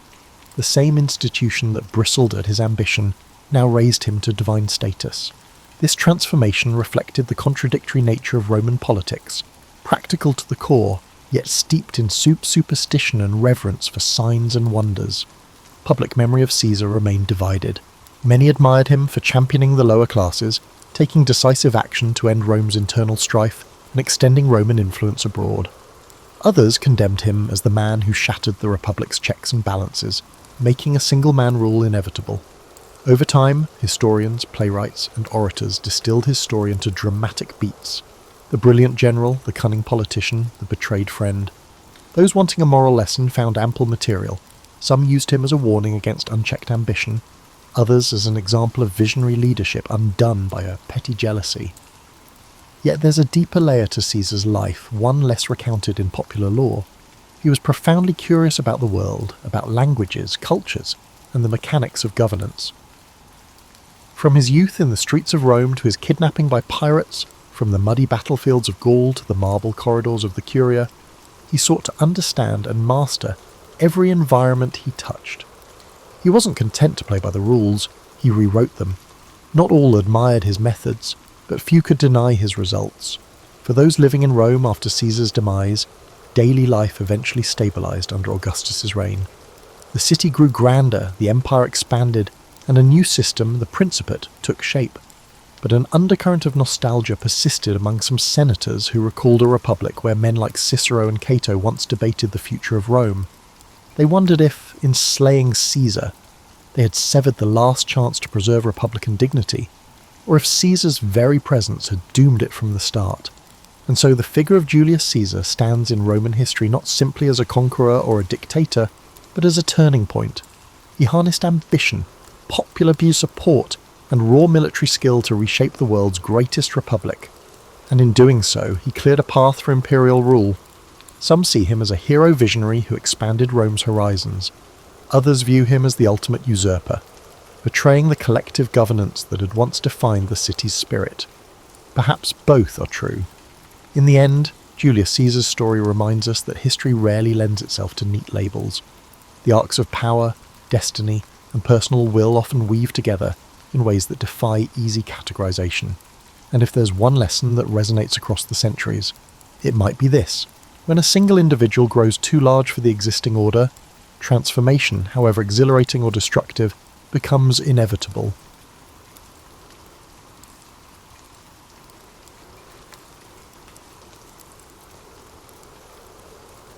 Paul Revere's name evokes images of a midnight ride, urgent calls for militias, and the onset of the American Revolution. Yet few realise the full scope of the man behind that iconic alarm. He was a silversmith, engraver, early industrialist, and a shrewd networker who navigated Boston's circles of artisans, merchants, and political agitators. Born on January 1st, 1735, Old Style, to Apollos Revere, a French Huguenot immigrant, and Deborah Hitchborn, a Boston native. Revere was destined to bridge cultures and communities at a time when colonial society seethed with discontent under British rule. Apollos Revere, who soon anglicised his name to Paul Revere, taught his son the art of silverwork. This trade anchored the younger Paul's fortunes. He grew up in Boston's North End, surrounded by wharves, taverns, and religious meeting houses, absorbing the rhythms of a busy port city. While modern retellings jumped straight to his patriotic escapades, his formative years shaped his destiny in more subtle ways. By age 15, the death of his father thrust him into the role of family provider. the teenage apprentice had to complete his training, manage the family's affairs, and forge connections with established silversmiths and merchants during the 1750s.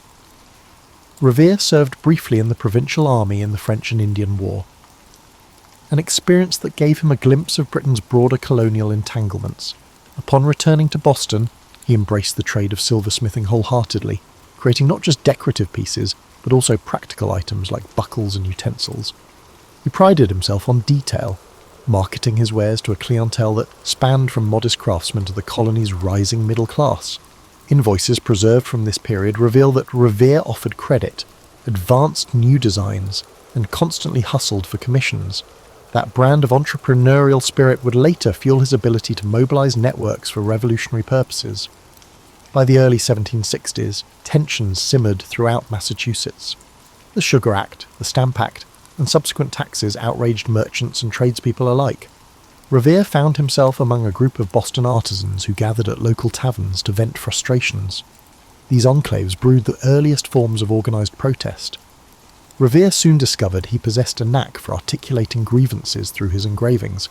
It was not only an art form but also a political tool, effectively circulating ideas and stoking public sentiment against perceived British overreach.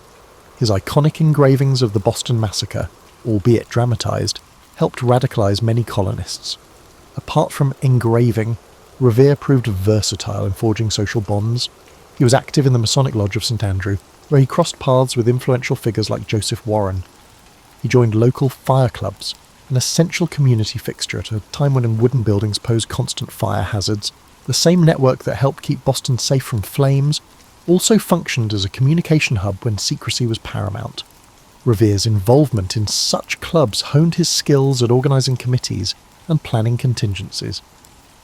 Revere witnessed the growing tension between the British authorities and colonial protesters as the decade progressed. He witnessed the formation of the Sons of Liberty, a loosely knit group bent on resisting British policy through boycotts, demonstrations, and occasionally more aggressive tactics. While Samuel Adams and John Hancock garnered the spotlight, Revere operated just beneath it, linking tradesmen, printers, and mariners to the cause. He carried messages across town, utilised his network to fundraise for boycotts, and orchestrated covert gatherings. In summary, the man played a significant role in the turbulent events that preceded the revolution. His silver shop bustled by day, forging items for well-to-do patrons, while by night he frequently huddled with patriots in back rooms. This dual existence, both an honest craftsman in broad daylight and a clandestine activist in the twilight, gave Revere an uncommon vantage point. He understood the grievances of merchants taxed by Parliament and the resentments of sailors harassed by British naval patrols. He also grasped the precarious existence of apprentices who found themselves jobless whenever tensions flared. In the early 1770s, Revere faced a crucial decision. He could either maintain his status as a respected craftsman and avoid radical elements, or he could fully dedicate himself to the resistance that was forming around him. That choice would define his role in the uncertain months ahead, as Britain tightened its grip and Boston braced for confrontation. His decision to lean into activism would soon thrust him into history's pages, though he never guessed that a single midnight ride would overshadow decades of other contributions. As Britain stepped up the enforcement of colonial policies, Revere and his compatriots adapted. No single figure commanded the burgeoning movement. Instead, it operated through committees, correspondences, and loosely affiliated networks of tradesmen, small merchants, and outspoken patriots. Revere proved instrumental in bridging these circles. He was neither the wealthiest merchant nor the most fiery orator, but his profound knowledge of Boston's geography and his wide array of personal relationships made him indispensable. He played a key role in the intelligence game that developed as tensions rose. The British, suspecting the colonies of seditious intent, planted informants and seized letters. Meanwhile, Patriot leaders formed committees of correspondence in every town, forging a parallel information network that bypassed royal officials. Revere often served as a courier, riding to distant towns, Worcester, Salem, even Portsmouth, to update them on the latest developments. These journeys were not glamorous. Winter roads were treacherous, lodgings minimal. But Revere's skill at travelling incognito, changing routes unpredictably, and winning trust at local taverns kept the chain of communication robust. Beyond his courier work, he continued engraving political cartoons. His depiction of the Boston Tea Party, for instance, circulated widely, capturing the moment when patriots dumped British tea into the harbour. The incident itself was more chaotic than Revere's engraving suggested. He presented it as a unified, disciplined act, an image that bolstered the patriots' claim of moral high ground. He also contributed subtly altered prints of the governor or British officers, turning them into caricatures for distribution among sympathisers. These images, pinned up in print shops or posted in meeting halls, served as rallying symbols.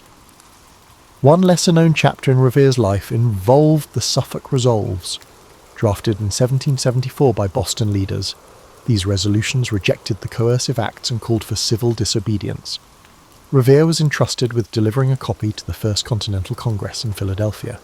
The journey south exposed him to a broader colonial landscape, forging connections with delegators from other colonies.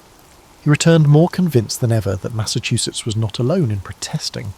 Meanwhile, his reliability as a messenger soared in the eyes of figures like John Adams. Yet Revere was not purely a political operative. He had a family. His first wife, Sarah Orne, had borne him several children before passing away in 1773, and he later married Rachel Walker, who also became part of the extended Revere clan. Balancing domestic life with clandestine patriot activity proved stressful. Friends recalled that Revere's silver shop sometimes functioned as an unofficial meeting site, though it remained primarily a commercial venture. He might sit at his workbench, forging spoons or teapots, while patriots gathered in a small side room to whisper about British troop movements. By 1775, British authorities began to suspect that Boston's artisans played a larger role in the unrest than previously assumed. Regular army officers roamed the city, searching for hidden arms depots. Rumours swirled of British plans to arrest key rebel leaders, particularly John Hancock and Samuel Adams, who had left Boston for the relative safety in Lexington and Concord. Meanwhile, Massachusetts patriots had stored gunpowder in Concord, a small town west of Boston, anticipating a confrontation. As both sides prepared for the potential next move, tensions escalated. During this turbulent period, the Patriot leadership developed a signal system. Should the British launch a sudden strike, watchers at the Old North Church would hang lanterns to indicate whether the troops moved by land or by boat across the Charles River. Revere was part of the group that set this plan in motion, but to reduce risk, it was a friend, Robert Newman, who would hang the lanterns. Revere himself would undertake the hazardous ride to warn Hancock and Adams and rouse the militias along the route. In the days leading to that famous night, Revere scarcely slept. He conferred with Dr. Joseph Warren, who was privy to fresh intelligence suggesting British movements were imminent. The plan was bold, the stakes enormous. If the British discovered it, Revere faced imprisonment or worse. But he recognised that a swift warning might unify thousands of militiamen before the royal troops could seize arms or arrest leaders. No single courier could accomplish the entire job alone. Others, like William Dawes, shared the load. Still, Revere's role would become legendary, overshadowing the fact that a network, not one man, fueled that night's alert. Hence, as April 1775 dawned, Revere stood on a precipice.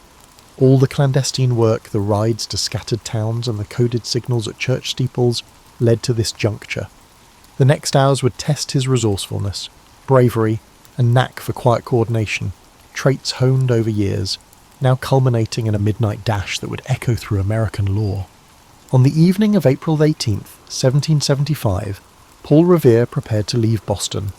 British officers had become conspicuous near the docks, though many Bostonians, loyalists included, believed the troops would attempt to show a force the next day. Revere, however, suspected otherwise. He navigated through dark streets to the Charles River's edge, where a small boat awaited. Two friends rowed him quietly across, muffling oarlocks with cloth to avoid drawing the attention of the British warship anchored to nearby. Revere reached the Charlestown side and found a borrowed horse waiting. Simultaneously, Robert Newman stood at the Old North Church tower, prepared to hoist 2 lanterns in the event of British troops launching from the water. Those signals would inform watchers in Charlestown, who would then spread the alarm by alternative routes. Revere's task was to ride directly to Lexington, rousing the countryside as he went. Another rider, William Dawes, would take a separate path, ensuring that if one was stopped, the other might succeed. Mounting his horse, Revere began the journey. At first, the roads lay eerily quiet, lit only by moonlight or the occasional lantern in a window. He knocked on farmhouse doors, calling to sleeping patriots, "The regulars are on the move," or words to that effect. He never actually shouted, "The British are coming," since many colonists still considered themselves British. Instead, he typically used phrases like, "The regulars are out," to alert local militias. Families woke groggily, but recognised Revere by name or from prior visits. Swiftly they dressed, collected muskets, began passing word to neighbours further inland. The ride was not free of peril. At one point, Revere spotted 2 British officers on horseback. Fearing capture, he evaded them by dashing off on a side path, relying on his memory of the terrain. The near encounter heightened his urgency. Every minute counted. If the British marched swiftly, they could seize the arms in Concord or intercept Hancock and Adams before local militias mustered. Arriving in Lexington around midnight, Revere found Hancock and Adams lodging at the home of Reverend Jonas Clark. He delivered his news. British forces would soon move to confiscate colonial weapons and possibly arrest Patriot leaders. The 2 men hesitated, uncertain whether the threat was immediate. Meanwhile, locals debated the best course. Having done his duty of warning them, Revere prepared to continue on to Concord to spread the alarm further. By coincidence, Dawes arrived in Lexington shortly after Revere, having navigated a separate route. They connected with another rider, Dr. Samuel Prescott, who agreed to guide them to Concord, being intimately familiar with the area. The trio set off, determined to alert the entire region. Not far along, a British patrol lay in wait. The redcoats tried to block them on a narrow road. Dawes managed to slip away, though he lost his horse soon after. Prescott, an agile rider, vaulted a fence into the woods and escaped captivity, successfully reaching Concord. Revere, however, was detained. The officers interrogated Revere, suspecting he carried vital intelligence. He admitted British troops were heading to Concord, but did not conceal that the militias had been forewarned. Stunned by his candour, the officers tried to hustle him along to figure out the scope of the Patriot plan. They soon heard gunfire in the distance, the sound of militiamen already mobilising. Alarmed that their mission was compromised, the officers let Revere go. He found his way back to Lexington on foot, arriving just in time to witness the earliest skirmishes on Lexington Green at dawn. Thus ended Revere's ride, and thus began open conflict in the war that would shape a nation. The militias converged as intended. Though the British pressed on to Concord, they encountered a growing throng of armed colonists. The day ended in a chaotic retreat for the Redcoats, an event that echoed far beyond Massachusetts. News of this standoff would spark the colony's transformation from scattered protests into a full-blown revolution. Paul Revere's role on that pivotal night was merely one component of a larger chain. Others, Dawes, Prescott, local watchers, played equally critical roles. Yet over time, popular mythology spotlighted Revere as the lone hero, galloping through the countryside. Decades later, Henry Wadsworth Longfellow's poem, which condensed the story into a stirring call to arms, greatly contributed to Revere's fame. In reality, Revere's ride was but one expression of a complex strategy. However, it was sufficient to permanently inscribe him in America's collective consciousness as the individual who raised the alarm, thereby altering the course of history. Once the battles at Lexington and Concord ignited warfare, Paul Revere's story did not pause. He continued serving the revolutionary cause in myriad ways, some unsung, others overshadowed by the flash of his midnight ride. In the following months, Boston became a hotbed of tension. The British held the city, while colonial forces encircled it. Revere worked on intelligence and logistical tasks, using his expertise in messaging and in crowd coordination to keep patriots informed. One key project saw him turning from silver to metal of another kind. Massachusetts needed cannon, shot, and other munitions. As a skilled artisan, Revere adapted his workshop for manufacturing. Though not a large-scale operation, his foundry contributed metal fittings and small arms components. He tinkered with ways to produce gunpowder, though that challenge required specialised mills. Meanwhile, Revere participated in local committees that governed the region in the absence of British authority, ensuring daily life continued amid chaos. Amid these labours, tragedy struck. Dr. Joseph Warren, Revere's friend and fellow patriot, was killed in June 1775 at the Battle of Bunker Hill. Warren's death hit Revere hard. The two had collaborated closely in brutalising the earliest resistance. and Warren's medical skill had saved countless lives in prior skirmishes. The heartbreak sharpened Revere's resolve. The cost of independence was high, yet men like Warren believed in it passionately. Revere channeled that sorrow into further commitments, travelling frequently between revolutionary committees in Cambridge and outlying towns. The British finally evacuated Boston in March 1776, a turning point that caused jubilation among the patriots. Revere moved back into the city, reclaiming his silver shop, but found it in disarray after months of occupation. Repairs were needed before normal business could resume. However, normal business had become a distant memory by that point. The war had shifted to other colonies, and Revere's skill set remained valuable. He volunteered for militia service and was appointed a lieutenant colonel of artillery in the Massachusetts militia. This role combined administrative oversight, ensuring troops had supplies and equipment, with strategic input, drawing on his knowledge of local fortifications. In 1778, Revere participated in the ill-fated Penobscot expedition, an attempt by the Massachusetts militia to oust British forces in present-day Maine. The expedition ended in disaster, with the colonial fleet scuttled and troops forced to retreat through the wilderness. Revere faced criticism for his actions there, especially regarding disputes over the chain of command.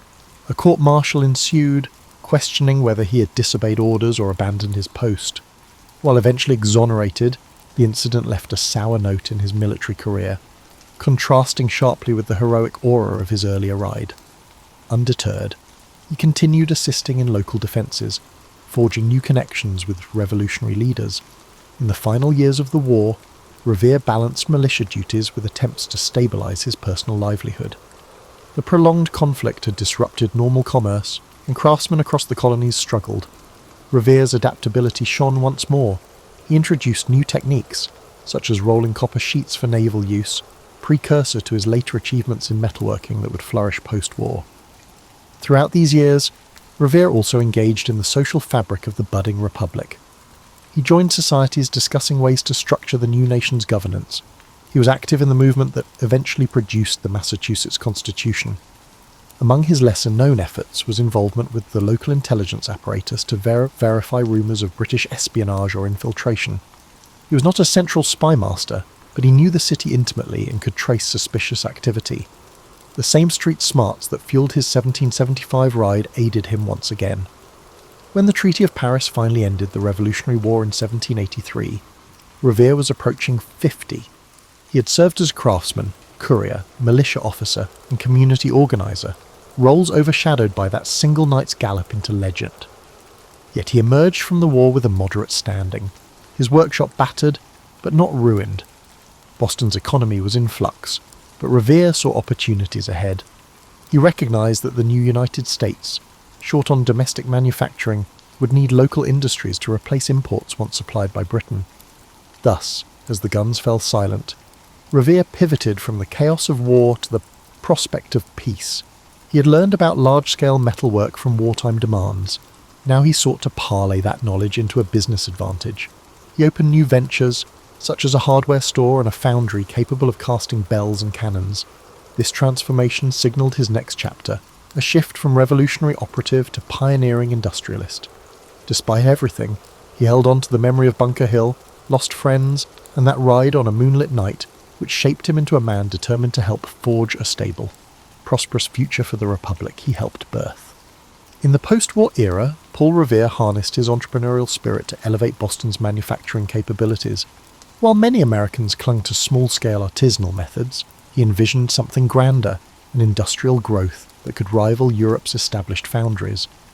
His experiences rolling copper for naval uses and casting small cannons during the war primed him for expansions. Through determined trial and error, Revere built a thriving copper works enterprise. It began with smaller tasks, producing copper bolts, spikes, and fittings for local shipyards. Boston, a bustling maritime hub, offered a ready market. Over time, Revere realised the potential for roofing large buildings with copper sheets, a technique popular in European cathedrals but rare in the young United States.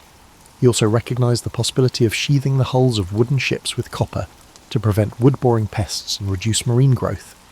If widely adopted, copper sheathing could dramatically enhance a vessel's speed and lifespan, improving profitability for shipping companies. Yet capital was scarce. Revere searched for partners or backers, but often found skepticism. Most believed large-scale metalwork too risky. Unfazed, Revere used his personal savings, accumulated from decades of silver work, taking on loans at high interest. He arranged shipments of raw copper from mines in Connecticut or further afield. By the late 1780s, he operated a modest rolling mill, though it struggled to match the consistency of British imports. Undeterred, he laboured to refine techniques, tinkering with furnace temperatures and rolling machinery designs. Alongside forging a copper empire, Revere remained active in civic life. He joined the Massachusetts Charitable Mechanic Association, which championed tradesmen's rights and advanced mechanical innovations. In addition, he oversaw community initiatives aimed at improving infrastructure, Boston's roads, bridges, and fire services. This synergy of public service and private enterprise mirrored the developing ethos of the New Republic, where personal success and collective well-being intertwined. His family also expanded, father to a large brood. Revere expected his children to learn a trade or assist in the family businesses. Sons began helping in the foundry, learning practical skills from their father. Daughters were often educated enough to maintain household finances and even dabble in commercial tasks. The Revere clan became a microcosm of the emergent middle class, part tradition-bound, part forward-looking. At times, dinner discussions likely encompassed everything from forging techniques to local politics. During this period, the new federal government sought to strengthen America's naval capacity. Threats loomed off the Barbary coast, where pirates seized merchant ships. The US Navy needed warships, and Revere saw his chance. He pitched his copper sheathing to the government, arguing that adopting homegrown manufacturing would reduce dependence on foreign supplies. Despite initial reservations, officials recognized the strategic advantage. By the mid-1790s, Revere's copper found its way onto the USS Constitution, nicknamed Old Ironsides, a famed frigate built in Boston. This success was huge. It demonstrated that domestic production could match or exceed British quality. With pride, Revere marched his workers to the Charlestown Navy Yard to see the Constitution outfitted. The event symbolized the synergy of industrial progress and national defense. In an era when many still saw the US as an agrarian confederation, Revere's pursuits hinted at a more industrial future. He began receiving more orders for bell casting too. Churches across New England wanted bells that combined pleasing acoustics with durability. Revere's foundry delivered. Some of these bells still ring today. Even as Revere's renown grew in manufacturing circles, he remained surprisingly modest about the famed midnight ride. He occasionally recounted it for new acquaintances, especially if they recognized his name from rumours. But he never wrote a grand memoir or boasted publicly. He seemed more captivated by forging new wares and improving his foundry's output. The ride that would define him for posterity was just one chapter in his own eyes. By the early 1800s, Paul Revere was recognized as a leading industrial innovator in Massachusetts. The aging patriot was no longer the lean courier bounding off into the night. Instead, he was a solid figure with greying hair, strolling through a noisy foundry, checking the quality of molten copper, and guiding younger craftsmen. He remained engaged in local politics, advocating for a balanced approach to commerce. Occasionally, he accepted invitations to speak at associations of mechanics or veterans groups, though these gatherings rarely matched the grandeur of modern rallies. He kept the focus on practical improvements and communal responsibilities, values forged in a life that bridged revolution and the forging of a new economic order. Thus, Paul Revere advanced from revolutionary messenger to full-fledged industrial pioneer. Where once he had hammered silver teapots, he now shaped the nation's naval might. The drive for independence, which once motivated him to ride overnight, now fueled an economic vision for a stable, self-reliant America, an ambition that amply demonstrated the synergy between enterprise and patriotism. Paul Revere's final decades saw him celebrated in local circles as an accomplished businessman and stalwart voice in civic affairs. Yet, ironically, his renown as a revolutionary hero was comparatively subdued during his lifetime. Public commemorations of the war typically highlighted generals like Washington or statesmen like Franklin. The intricacies of Revere's midnight ride were known among certain Bostonians, but no single poem or widely circulated account yet enshrined his role. As the 19th century dawned, Revere watched Boston transform. The city's population swelled.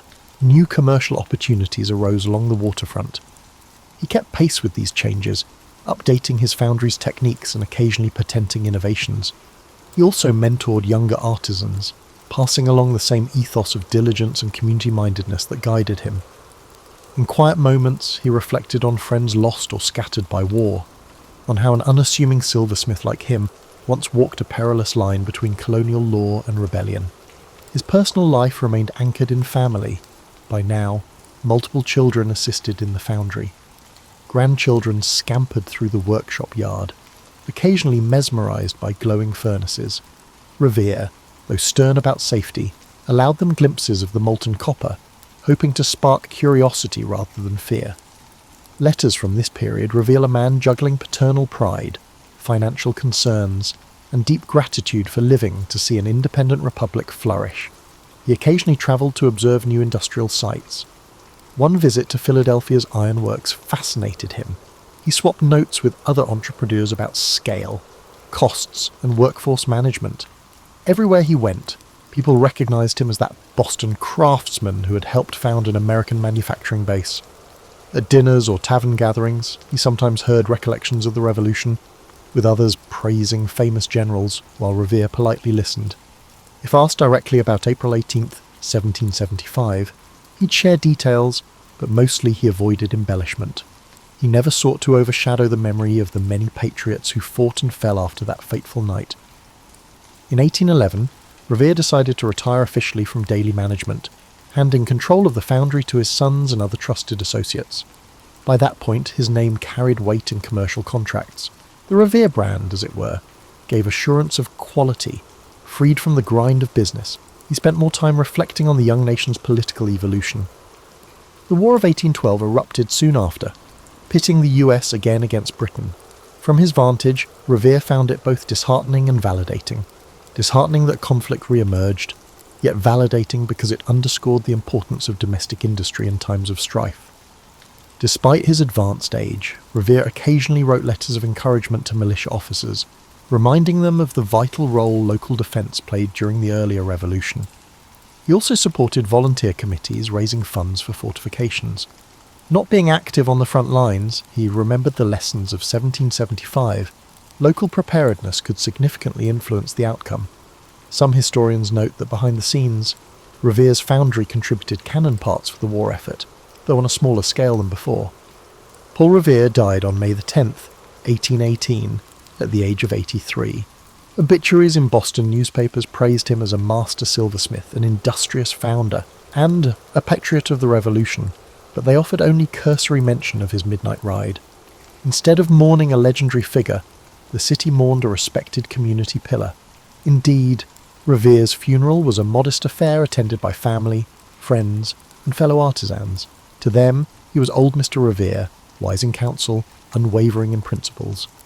Over the ensuing decades, memories of the Revolution consolidated into a national myth. Monumental events overshadowed the gritty day-to-day contributions of ordinary patriots. Then, in 1860, Henry Wadsworth Longfellow published Paul Revere's Ride, immortalising Revere as the lone hero who raised the alarm. The poem, while stirring, took liberties, omitting the network of compatriots and crediting Revere with feats shared among multiple riders. Its dramatic lines, though historically imprecise, resonated with Americans on the brink of civil war, reminding them of the unity once forged in crisis.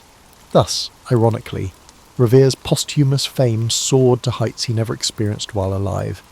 Statues rose, textbooks proclaimed him the prime instigator of the Revolution's opening salvo. The complexities of his broader life, his industrial ventures, his engravings, his lesser-known military fiascos, often faded behind the single story of a midnight dash. Yet Revere's life exemplifies more than an iconic ride. It reflects the synergy of craft, commerce, activism, and civic responsibility in shaping a fledgling nation. That synergy, perhaps, is the greatest testament to the man who ended. As an unassuming, elderly industrialist, yet endures in collective memory astride a galloping horse.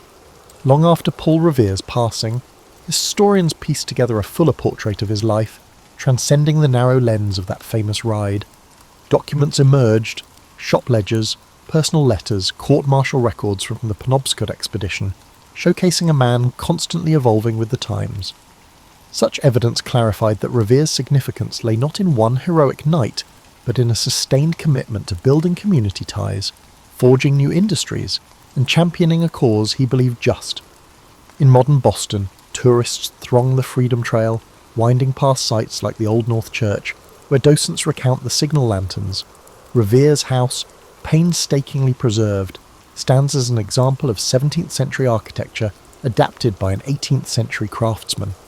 Visitors marvel at the cramped rooms where children must have crowded together, and at the workshop space out back where Revere chased creative ideas that shaped silver into everything from teapots to intricate buckles. In the yard, one can almost imagine him conferring with secret committees, or stepping out at dusk for a quiet conversation with a fellow Sons of Liberty member. Revere's industrial legacy also lingers. The copper-clad US's Constitution still floats in the Charlestown Navy Yard, a testament to his metallurgical foresight. Bells cast in his foundry continue to ring in churches across New England. These artefacts speak to a principle Revere championed, that self-sufficiency and local craftsmanship buttress freedom. In a young republic uncertain of its future, he demonstrated that Made in America was not a pipe dream, but a workable reality, given enough ingenuity and perseverance. Academic discourse has also refined Revere's place in revolutionary history. While Longfellow's poem romanticised a lone rider, scholarship highlights a broader network known as the Intelligence and Alarm System. Dozens of riders, watchers and committee members made that April 1775 night a success. Revere's role was crucial but not singular. Even so, the poem's popularity stuck, capturing the hearts of generations who found inspiration in the notion that one person, fueled by conviction, might rouse a people to defend liberty. Some argue that the legend's simplicity overshadowed the truth of collective action, while others contend it provided a rallying symbol more powerful than any purely factual account. Contemporary portrayals, whether in children's books or historical dramas, balance the factual Paul Revere with the mythic figure. They mention his silver shop, his involvement in the Boston Tea Party, and his lesser-known feats beyond the famed ride. They note how he bridged multiple roles: artisan, father, activist, soldier, and entrepreneur. Teachers use his story to illustrate how revolutions depend on everyday citizens stepping forward, not just charismatic generals. In this sense, Revere embodies the idea that significant change is fueled by many hands, each contributing specialised talents. Revere's transformation into a national icon carries lessons about how history and memory intersect. He left behind no bombastic diaries. Rather, his records were pragmatic: receipts for silver items, letters about shipments of copper, brief notes on local militia tasks. The shift from modest business documents to mythic status suggests that once a narrative resonates with national sentiment, it acquires a life of its own. Paul Revere thus stands as both a historical figure, verifiable, multifaceted, and a cultural emblem shaped by poetry, public monuments, and retellings that emphasise drama over nuance. For people reflecting on the Revere's life today, he offers a model of adaptability. He was not locked into a single path. Facing challenges, whether paternal loss in adolescence, British crackdowns, or post-war economic chaos, he recalibrated. That adaptability underscores a universal truth. The capacity to pivot in crises fosters resilience, whether in the forging of a new nation or in personal life transitions. Ultimately, the Paul Revere story is more than an evening dash. It's a tapestry of craftsmanship, activism, community building and industrial ambition. Each thread adds depth to the revolutionary narrative. And while the phrase "one if by land, two if by sea" rings through the ages, the real Revere thrived on forging alliances and relentlessly solving problems. His memory endures in hammered silver, in the echoes of church bells, and in the forging of a collective identity that transcends any single heroic moment. In that sense, Revere's life exemplifies how a determined citizen can indeed shape history, quietly weaving purpose into every role he fills, leaving behind an imprint that resonates well beyond the midnight calls of war.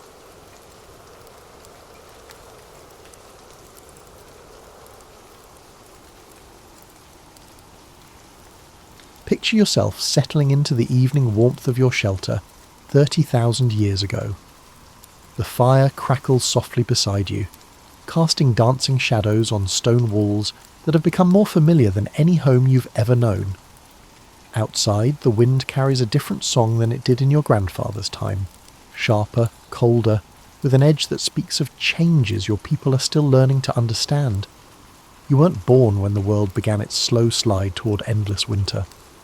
Your grandmother used to tell stories of forests that stretched beyond the horizon, of berries so abundant they stained your fingers purple for days, and of rivers that never wore their crystal armour of ice. Those tales felt like dreams, warm and impossible, told around fires that seemed smaller each passing season. The change didn't announce itself with fanfare. Nature rarely does. Instead, it whispered its intentions through subtle signs that took generations to decode. Winters stretched a little longer. Spring arrived with hesitant steps. The great herds began their migrations earlier, then later, along paths that made no sense to hunters who had followed the same routes for countless seasons. Your people adapted the way humans always have, not with grand gestures, but with 1,000 small adjustments that felt natural at the time. When the familiar berry bushes failed to thrive, you learned which bark could be chewed for sustenance. When the streams began freezing solid, you discovered that certain stones, when heated by the fire, could be wrapped in hide and tucked against your body to ward off the bone-deep cold that crept in during the longest nights. The mammoths, those walking mountains of fur and wisdom, became your unwitting teachers. You watched them strip bark from trees with their enormous trunks and learned which varieties held the most nutrition. You observed how they used their tusks to dig through snow to reach the hardy grasses beneath, and copied their technique with your tools, crude but effective. But perhaps the most important lesson came from watching how they moved together. Never alone, always in their family groups, sharing warmth, sharing knowledge, and sharing the burden of survival. Your people had always been social creatures, but the growing cold taught you that cooperation wasn't just pleasant, it was essential. The caves you called home grew more crowded, but also more warm. Bodies pressed together meant sharing heat, stories, and hope. The elders, once content to sit apart in quiet contemplation, became the keepers of crucial knowledge. They remembered which plants could be dried and stored, which animal behaviours predicted harsh weather, and which techniques worked best for preserving meat when hunting was beneficial. You learned to read the sky with new eyes. Cloud formations that once simply promised rain now held messages about the severity of coming storms. The way snow fell, thick and wet or fine and stinging, told you whether to venture out for supplies or hunker down for days. Even the behaviour of small creatures became a language you needed to understand. When the hardy ground squirrels disappeared deeper into their burrows, you knew to do the same. The fire never went out. That became your tribe's most sacred rule, more important than any ceremony or tradition. Someone always watched the flames, fed them carefully hoarded fuel, and protected them from wind and rain, and the 1,000 things that could steal away your lifeline to warmth and light. The firekeepers developed an almost mystical understanding of wood and tinder, knowing instinctively which materials would burn longest, which would provide the most heat, and which could be coaxed into flame even when damp. As you lay here listening to the eternal conversation between flame and fuel, you can almost sense the generations of your ancestors who sat in similar spots, watched similar fires, and made daily decisions that determined whether they would see another sunrise or succumb to the cold. Their wisdom flows through you like warmth from the hearth, an inheritance more precious than any material treasure. Morning arrives with the particular silence that only deep snow can create. You wake to a world muffled and transformed, where familiar landmarks hide beneath white blankets, and every step outside requires careful consideration. This is your daily puzzle now, reading the landscape that changes overnight, learning to see opportunity where others might see only obstacle. Your feet have grown wise over the years, knowing without looking where the hidden rocks create solid footing, and where the snow might give way to reveal a twisted ankle or worse. You've learned to trust the subtle messages your body sends, the way your breathing changes in different kinds of cold, how your skin tingles when the air holds the promise of more snow, and the particular ache in your joints that means the weather will shift before nightfall. The hunting has changed, becoming more of a chess game than a chase. The large prey animals have developed their own survival strategies, clustering in sheltered valleys, growing thicker coats, and becoming more wary and difficult to approach.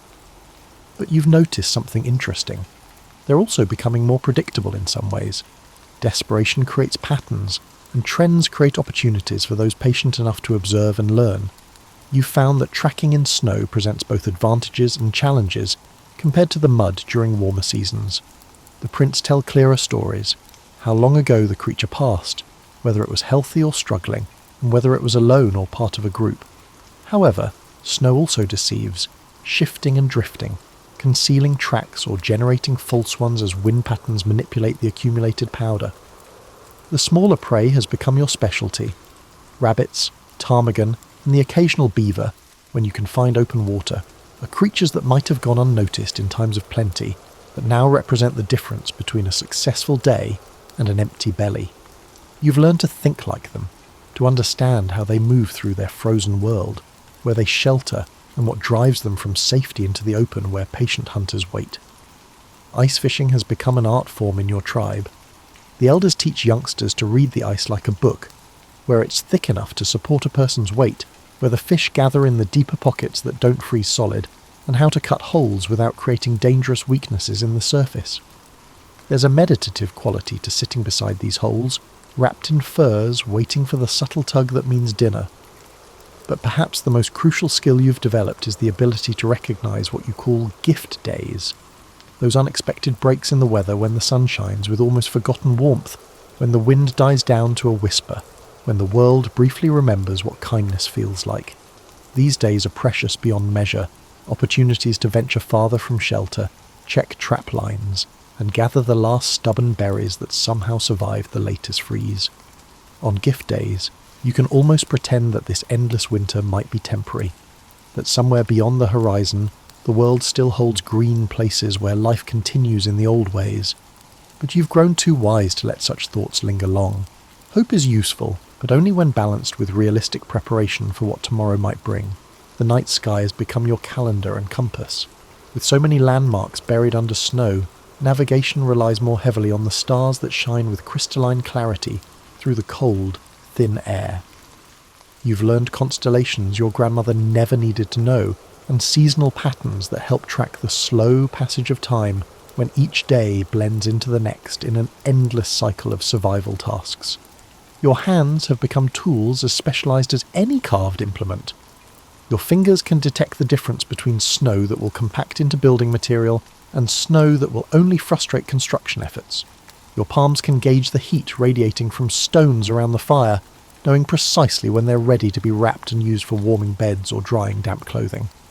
The rhythm of your days has settled into patterns that would seem monotonous to someone from easier times, but you've learned to find subtle variations that keep life exciting. The way morning light hits the ice formations outside your shelter changes daily, creating a natural artwork that costs nothing to enjoy. The sounds your fellow tribe members make as they go about their tasks become a familiar symphony that speaks of safety and community. Even your dreams have adapted to this frozen world, filled with images of warmth and abundance that feel less like memories and more like promises, visions of a future when the ice retreats and the world remembers how to be green again. You've become a master of the almost good enough, the nearly perfect solution, and the creative workaround that turns potential disaster into minor inconvenience. Every morning, just like every other, presents a small crisis that requires resolution, using whatever materials are readily available within your shelter's reach. Today's challenge: the binding on your best winter boot has finally given up, worn through by countless miles of walking on surfaces that would have destroyed footwear in days rather than seasons, back when replacement materials were easily found. But replacement isn't really the right word anymore. Nothing gets replaced. Everything gets repaired, repurposed, and reimagined into something that serves the same function, more or less for a little while longer. You evaluate your options with the expertise of someone who has tackled similar issues numerous times.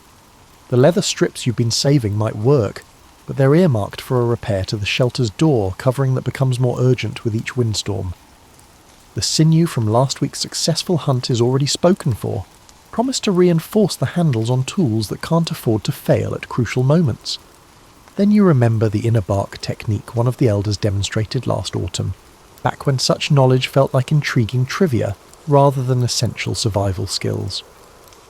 Certain trees, even in their winter dormancy, hold flexible fibres just beneath their outer bark. Finding the right tree means a cold walk through snow that comes up to your thighs.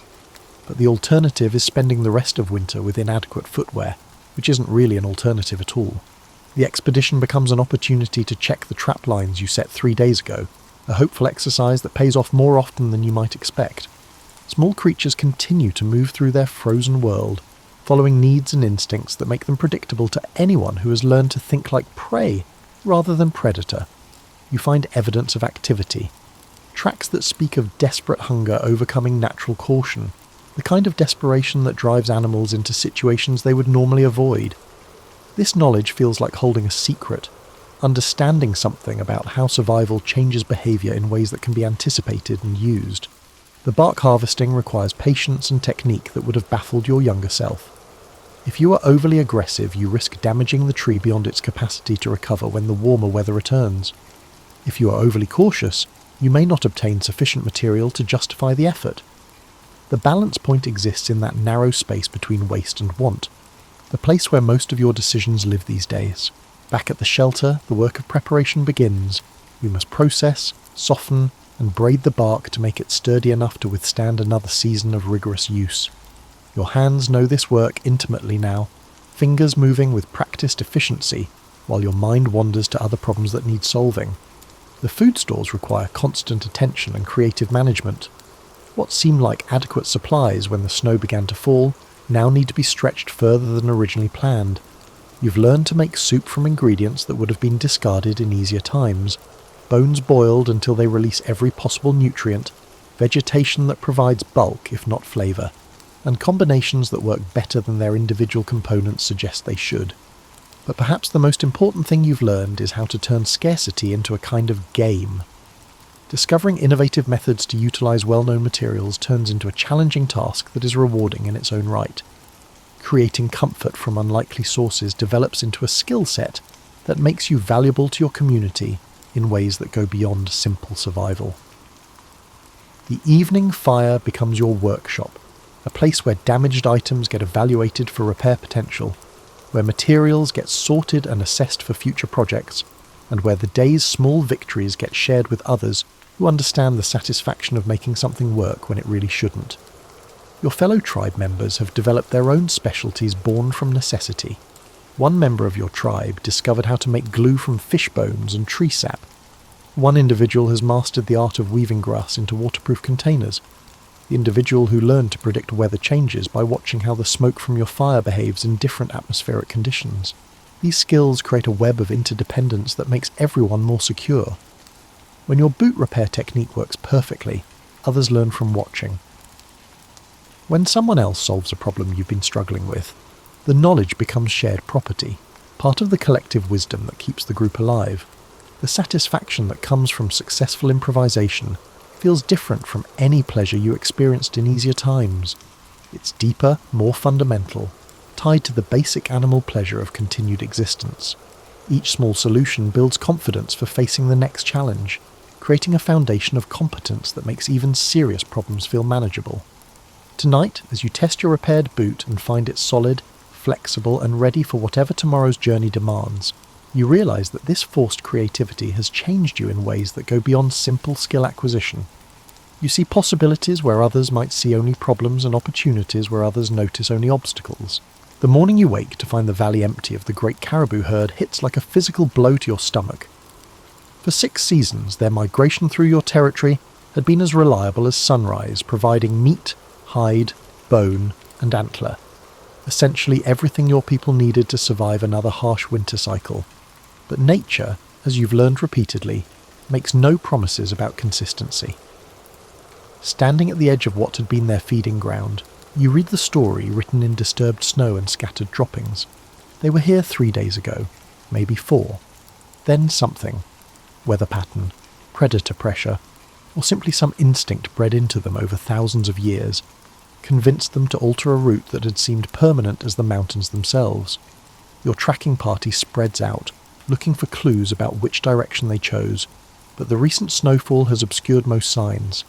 What remains tells a story of sudden decision, rapid movement, animals following leaders who seem to know something about coming conditions that human observers missed entirely. The implications settle over your group like cold fog. Winter still has months to run.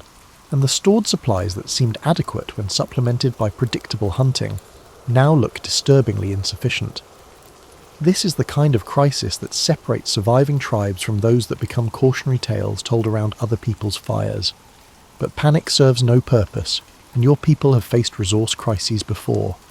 The discussion that evening around the fire focuses on practical alternatives, immediate adjustments that can be implemented while longer-term solutions develop. Rationing becomes more strict, but not desperately so. Not yet. Hunting parties will range further, follow different patterns, target prey that requires different techniques but might be more reliable. You remember stories from your grandfather about the winter when the salmon failed to run, forcing his people to develop fishing techniques for species they had previously ignored. The winter when a rockslide blocked access to their primary gathering grounds, leading to the discovery of new food sources in previously unexplored territory. Crisis in these stories often became the mother of innovation.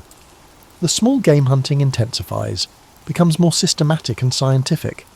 Every member of the hunting party develops expertise in reading the subtle signs that indicate where rabbits shelter during storms, how ptarmigan move between feeding and roosting areas, which valleys provide protection for the hardy creatures that don't migrate away from winter's worst conditions. Your trap lines multiply and become more sophisticated. What started as simple snares evolve into complex systems that funnel prey toward capture points, that trigger automatically when animals pass through, that remain effective even when snow conditions change dramatically. The engineering challenges become puzzles worth solving for their own sake, mental exercises that keep minds sharp during the long dark months. Ice fishing transforms from an occasional supplement to a primary protein source. The techniques that seemed exotic when fish were merely a pleasant addition to abundant meat now become essential survival skills. Every adult learns to read ice conditions, to find the spots where fish gather in winter, and to construct and maintain the tools necessary for consistent success. But perhaps the most important change is psychological. The loss of the expected herd forces everyone to stop thinking like people who live in a world of reliable abundance and start thinking like inhabitants of a place where resources are always questionable, where backup plans need backup plans, and where flexibility matters more than efficiency. The children adapt fastest, as children always do.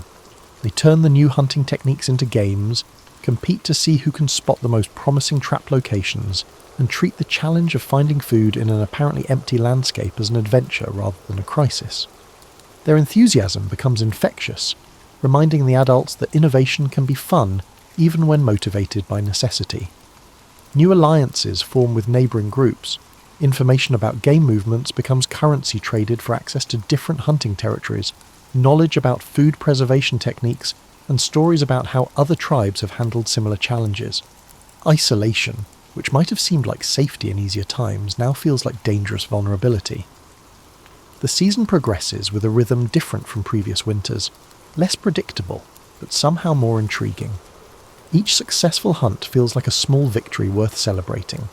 Each new technique that proves effective becomes a gift to future generations. Each day that ends with adequate food and fuel for warmth feels like evidence that adaptation works when approached with patience and creativity. You begin to understand that the herd's absence, while initially terrifying, might ultimately make your people stronger. Dependence on any single resource creates vulnerability. Diversification creates resilience. The skills you're developing out of desperate necessity might serve you well even when, if, easier times return. The long nights provide time for planning, for sharing knowledge, and for developing the mental and social strategies that complement the practical techniques of survival. Stories become more than entertainment. They become repositories of wisdom, ways of passing along successful approaches to problems that every generation faces in different forms. By midwinter, the crisis has transformed into a different kind of normal, challenging but manageable, requiring constant attention, but no longer generating the fear that accompanied those first empty mornings in the abandoned valley. February arrives wearing its traditional mask of deception, days that hint at spring's approach, while nights that remind you winter still has teeth.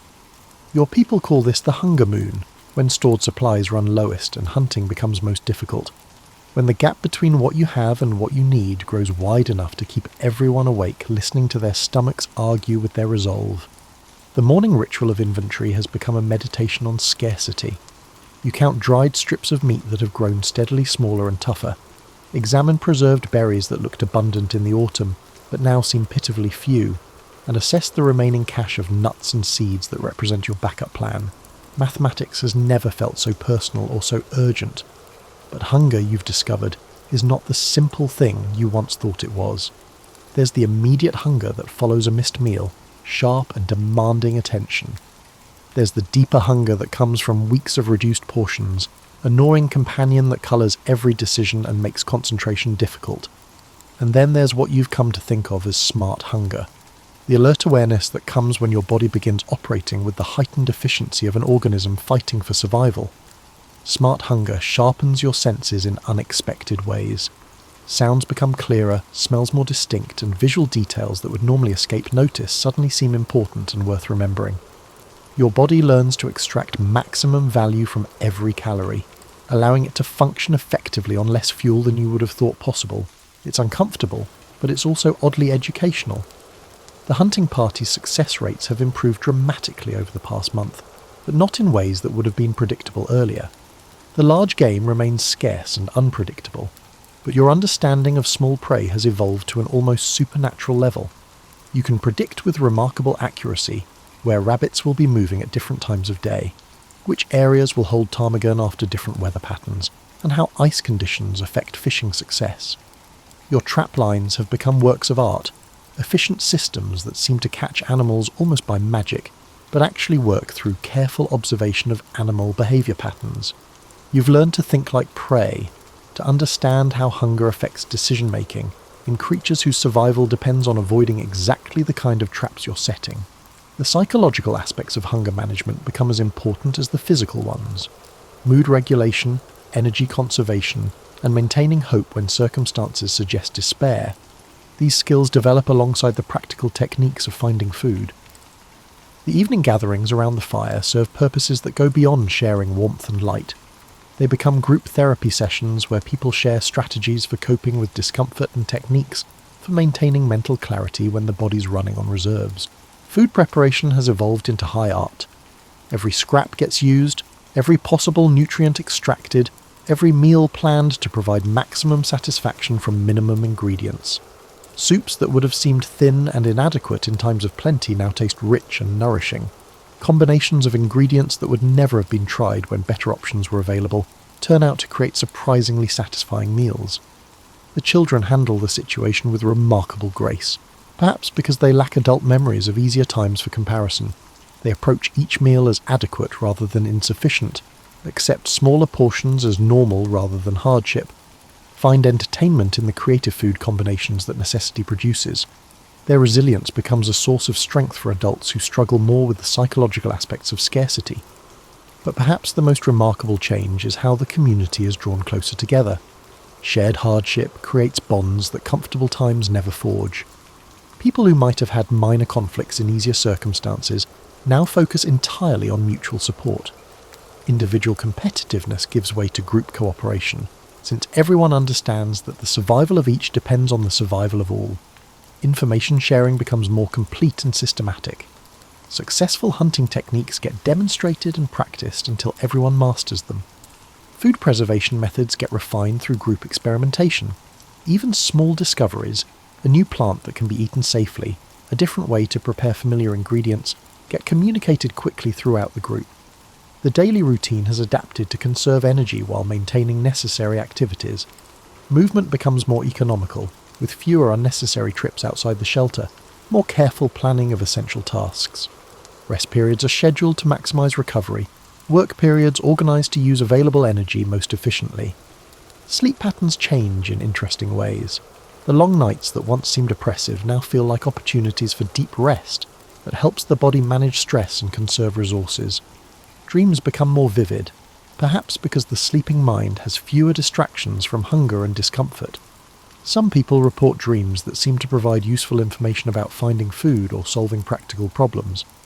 As the month progresses, you begin to understand that this experience is teaching lessons that go beyond simple survival techniques. You're learning about your own capacity to adapt, about the difference between wants and needs, about how community bonds strengthen under pressure. The hunger moon is revealing strengths you didn't know you possessed, and showing you that humans can function effectively under conditions that once would have seemed impossible to endure.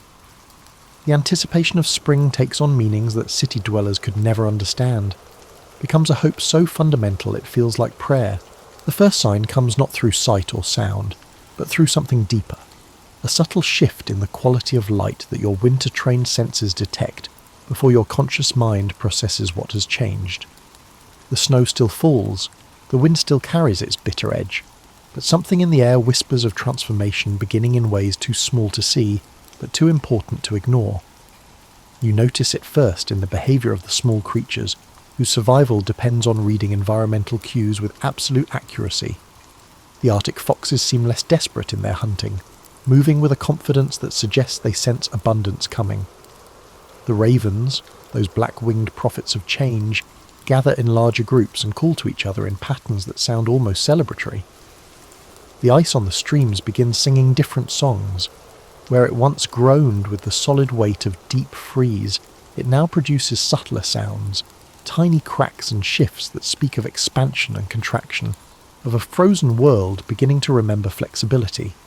These sounds become your morning weather report, more reliable than visual observation for predicting what the day will bring. But change in the natural world never arrives as suddenly as human impatience would prefer. Spring is not an event but a process, a gradual negotiation between winter's retreat and warmth's return. Some days bring false promises, temperatures that rise enough to create hope, followed by storms that remind you why patience matters more than optimism. The hunting changes again, requiring new strategies for prey animals whose behaviour shifts with the subtle environmental cues they're far better at reading than any human observer. Migration patterns begin to reverse, slowly and tentatively, as creatures start their gradual movement toward summer territories that have been empty and frozen for months. Your body begins responding to changes you can't quite identify. Energy levels fluctuate in new ways, sleep patterns shift, and appetite changes from the grim determination of deep winter to something that occasionally resembles actual pleasure in food. It's as if some ancient biological clock is beginning to reset itself, preparing for conditions that aren't here yet but are definitely coming. The social dynamics of your group start evolving as well. The intense cooperation forced by crisis gives way to more relaxed interactions, though the bonds forged during the hardest months remain strong. People begin talking about projects they want to tackle when movement becomes easier, plans they want to implement when resources become more abundant, and changes they want to make to improve next winter's preparations. But perhaps the most significant change is psychological. The bone-deep weariness that settled over everyone during the darkest months begins lifting, replaced by something that feels almost like anticipation. This is not a celebration, as it would be premature and potentially dangerous, but rather a cautious readiness for better times ahead. The daily routines that kept everyone sane during winter's worst now feel slightly less essential. The rigid scheduling of tasks, the careful rationing of resources, and the conservative approach to energy expenditure, these survival strategies remain important, but they no longer feel like the only thing standing between life and death. Snow conditions become unreliable in ways that are both frustrating and encouraging. Temperature fluctuations create layers of ice, slush, and powder, making navigation challenging on surfaces that were reliable for travel yesterday. But these same changes create new opportunities for hunting and gathering in areas that were previously inaccessible. The fire's behaviour changes too, responding to atmospheric conditions that shift more rapidly than they did during winter's stable deep freeze. Smoke patterns become harder to predict. Drafts create new challenges for maintaining consistent heat, but the amount of fuel needed to keep warm begins decreasing in small but noticeable increments. Equipment maintenance takes on new importance, as gear that survived winter's steady conditions faces the stress of temperature changes, moisture fluctuations, and increased activity levels. Tools that worked perfectly in consistent cold now require adjustment for conditions that change hourly. It's a different kind of challenge, less desperate than winter survival, but requiring different skills and attention. The night sky tells new stories as cloud patterns become more variable, star visibility changes with atmospheric conditions, and the aurora displays shift in intensity and frequency. Navigation becomes more complex but also more interesting, requiring adaptation of techniques that worked well during winter's predictable conditions. Food gathering opportunities begin appearing in unexpected places and times. Ice fishing remains productive but requires new techniques as ice conditions become less reliable. Small game behaviour changes as animals prepare for their own spring transitions, creating different hunting opportunities that require modified approaches. Your people begin discussing summer preparations, topics that would have seemed impossibly optimistic just weeks ago. Conversations turn toward tool repairs that can wait for better weather, shelter improvements that will require materials not yet available, and strategic planning for taking advantage of the abundance that seasonal change promises to bring. The community's mood lifts perceptibly, though everyone remains too experienced to let hope override caution. We won't forget the lessons learned during the most challenging months, but they no longer feel like the only valuable knowledge. Spring brings its own challenges and opportunities, requiring different wisdom and strategies for success. As you sit by tonight's fire, watching flames dance with the effortless confidence of a blaze that no longer requires constant feeding and anxious tending, you realise that something fundamental has shifted in your understanding of what it means to be human in a world that makes no promises about comfort or ease. The winter that seemed like it would never end has indeed ended, though not with the dramatic flourish you might have expected. Spring arrived through 1,000 small negotiations between ice and warmth, between scarcity and abundance, and between the survival strategies that kept you alive and the adaptation strategies that will carry you forward. You survived, but more than that, you learned to thrive in conditions that once would have seemed impossible to endure. Your hands have become libraries of practical knowledge, knowing without conscious thought how to assess ice thickness, how to determine which wood will burn longest in different weather conditions, and how to read animal tracks in various types of snow and soil. Your eyes have learned to see opportunities where others might notice only obstacles, to spot the subtle signs that indicate where food can be found, where shelter can be improved, and where danger might be developing. But perhaps the most important change is in how you think about security itself. The old assumptions about what constitutes safety, abundant stored resources, predictable seasonal patterns, reliable sources of everything necessary for comfortable survival, have been replaced by something more flexible and ultimately more reliable. Confidence in your ability to adapt to whatever conditions actually exist, rather than whatever conditions you might prefer. The community that emerges from this extended trial feels different from the group that entered it. Bonds forged by shared hardship create a social foundation stronger than convenience or tradition alone could provide. Everyone has seen everyone else function under pressure, contribute solutions to shared problems, and maintain hope and humour when circumstances suggested despair. These are people you know you can depend on because you've already depended on them successfully. The skills developed out of desperate necessity have become sources of pride and pleasure that extend far beyond their survival value. Trial and error led to the evolution of trap designs, which now stand as both artistic achievements and functional tools. The food preparation techniques born from scarcity have created cuisine that satisfies in ways that go beyond simple nutrition. The resource management strategies developed for survival have applications that will improve life even when abundance returns. Your relationship with the natural world has deepened in ways that might seem paradoxical to outside observers. The environment that once seemed hostile and threatening now feels like a complex partner in an ongoing negotiation. You understand its moods and patterns more intimately, and can read its signals more accurately, but you also respect its power and unpredictability more completely. It's not that nature has become friendly, it's that you've learned to be a more worthy participant in its ongoing processes. Your mind is already shaping the stories that will unfold during this era. These are not tales of heroic conquest over natural forces, but rather tales of successful adaptation, creative problem-solving, and community resilience. These stories will serve future generations not as entertainment, but as practical wisdom, templates for handling challenges that will inevitably arise in different forms.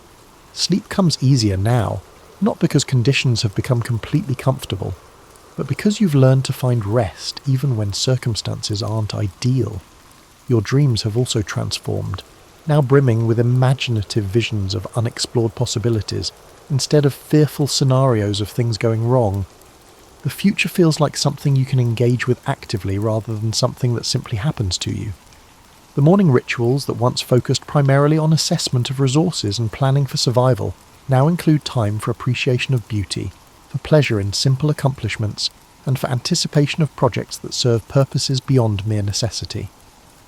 Life has regained some of its richness, even while remaining grounded in realistic awareness of what the world actually offers, rather than what it might ideally provide.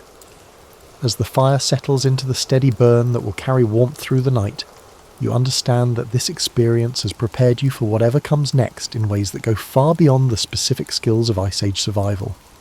You've learned to pay attention to subtle changes, to respond creatively to unexpected challenges, and to find satisfaction in making the best of whatever circumstances actually exist. Tomorrow will bring its own puzzles and opportunities, small crises and unexpected gifts. But tonight, surrounded by the quiet breathing of your sleeping community, warmed by fire and furs and the deep satisfaction of another day successfully navigated, you rest in the knowledge that humans are remarkably capable creatures when they need to be, and that you are, in all the ways that matter, remarkably and wonderfully human. Outside, the world continues its ancient conversation between challenge and adaptation, between the difficulties that test survival and the creativity that makes survival worthwhile. You've learned to speak this language fluently, and that knowledge will serve you well in whatever seasons lie ahead.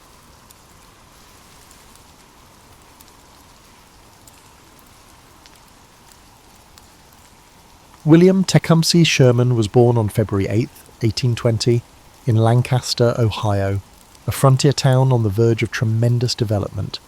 His mother dubbed him Cump, and he displayed a restless spirit from a young age, foreshadowing the vast influence he would one day wield on the nation's battlefields. Although his father, Charles Robert Sherman, was a respected Ohio Supreme Court judge, the family struggled financially. Then tragedy came when Sherman was 9 years old. His father died abruptly, leaving behind a poor household. The boy's future, while uncertain, found a guiding influence in the form of his father's close friend, Thomas Ewing, who welcomed him into his own lively home. Growing up in the Ewing household exposed Sherman to a more privileged society, but it was not carefree. Ewing was politically connected, having worked in government positions that exposed Sherman to the complexity of national policy and political squabbling. Something about those encounters prepared him to see the country as a web of dynamic forces, law, commerce, and ambition interacting in ways that altered entire neighbourhoods. Despite his academic abilities, he was never a standout student in the traditional sense. His true aptitude was in observation, and the ability to translate what he saw into deep strategic insights. Sherman absorbed the action with an intensity that occasionally surprised others, whether it was a local election or a heated dinner table dispute. Sherman was 16 when he received a coveted invitation to the United States Military Academy at West Point, thanks in part to Ewing's political clout. When he arrived at West Point in 1836, he discovered that the regiment was both difficult and stimulating. Mathematics, engineering, and tactics dominated the curriculum, combining practical skills with theoretical knowledge. Although he did not excel academically, he graduated 6th in his class, he was known for being clever, pragmatic, and unromantic about his military service. Classmates noticed his frank demeanour, which would become a defining feature of his personality throughout his career.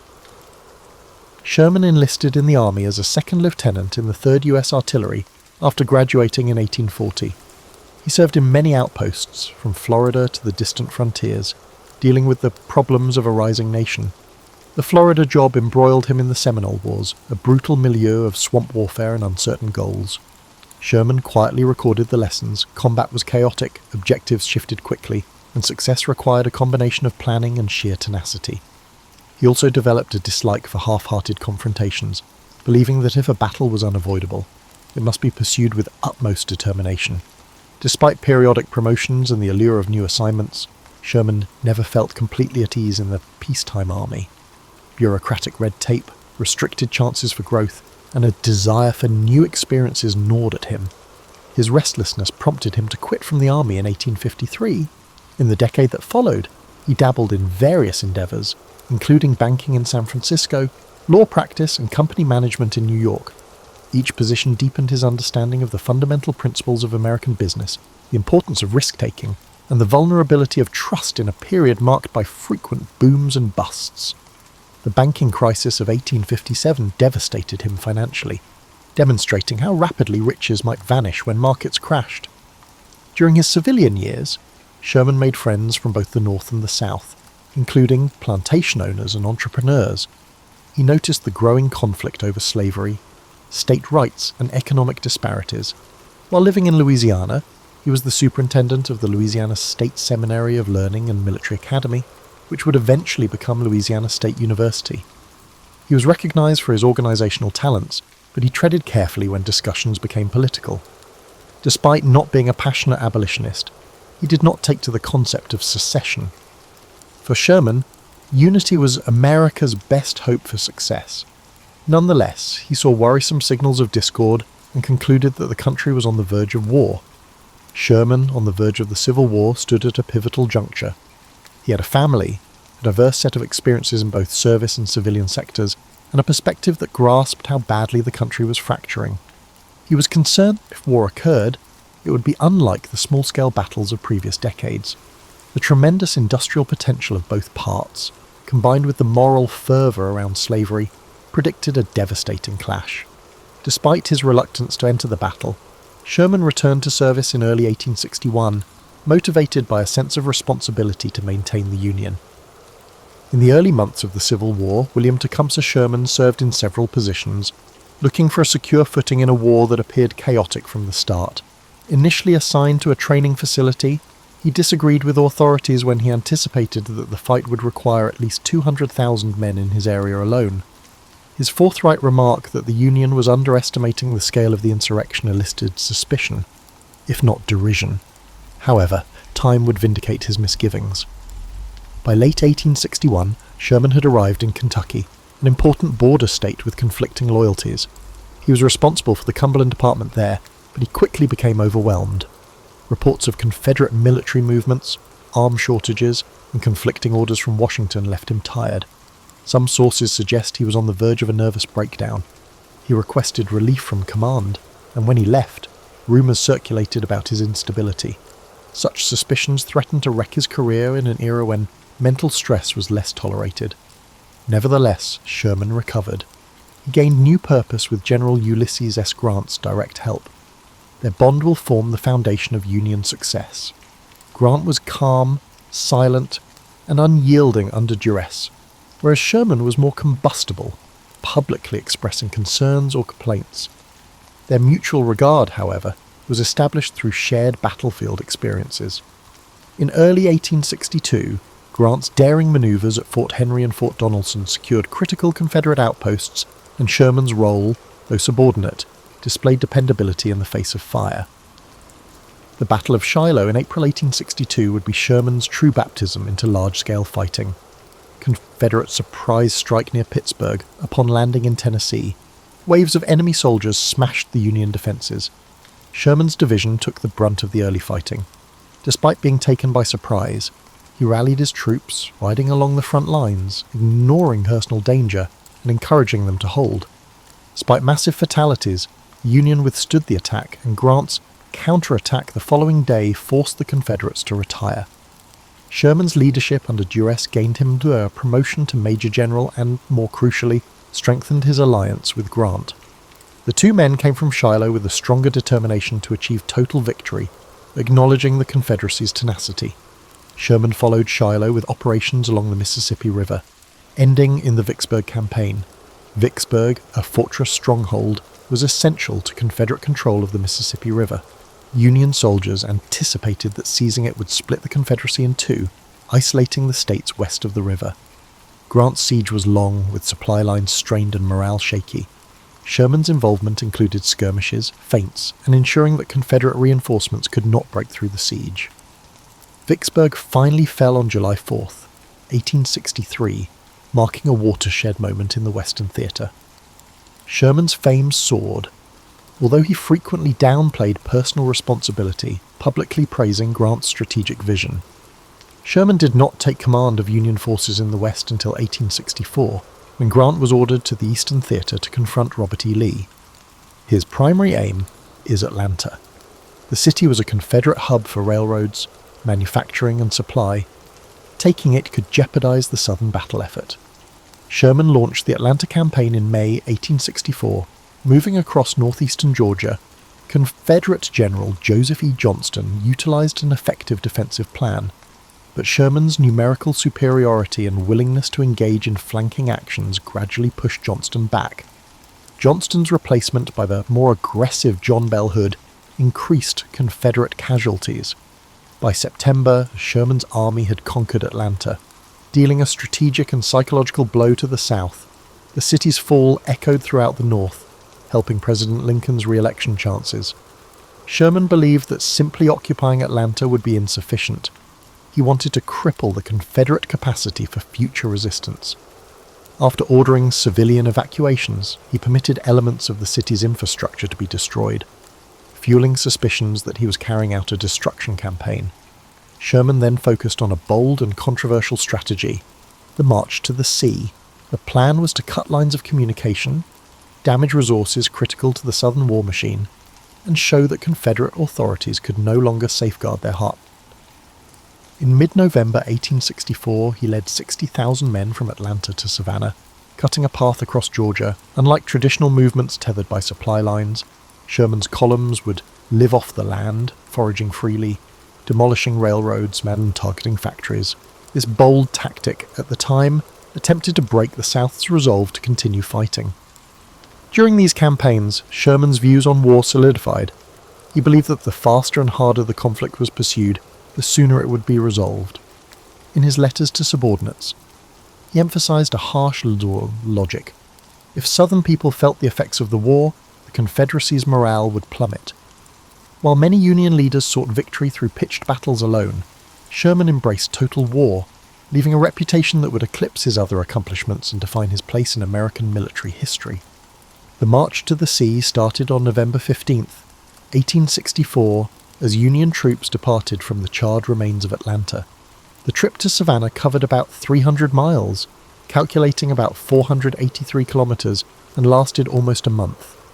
Contrary to popular belief, Sherman didn't order his soldiers to burn every home or farm they encountered.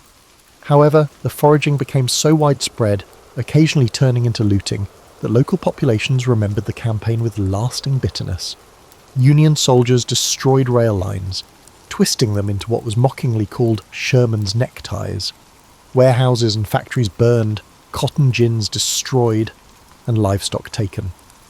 Many Southern civilians fled before the advancing columns, while others remained, witnessing gardens, barns, and personal property consumed by Union torches or opportunistic soldiers. Sherman's official position was that his troops should only target items with military or logistical significance. But in practice, those boundaries quickly became unclear. Years later, the question lingered: were these acts justified militarily, or simply a vengeful rampage?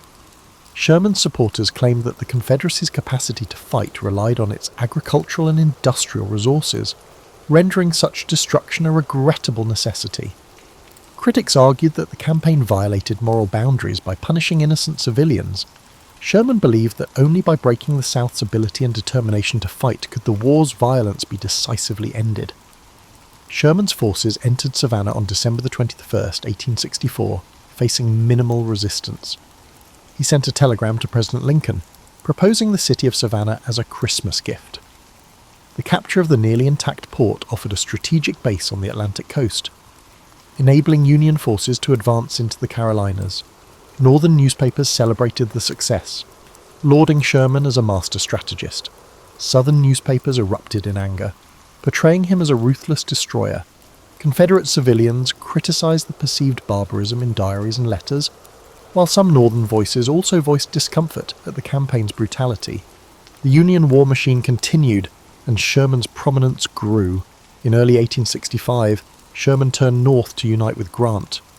The Carolinas campaign sought to pressure Confederate resources from a new angle, potentially trapping Robert E. Lee's army between two formidable Union forces. As his men moved through South Carolina, the birthplace of secession, Sherman's tactics became even harsher. In February 1865, Columbia burned, with ongoing debate over whether Union or Confederate forces started the fire. Sherman denied starting the fire, but suspicion remains, woven into local tales that the Union intentionally set ablaze the birthplace of rebellion. Sherman advanced into North Carolina with a slightly softer approach, recognizing that the state had not been as eager to secede as South Carolina. The operational logic persisted. weaken Confederate capabilities, disrupt railroads, and harass the demoralized Southern forces. In April, it was reported that Lee's Army of Northern Virginia surrendered to Grant at Appomattox. Sherman's men sensed the war was nearing its conclusion. Hopes rose that they could finish the campaign without more major clashes. An unforeseen twist occurred when John Wilkes Booth assassinated President Lincoln on April 14, 1865, shocking the entire Union High Command. Grief and anger surged through Sherman's ranks. After Lincoln's death, talks with Confederate General Joseph E. Johnston in North Carolina became increasingly strained. Sherman, aiming for a quick reconciliation, proposed terms that many in Washington viewed as excessively generous, including political concessions that exceeded his authority. The War Department, shaken by Lincoln's assassination and favouring tougher actions, rejected Sherman's agreement. Reports suggested that Sherman was either naive or overreaching. The fiasco briefly damaged his reputation. A revised negotiation resulted in Johnston's surrender on April 26, effectively ending the war in the Carolinas. Sherman's desire to heal wounds quickly conflicted with the mood in Washington, creating misunderstandings that would persist for years. Despite the friction points, the North celebrated Sherman as a hero. His soldiers admired him, referring to him as Uncle Billy, impressed by his relentless energy and talent for boosting morale. Southerners condemned him as the cause of devastation. He rarely attempted to soften that image, stating that war was cruelty and efforts to refine it were pointless. That straightforward view shaped his strategic approach. Sherman believed that war should be pursued with full commitment, or not at all. After the war, Sherman oversaw military districts in the South, attempting to maintain order during Reconstruction's tumult. He found the political squabbling exhausting, favouring direct military leadership over the complexities of civil policy. Sherman's legacy was solidified by his wartime campaigns, despite the post-war complexities that overshadowed it. The challenge for him, and for the nation, was how to address the resentment caused by total war, while also focusing on rebuilding a unified country. After hostilities concluded, William Tecumseh Sherman expected the clear structure of wartime command to translate into a simple post-war position. However, the aftermath of conflict rarely produces smooth transitions. In 1865, he was appointed commander of the Military Division of the Mississippi, covering most of the devastated South. During Reconstruction, conflicts arose between President Andrew Johnson's conciliatory approach and the severe demands of radical Republicans in Congress. Sherman proceeded gingerly in this climate, avoiding political disputes. He constantly differed with civil officials and politicians about how to best manage the emancipated African American population, former Confederates, and the region's destroyed infrastructure. Sherman believed the Army's job was to maintain order, not to influence the inevitable social upheaval. He questioned whether Union troops should remain in the South indefinitely, citing the lack of a quick way to heal grave wounds. His reluctance to fully embrace Reconstruction ideas frustrated radical reformers who wanted strong federal enforcement of civil rights. White Southerners, apprehensive of the Northern presence, frequently opposed even basic Army commands.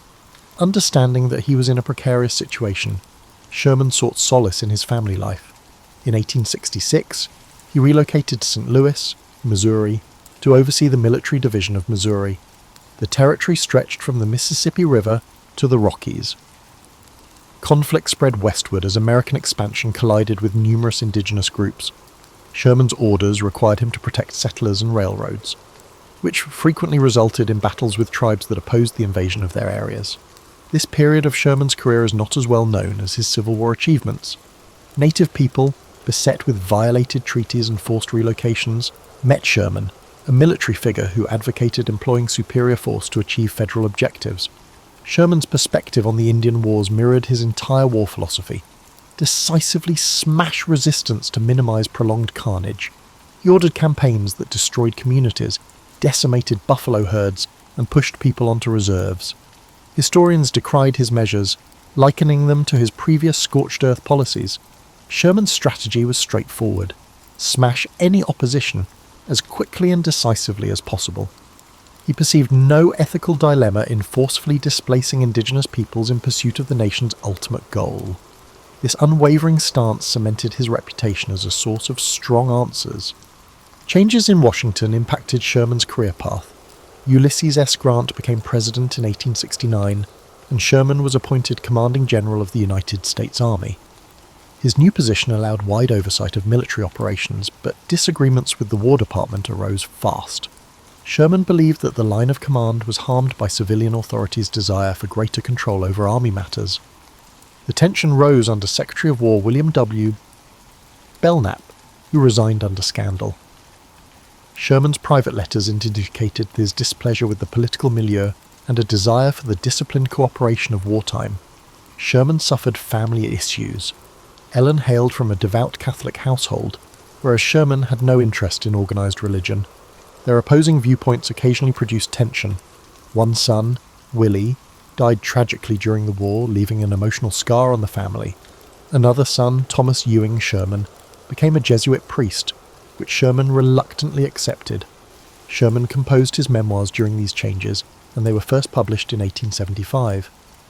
This 2-volume book, Memoirs of General William T. Sherman, gives a plain account of his life, from birth until the Civil War. Critics praised its readability and honesty, while several expressed concern about omissions and biases. He openly said at the outset that he would report events as he saw them, regardless of whether they disturbed anyone. The memoirs shaped the public's perception of him as a general who believed in direct action and open communication. Sherman headed an army that was struggling to find its place in a changing country in the 1870s. Industrialization accelerated, questions about global development arose, and the frontier vanished. The army shrank, overshadowed by new millionaires and the volatile politics of the Gilded Age. Sherman frequently bemoaned that the populace had grown complacent about national defense, ignoring the painful lessons of the Civil War. In quieter moments, he realized that a diminished army presence was precisely what a reunited country needed, even if it left him feeling a little lost. The Great Railroad Strike of 1877, which saw federal troops dispatched to quell labor unrest, was the final major dispute of his tenure. Sherman struck a compromise between compassion for workers' concerns and the necessity for order, directing a reaction that sought to minimize bloodshed. The incident pointed at a new sort of internal conflict, industrial turmoil supplanting sectional conflicts. Sherman, noted for his directness and rigidity, was reminded that war is never static, it changes with the intricacies of civilization. As the 1880s began, William Tecumseh Sherman entered retirement but stayed a notable public figure. In 1882, he stepped down as commanding general, concluding nearly 20 years of consistent leadership in a transforming army. Civic groups, lecture circuits, and political activists often pursued him. Some urged him to run for president, thinking his combat experience and integrity would resonate with Americans. Sherman famously declined, stating, "I will not accept if nominated and will not serve if elected." The statement reflected his post-war identity as someone who had witnessed the harsh realities of politics, leading him to avoid more profound involvement. His reluctance to run for government came from several factors. He was wary of the constant manoeuvring that characterized national elections. His straightforward attitude conflicted with the need to appease groups and trade favors. He understood that his reputation, forged through tough tactics in Georgia and the Carolinas, could provoke significant backlash in the South and among moderate northern voters. He felt his skills were better suited for organizing and leading in challenging situations, rather than in standard governance negotiations. Sherman traveled extensively, giving speeches on Civil War events and promoting a strong, practical military policy, even after leaving formal duties. He seldom softened his remarks. At veterans' reunions, he portrayed the stern uncle, reminding former troops that war was not a glorious adventure. He emphasized to younger audiences that the Civil War was much more complex than just heroes and villains. He stood firm in his decisions, asserting that his aggressive campaigns had reduced the conflict's length. He was honest about his views on Reconstruction's outcomes. He observed the South's economic recovery, the emergence of Jim Crow laws, and ongoing social inequalities. He did not advocate for radical solutions to racial disparity, viewing it mainly as a civilian issue. Some critics viewed Sherman's attitude as evasive, claiming he was dodging moral responsibility. He said his main aim was to preserve the Union, not to create an equal society. Although Sherman was strategically skilled, his limited view on social fairness reflects the shortcomings of his era, which is clear in hindsight. At the same time, narratives about his private life became gentler. He enjoyed engaging with former allies, especially Ulysses S. Grant, whose presidency concluded amid controversy and failure. Sherman stayed loyal to Grant, honouring their bond from the war despite any controversies. They occasionally gathered to voice their discontent regarding how their legacies turned into political issues. When Grant died in 1885, Sherman mourned publicly, delivering eulogies that highlighted loyalty, the virtue that had united them through numerous conflicts. In the 1880s, new industries and technologies captured public attention. Railroads spanned the continent, telephones connected people, and corporations grew. Sherman felt torn after observing these changes. He appreciated America's ambition for growth, but worried about possible societal instability. The Great Railroad Strike indicated rising unrest among industrial workers. He warned that if class tensions weren't handled correctly, they could erupt violently. Although he wasn't an economist, he identified conflict patterns and warned political leaders that neglecting labour demands could lead to chaos similar to the devastation of war. Sherman, who relocated to New York City later in the decade, joined various clubs and wrote letters condemning the rise of sensational journalism. He was accustomed to media scrutiny. During the war, he was portrayed as either a hero or a criminal. Tabloids thrived on sensationalism, making him cautious about interviews. Young journalists sought his views on military issues. He emphasized that future wars could lead to unimaginable destruction if not quickly contained, particularly with advanced weaponry. He insisted that the only real strategy was to either fully engage in war or not at all. Sherman's health declined as he got older.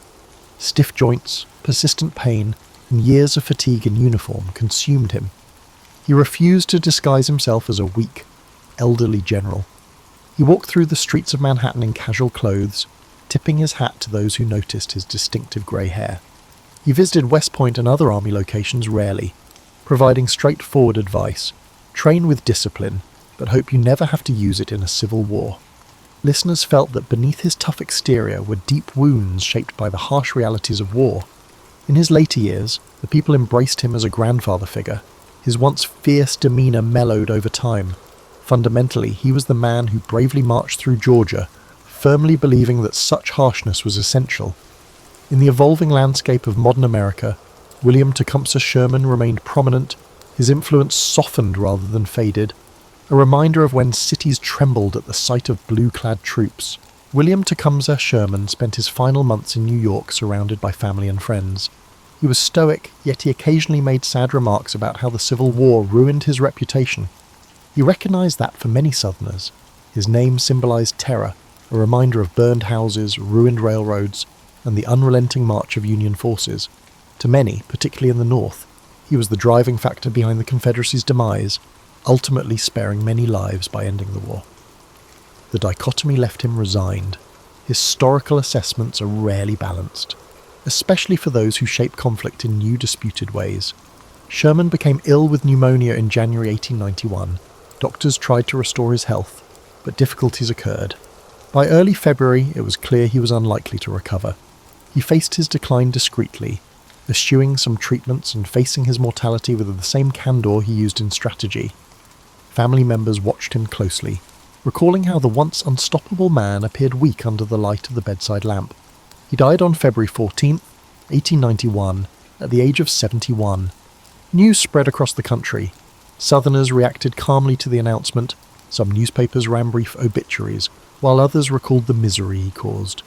In the North, praises poured in, hailing him as a hero who broke the war's illusions and drove the South to its knees.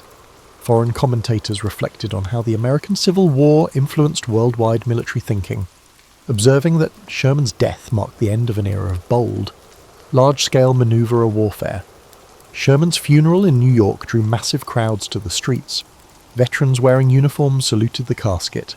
Young observers were captivated by the legend and listened to serious comments from generals who had served under him. The army provided full honours as a final homage to the man whose worldview was defined by his dedication to duty. Pallbearers included notable civic and military figures, emphasising his life's impact on American growth.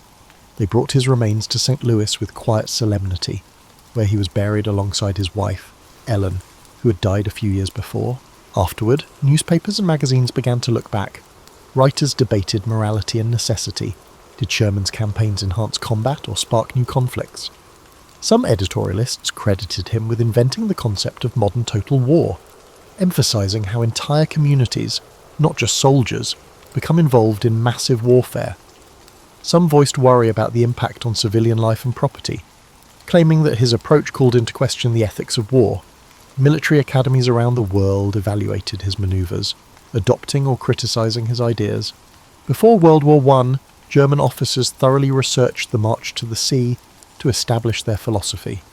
Sherman's notion that war should be conducted decisively, eliminating illusions and safe havens, has far-reaching consequences beyond American borders. Many nations' romanticized notions of combat would conflict with the brutal realities he highlighted. Decades later, European nations would participate in even more devastating wars, prompting the question, was Sherman a visionary, a prophet of mechanized destruction?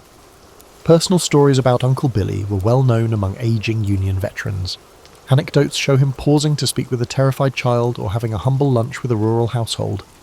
These pieces attempted to portray the man, who was frequently despised by many Southerners. Historians who read his letters discovered that he had a comic side, frequently calming tense situations with dry humour. Contradictions abound, a kind father figure to his men, an unrelenting terror to his adversaries, and a scathing critic of half measures in combat. Sherman, along with Grant, Lee and Jackson, was recognised as pivotal figures in the Civil War over time. Statues appeared, some in the north, depicting him on horseback with a determined expression, and fewer in the south, where he was frequently overshadowed by local heroes. The older generation that lived through the conflict has died away, leaving a legacy characterised by textbooks, speeches, and battlefield tours. Sherman's historical significance was substantial but challenging for a nascent nation. Historians developed fresh perspectives over time. Some have investigated the psychological impact of the Florida wetlands on the young lieutenant.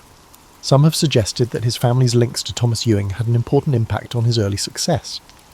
Many questioned his performance during the Indian Wars, questioning how a commander known for defending the Union could advocate harsh measures against indigenous tribes. These layers underscored the complexities of his life. He was neither a simple hero nor a villain, but rather a figure of a changing America, managing crises, technological developments, and expanding frontiers.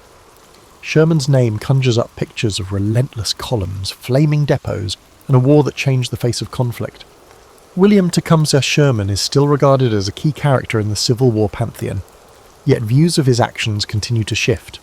Over 130 years after his death, historians, military scholars, and interested amateurs revisit his wars in search of nuanced insights. Many people are talking about his hard war theory, which holds that to terminate a struggle, a nation must attack the opponent's ability to sustain itself rather than simply defeating forces in open battle. His effectiveness in this area is widely attributed to hastening the Confederacy's demise. Sherman's techniques are sometimes compared to those used in 20th century total conflicts, in which entire economies and civilian populations are targeted. Critics question if the practice establishes a troubling precedent that moral barriers can be crossed for the sake of expediency. Others argue that Sherman's tough attitude undoubtedly shortened the war's duration, preventing thousands of further battlefield casualties. When military doctrines develop beyond frontline engagements, the tension between practicality and morality becomes increasingly essential. In the South, memories of Sherman are still shaped by generational stories. Families carry down stories about ancestors who lost houses, animals, or enterprises along his path. Museums in Georgia, South Carolina, and other states periodically display exhibitions about the march to the sea's local influence. Some historians work to differentiate myth from reality, and not every fire was started by a Union soldier, nor was every structure torched. However, the psychological toll of an unstoppable army marching across the countryside was evident. Meanwhile, northern cities that formerly supported him attempt to analyse his full legacy. War memorials in areas like New York and Ohio depict him as a pivotal figure in the Union's deliverance. School textbooks stress his devotion to Grant, his operational genius, and the conclusion he helped to bring to a war that threatened to fracture the country irrevocably. A few paragraphs might describe how he disliked political power and preferred clear command. Younger generations perceive a nearly cinematic figure, brazen, unstoppable, a contradiction of savagery and compassion, who altered Americans' perceptions of battle. Sherman's personal documents, which are preserved in libraries, illustrate the intricacies of his relationships. Letters to his wife Ellen express love and parental care, particularly when they lost their son Willie in Memphis. Correspondence with fellow officers illustrates the stress that weighed on him, particularly in the dark nights preceding important operations. There's a fleeting impression that beneath the stern general's public face, a man struggled with the internal reservations about the unstoppable machine he'd set in motion. In scholarly areas, studies of Reconstruction address his post-war deeds. Some argue that, despite his ability to effect Southern reintegration, he mostly deferred to civil authorities and focused on limited army duties. Did he demonstrate smart statesmanship, or did he allow systemic injustices to continue? The discussion continues. According to the record, Sherman considered himself first and foremost a soldier, and he rarely saw the army as an instrument for sweeping social engineering. This perspective, aligning with his pragmatic approach, significantly shaped the course of Reconstruction, both positively and negatively. Sherman's image appears in novels, documentaries, and historical dramas that aim to capture the passion of the Civil War. Filmmakers show him poised on horseback, watching a horizon tinged orange by fires, or in frenetic staff meetings with maps strewn out over rickety tables. These portrayals frequently exaggerate for dramatic effect, but they reflect a long-standing fascination with the man who accepted the brutal facts of war and forced the South to taste the bitter fruit of defeat. The conflict between actuality and myth is rarely fully resolved, expressing the essence of a character who thrived on contradiction. Finally, Sherman's story is a microcosm of American history in the mid-19th century, a country stumbling from compromise to confrontation, debating whether to remain a single political unit or split irreparably. Sherman's life followed that trajectory, from frontier boyhood to the pinnacle of military leadership, from the sorrow of personal loss to the moulding of an unwavering approach in the crucible of battle. His traces are still visible not only on Georgian territory, but also in how America deals with the duties and costs of military conflict. For those looking for simple labels, hero or villain, visionary or brute, Sherman defies them all, reminding us that history is woven from the threads of both success and the tragedy, sculpted by the steely will of individuals who once marched across the stage of an evolving national drama. Picture this. You're settling in for the night, maybe with a warm cup of something comforting, and someone asks you to imagine ancient Italy. Not the Italy of pasta and espresso, though wouldn't that be nice, but a wild, untamed place where every hill might hide a god having a particularly dramatic day. Our story begins with Mars, the god of war, who apparently had nothing better to do than fall head over sandals for a young woman named Rhea Silvia. Now, Rhea wasn't just anyone, she was a Vestal virgin, which meant she'd taken a sacred vow to stay single and tend the eternal flame in the temple. Imagine it as the most stringent employment agreement in the ancient world, where violating it could result in death rather than mere termination. But gods, as you've probably noticed if you've ever read mythology, aren't particularly good at respecting human rules. Mars swept down from his celestial perch like a divine hurricane, and before you could say workplace harassment complaint, Rhea found herself pregnant with twins. The event created what ancient Romans might have called a situation, though they probably used more colourful language. King Romulus, Rhea's uncle and the current ruler, was understandably pleased. He'd already stolen the throne from his brother and wasn't keen on potential heirs popping up to complicate his retirement plans. When the twins were born, two healthy boys who would someday be called Romulus and Remus, Romulus made the kind of executive decision that makes modern corporate restructuring look gentle. He ordered the babies to be thrown into the Tiber River. Now, if this were a modern story, we'd call Child Protective Services, but the setting was ancient Rome, where rivers were apparently considered acceptable babysitters, and wolves had better parenting skills than most humans. The servant tasked with this grim duty, let's call him reluctant middle management, placed the babies in a basket and set them afloat, probably hoping someone upriver would fish them out and wondering if his job description had always included infanticide. The Tiber, swollen with spring rains, carried the basket downstream like nature's own lazy river, except considerably less fun and with much higher stakes. You can imagine the babies bobbing along, probably thinking this wasn't quite the welcome to the world they'd been expecting, though at their age their concerns were likely limited to warmth, food, and dry diapers, none of which a river provides particularly well. The basket eventually washed ashore near the base of the Palatine Hill, in a spot where a fig tree cast dappled shadows on the muddy bank. This is the pivotal moment in our story, as it seems the gods were not yet done intervening. A she-wolf, probably out for her morning constitutional, discovered the crying infants and made a decision that would echo through history. Instead of seeing breakfast, she saw babies in need.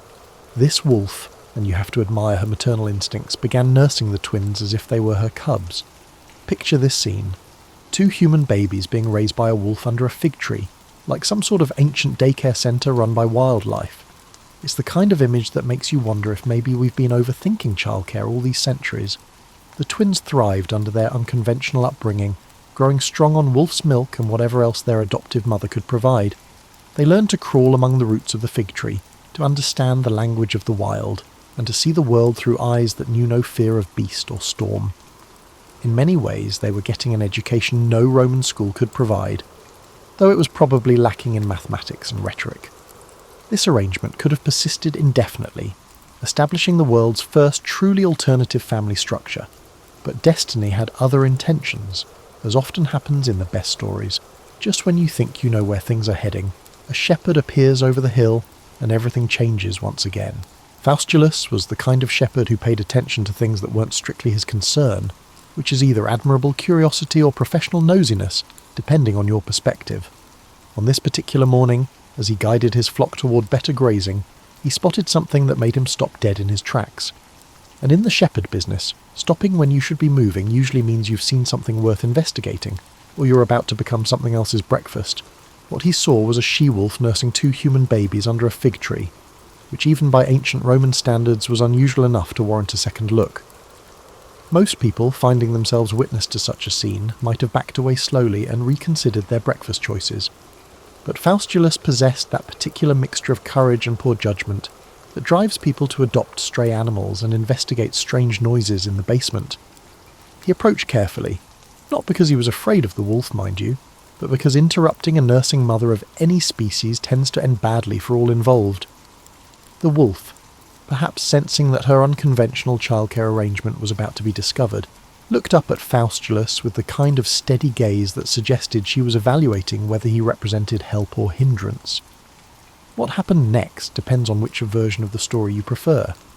Some say the wolf simply walked away, her duty done, like a divine babysitter whose shift had ended. Others claim she adopted Faustulus too, which would have made for interesting dinner conversations. The most practical version suggests that wolf and shepherd reached some sort of understanding, the kind of wordless negotiation that happens between adults who suddenly find themselves responsible for children neither of them had planned for. Faustulus gathered up the twins, probably wondering how he was going to explain this to his wife, Acca Laurentia. You can imagine him practicing the conversation during the walk home. "Honey, you know how we always talked about having children? Well, funny story." Most wives might have questions about babies appearing out of nowhere, but Acca, bless her practical heart, took one look at the healthy, wolf-raised infants and apparently decided that origin stories were less important than diaper duty. The couple raised Romulus and Remus as their sons, though they couldn't quite hide the fact that these boys were different from the average shepherd's children. For one thing, they grew like weeds in a rainy season. Tall, strong, and seemingly immune to the normal childhood ailments that kept other parents up at night. For another, they displayed a natural confidence that suggested they'd never learned to be afraid of anything, which was either inspiring or concerning, depending on your parenting philosophy. The twins learned the shepherd's trade, but they approached it with the kind of innovation that comes from thinking outside traditional boundaries. While other young men were content to follow established grazing routes and time-honoured methods of flock management, Romulus and Remus seemed to view the entire landscape as their personal domain. They knew every cave and stream within miles, could track any animal through the hills, and had an uncanny ability to sense trouble before it arrived. This last skill proved particularly useful, because the hills around their home were not exactly what you'd call a peaceful suburb. Bandits roamed the area like ancient highway robbers, except the highways were mostly goat paths, and the robbery often involved stealing entire flocks rather than just wallets.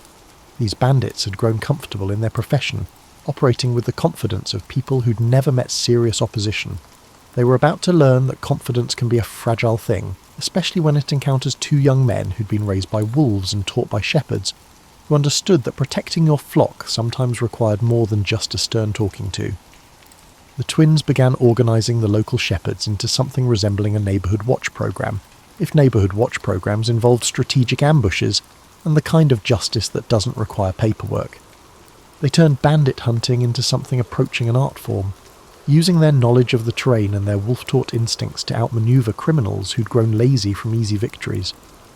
Word of their success spread through the hills like smoke from a well-tended fire, and soon people were travelling considerable distances just to see these young men who'd made the roads safe again. Some visitors came seeking protection, others hoping to join their group, and a few simply wanted to hear the stories that were already growing in the telling. But success, as anyone who's ever had a particularly excellent year at work knows, has a way of attracting the wrong kind of attention. You know how it is when you're doing something well and word gets around. Suddenly everyone wants a piece of your action, including people you'd rather not meet in a well-lit place, let alone a dark alley. King Romulus himself had heard about the twins' reputation for dealing with bandits. Now, Romulus was the sort of ruler who preferred his subjects to be grateful for whatever protection he provided, which in practical terms meant very little protection, but considerable taxation for the privilege. The idea that two young shepherds were handling security better than his forces was not the kind of news that improved his mood during breakfast. But Romulus had bigger problems than freelance law enforcement. His brother Numitor, the one he'd overthrown years earlier, was still alive and still had supporters who remembered when the kingdom had been run by someone who actually cared about effective governance. These supporters had an annoying habit of pointing out that Numitor's rule had been marked by prosperity and justice, while Romulus's tenure was more notable for creative taxation and the kind of paranoia that comes from knowing you're not actually supposed to be in charge. The king's paranoia was about to prove justified, because the twins were approaching the age when young men start asking uncomfortable questions about their origins.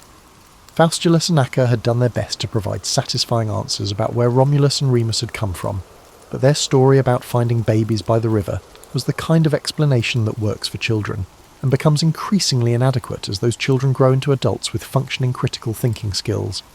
Romulus, the more direct of the two, had started pressing for details with the persistence of someone who'd inherited both divine stubbornness and wolfish determination. Remus, more diplomatic but equally curious, had been asking around among the local elders, piecing together fragments of old stories and half-remembered gossip like an ancient detective working a cold case. Their investigation might have continued indefinitely, a leisurely pursuit of family history that bothered no one, except that King Romulus chose this moment to make one of those decisions that seemed reasonable in the short term but catastrophic in hindsight. He decided to have Remus arrested. The charge was cattle rustling, which in ancient times was serious business, but also the kind of accusation that could be levelled against any shepherd who'd ever moved livestock across disputed boundaries. In reality, Romulus had probably heard about the twins' growing influence and decided to remove them before they became a genuine threat to his rule. Arresting one twin, he reasoned, would either eliminate half the problem or draw the other into a trap.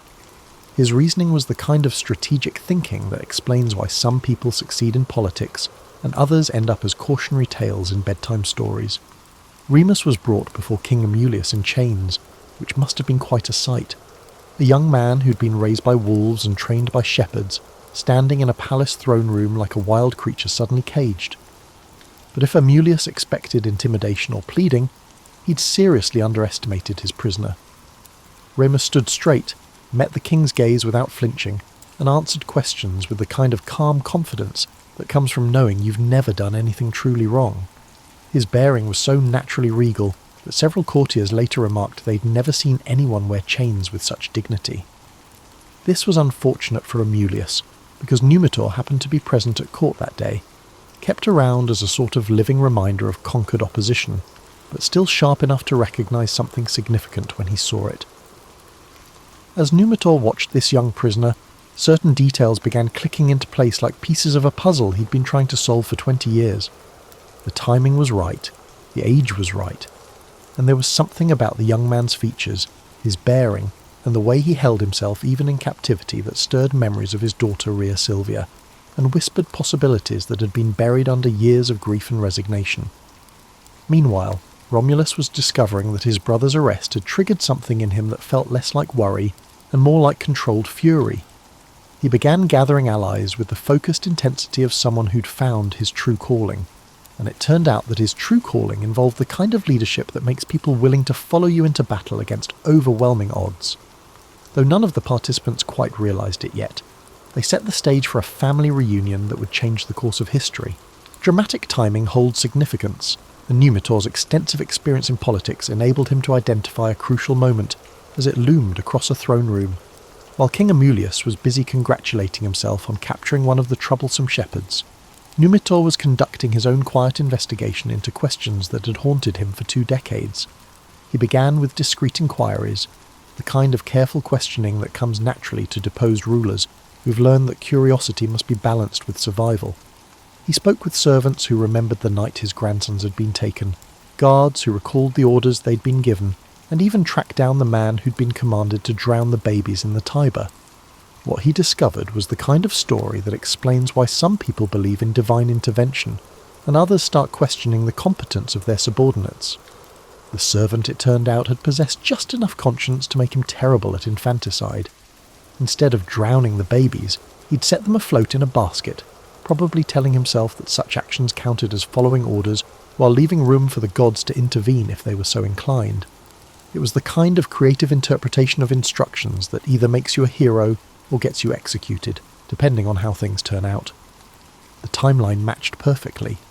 The location where the twins had been found was exactly where a basket launched into the Tiber would have washed ashore. And there were physical resemblances that became more obvious once you knew what to look for. The set of the jaw, the way they carried themselves, certain gestures that echoed his murdered daughter. Numitor arranged a private meeting with Remus, using the kind of political manoeuvring that keeps deposed kings alive long enough to see their kingdoms restored. What passed between them in that conversation was probably one of those moments that feels like destiny clicking into place. A young man learning he was descended from gods and kings, and an old man discovering that his family line hadn't ended in the Tiber after all. However, understanding one's identity and taking action to change it present entirely different challenges. Remus was still in chains, Amulius still held the throne, and Romulus was somewhere in the hills gathering what amounted to a shepherd's army. The situation called for the kind of careful planning that balances justice with practical politics, except that none of the people involved were particularly known for their patience. Romulus, meanwhile, was discovering that leadership came to him as naturally as breathing. The local shepherds and farmers who'd benefited from the twins' bandit clearing activities were eager to help rescue Remus. But Romulus was thinking bigger than a simple jailbreak. He was beginning to envision the kind of solution that would ensure this problem never arose again.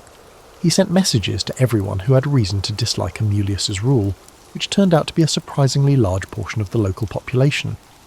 Farmers tired of excessive taxation, merchants frustrated by arbitrary trade restrictions, and nobles who remembered when the kingdom had been governed with something approaching competence, all found themselves quietly invited to consider whether the current arrangement was really working for anyone except the king himself. The response was more enthusiastic than Romulus had dared hope. Apparently Amulius had been even less popular than anyone realised, ruling through fear and inertia rather than genuine support. When given an alternative, people were remarkably willing to consider change, especially when that change was being organised by young men who'd already proven their effectiveness at solving problems. The revolution, when it came, was almost anticlimactic. Amulius had spent so much energy watching for threats from established nobles that he'd completely missed the danger approaching from shepherds and farmers. By the time he realised what was happening, Romulus was already at the palace gates with enough supporters to make resistance pointless. What followed was the kind of regime change that historians later described as surprisingly bloodless, which is another way of saying that sometimes people are ready for change and just need someone competent to organise it. Amulius was removed from power with the same efficiency the twins had once applied to bandit problems, and Numitor found himself restored to a throne he'd never expected to see again. The family reunion that followed was probably worth the wait. 2 young men learning they were princes, a grandfather discovering his grandsons had not only survived but thrived, and a kingdom finally getting the kind of leadership it had been missing for 20 years. It was the sort of ending that would have been perfectly satisfying if this had been the end of the story. But this was really just the beginning. You might think that overthrowing a tyrant and restoring a beloved king would be the kind of achievement that leads to comfortable retirement and grateful citizens building statues in your honour. And for most people, that would probably be enough excitement for one lifetime. But Romulus and Remus had been raised by wolves and trained by shepherds, who understood that standing still in dangerous territory is usually a mistake. The problem was that success had given them a taste for leadership, and leadership, once you've experienced it, tends to be addictive in the way that solving puzzles becomes compulsive for people who are good at it. They discovered they had a talent for organising people, settling disputes, and turning chaotic situations into functional communities. It was deeply satisfying work, the kind that makes you wonder what else you might accomplish with the right resources and enough time. But Numita's kingdom, while grateful for their help, was already well established with its traditions, hierarchies, and ways of doing things. The twins found themselves in the position of successful consultants who'd completed their project and weren't quite sure what to do with themselves next. They were too young to settle into comfortable advisory roles, and too ambitious to be satisfied with the relatively quiet life of reformed princes. The solution, when it came to them, was both obvious and audacious. They would found their city. They aimed to establish a genuine city that had the potential to grow into something significant, not just a small settlement or an expanded village. It was the kind of project that appeals to people who've never been taught that certain things are impossible, which is either the advantage of a wolf-raised education or evidence that some kinds of ignorance are actually useful. They gathered their most loyal followers, the shepherds and farmers who'd supported their revolution, young men eager for adventure, and anyone else who found the idea of building something new more appealing than maintaining something old. It was the sort of group that forms naturally around ambitious projects, part idealists, part opportunists, and part people who simply couldn't imagine doing anything else. The first decision was where to build their city, which should have been a straightforward question of geography, water access, and defensive positioning. Instead, it became the kind of disagreement that reveals fundamental differences in personality and approach to problem solving. Romulus had a preference for the Palatine Hill, the location where their wolf mother had found them as babies and raised them. It had symbolic significance, excellent defensive potential, and the kind of commanding view that makes visitors take you seriously. From a practical standpoint, it was an excellent choice. High ground, access to the river, and room for expansion. Remus preferred the Aventine Hill, which offered different advantages, better trade routes, more accessibility to merchants, and a position to take advantage of the river traffic that could bring prosperity along with strategic importance. His choice reflected a more commercial vision of their future city, one that would grow through trade and diplomacy rather than conquest and intimidation. Both locations had merit, which made the choice more difficult rather than easier. In a perfect world, they might have flipped a coin, built two cities, or found some other compromise that honoured both visions. But the twins had inherited their divine father's competitive nature, along with their human grandfather's political instincts, and neither was particularly inclined to defer to the other's judgment on such a crucial decision. They decided to settle the matter through divination, reading omens in the flight patterns of birds, which was the ancient Roman equivalent of consulting focus groups and market research. It seemed like a reasonable way to let the gods make the final decision, removing personal preference from the equation, while maintaining the appearance of divine guidance. The contest was simple. Each brother would stand on his chosen hill and count the birds that flew overhead within a specified time. The brother who saw more birds would receive divine approval for his site selection, while the other brother would gracefully accept the decision. The solution was flawless until it came to reality. Remus saw 6 vultures circling over the Aventine Hill, which he took as a strong sign of divine favour. Vultures, after all, were associated with Mars, who was considered their divine father, and the number 6 was respectable, suggesting serious celestial attention. He was probably already planning the layout of streets and public buildings when messengers arrived with news from the Palatine Hill. Romulus had seen 12 vultures, which was either twice as good as his brother's result, or the kind of divine joke that gods find amusing and mortals consider troubling. The number 12 had significance in Roman religious thinking. It suggested completion, perfection, and the kind of cosmic approval that's hard to argue with mathematically. What should have settled the dispute instead intensified it, because now they were arguing not just about location, but about interpretation, timing, and whether the gods were speaking clearly or just enjoying themselves at mortal expense. The problem with divine signs is that they're remarkably open to interpretation, especially when the people reading them have strong opinions about what the gods ought to be saying. Until you started examining the details, Romulus's 12 vultures seemed decisive, and Remus was precisely the type of person who believed details mattered. Had Romulus actually seen 12 birds, or had he counted some of them twice as they circled? Were they all vultures, or had he included other species to reach his impressive total? And most importantly, who had seen their birds first? Because surely priority should count for something in divine mathematics. These were the kinds of questions that might have been resolved through calm discussion between brothers who trusted each other's honesty and shared a common goal. Unfortunately, the twins were discovering that wolf-raised confidence and divine heritage could combine in ways that made compromise feel less like wisdom and more like weakness. The argument escalated in the way that disagreements do when both parties are absolutely certain they're right, and neither is particularly skilled at backing down gracefully. What had started as a practical discussion about city planning was becoming a fundamental clash over leadership, authority, and who had the right to make decisions that would affect thousands of future citizens. Romulus initiated construction on the Palatine Hill, arguing that the superiority of 12 vultures over 6 was reasonable, and that taking action was preferable to an endless debate. He marked out the boundaries of his future city with a plough, creating the sacred furrow that would define the limits of what he was already calling Rome. It was the kind of bold move that either demonstrates decisive leadership or forces everyone else to choose sides. Remus, feeling his perfectly valid concerns ignored, watched his brother's preparations with growing frustration. The Aventine Hill remained unbroken ground, but more importantly, the principle of shared decision-making was being abandoned in favour of what looked suspiciously like dictatorship. The pivotal moment occurred when Remus chose to challenge the arbitrary nature of boundaries and the dubious legitimacy of his brother's authority. He jumped over the freshly ploughed furrow that marked Rome's border, probably intending it as a gesture of contempt, a way of demonstrating that imaginary lines in the dirt don't automatically deserve respect just because someone claims divine approval for drawing them. If the ancient world hadn't taken symbols so seriously, this symbolic protest could have been effective.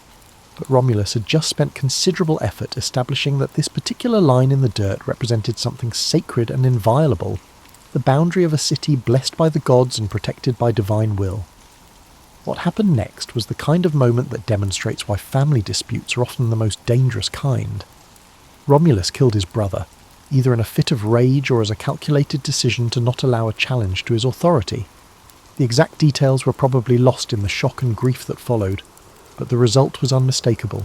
The twin who had shared everything from wolf's milk to revolution was dead by his brother's hand.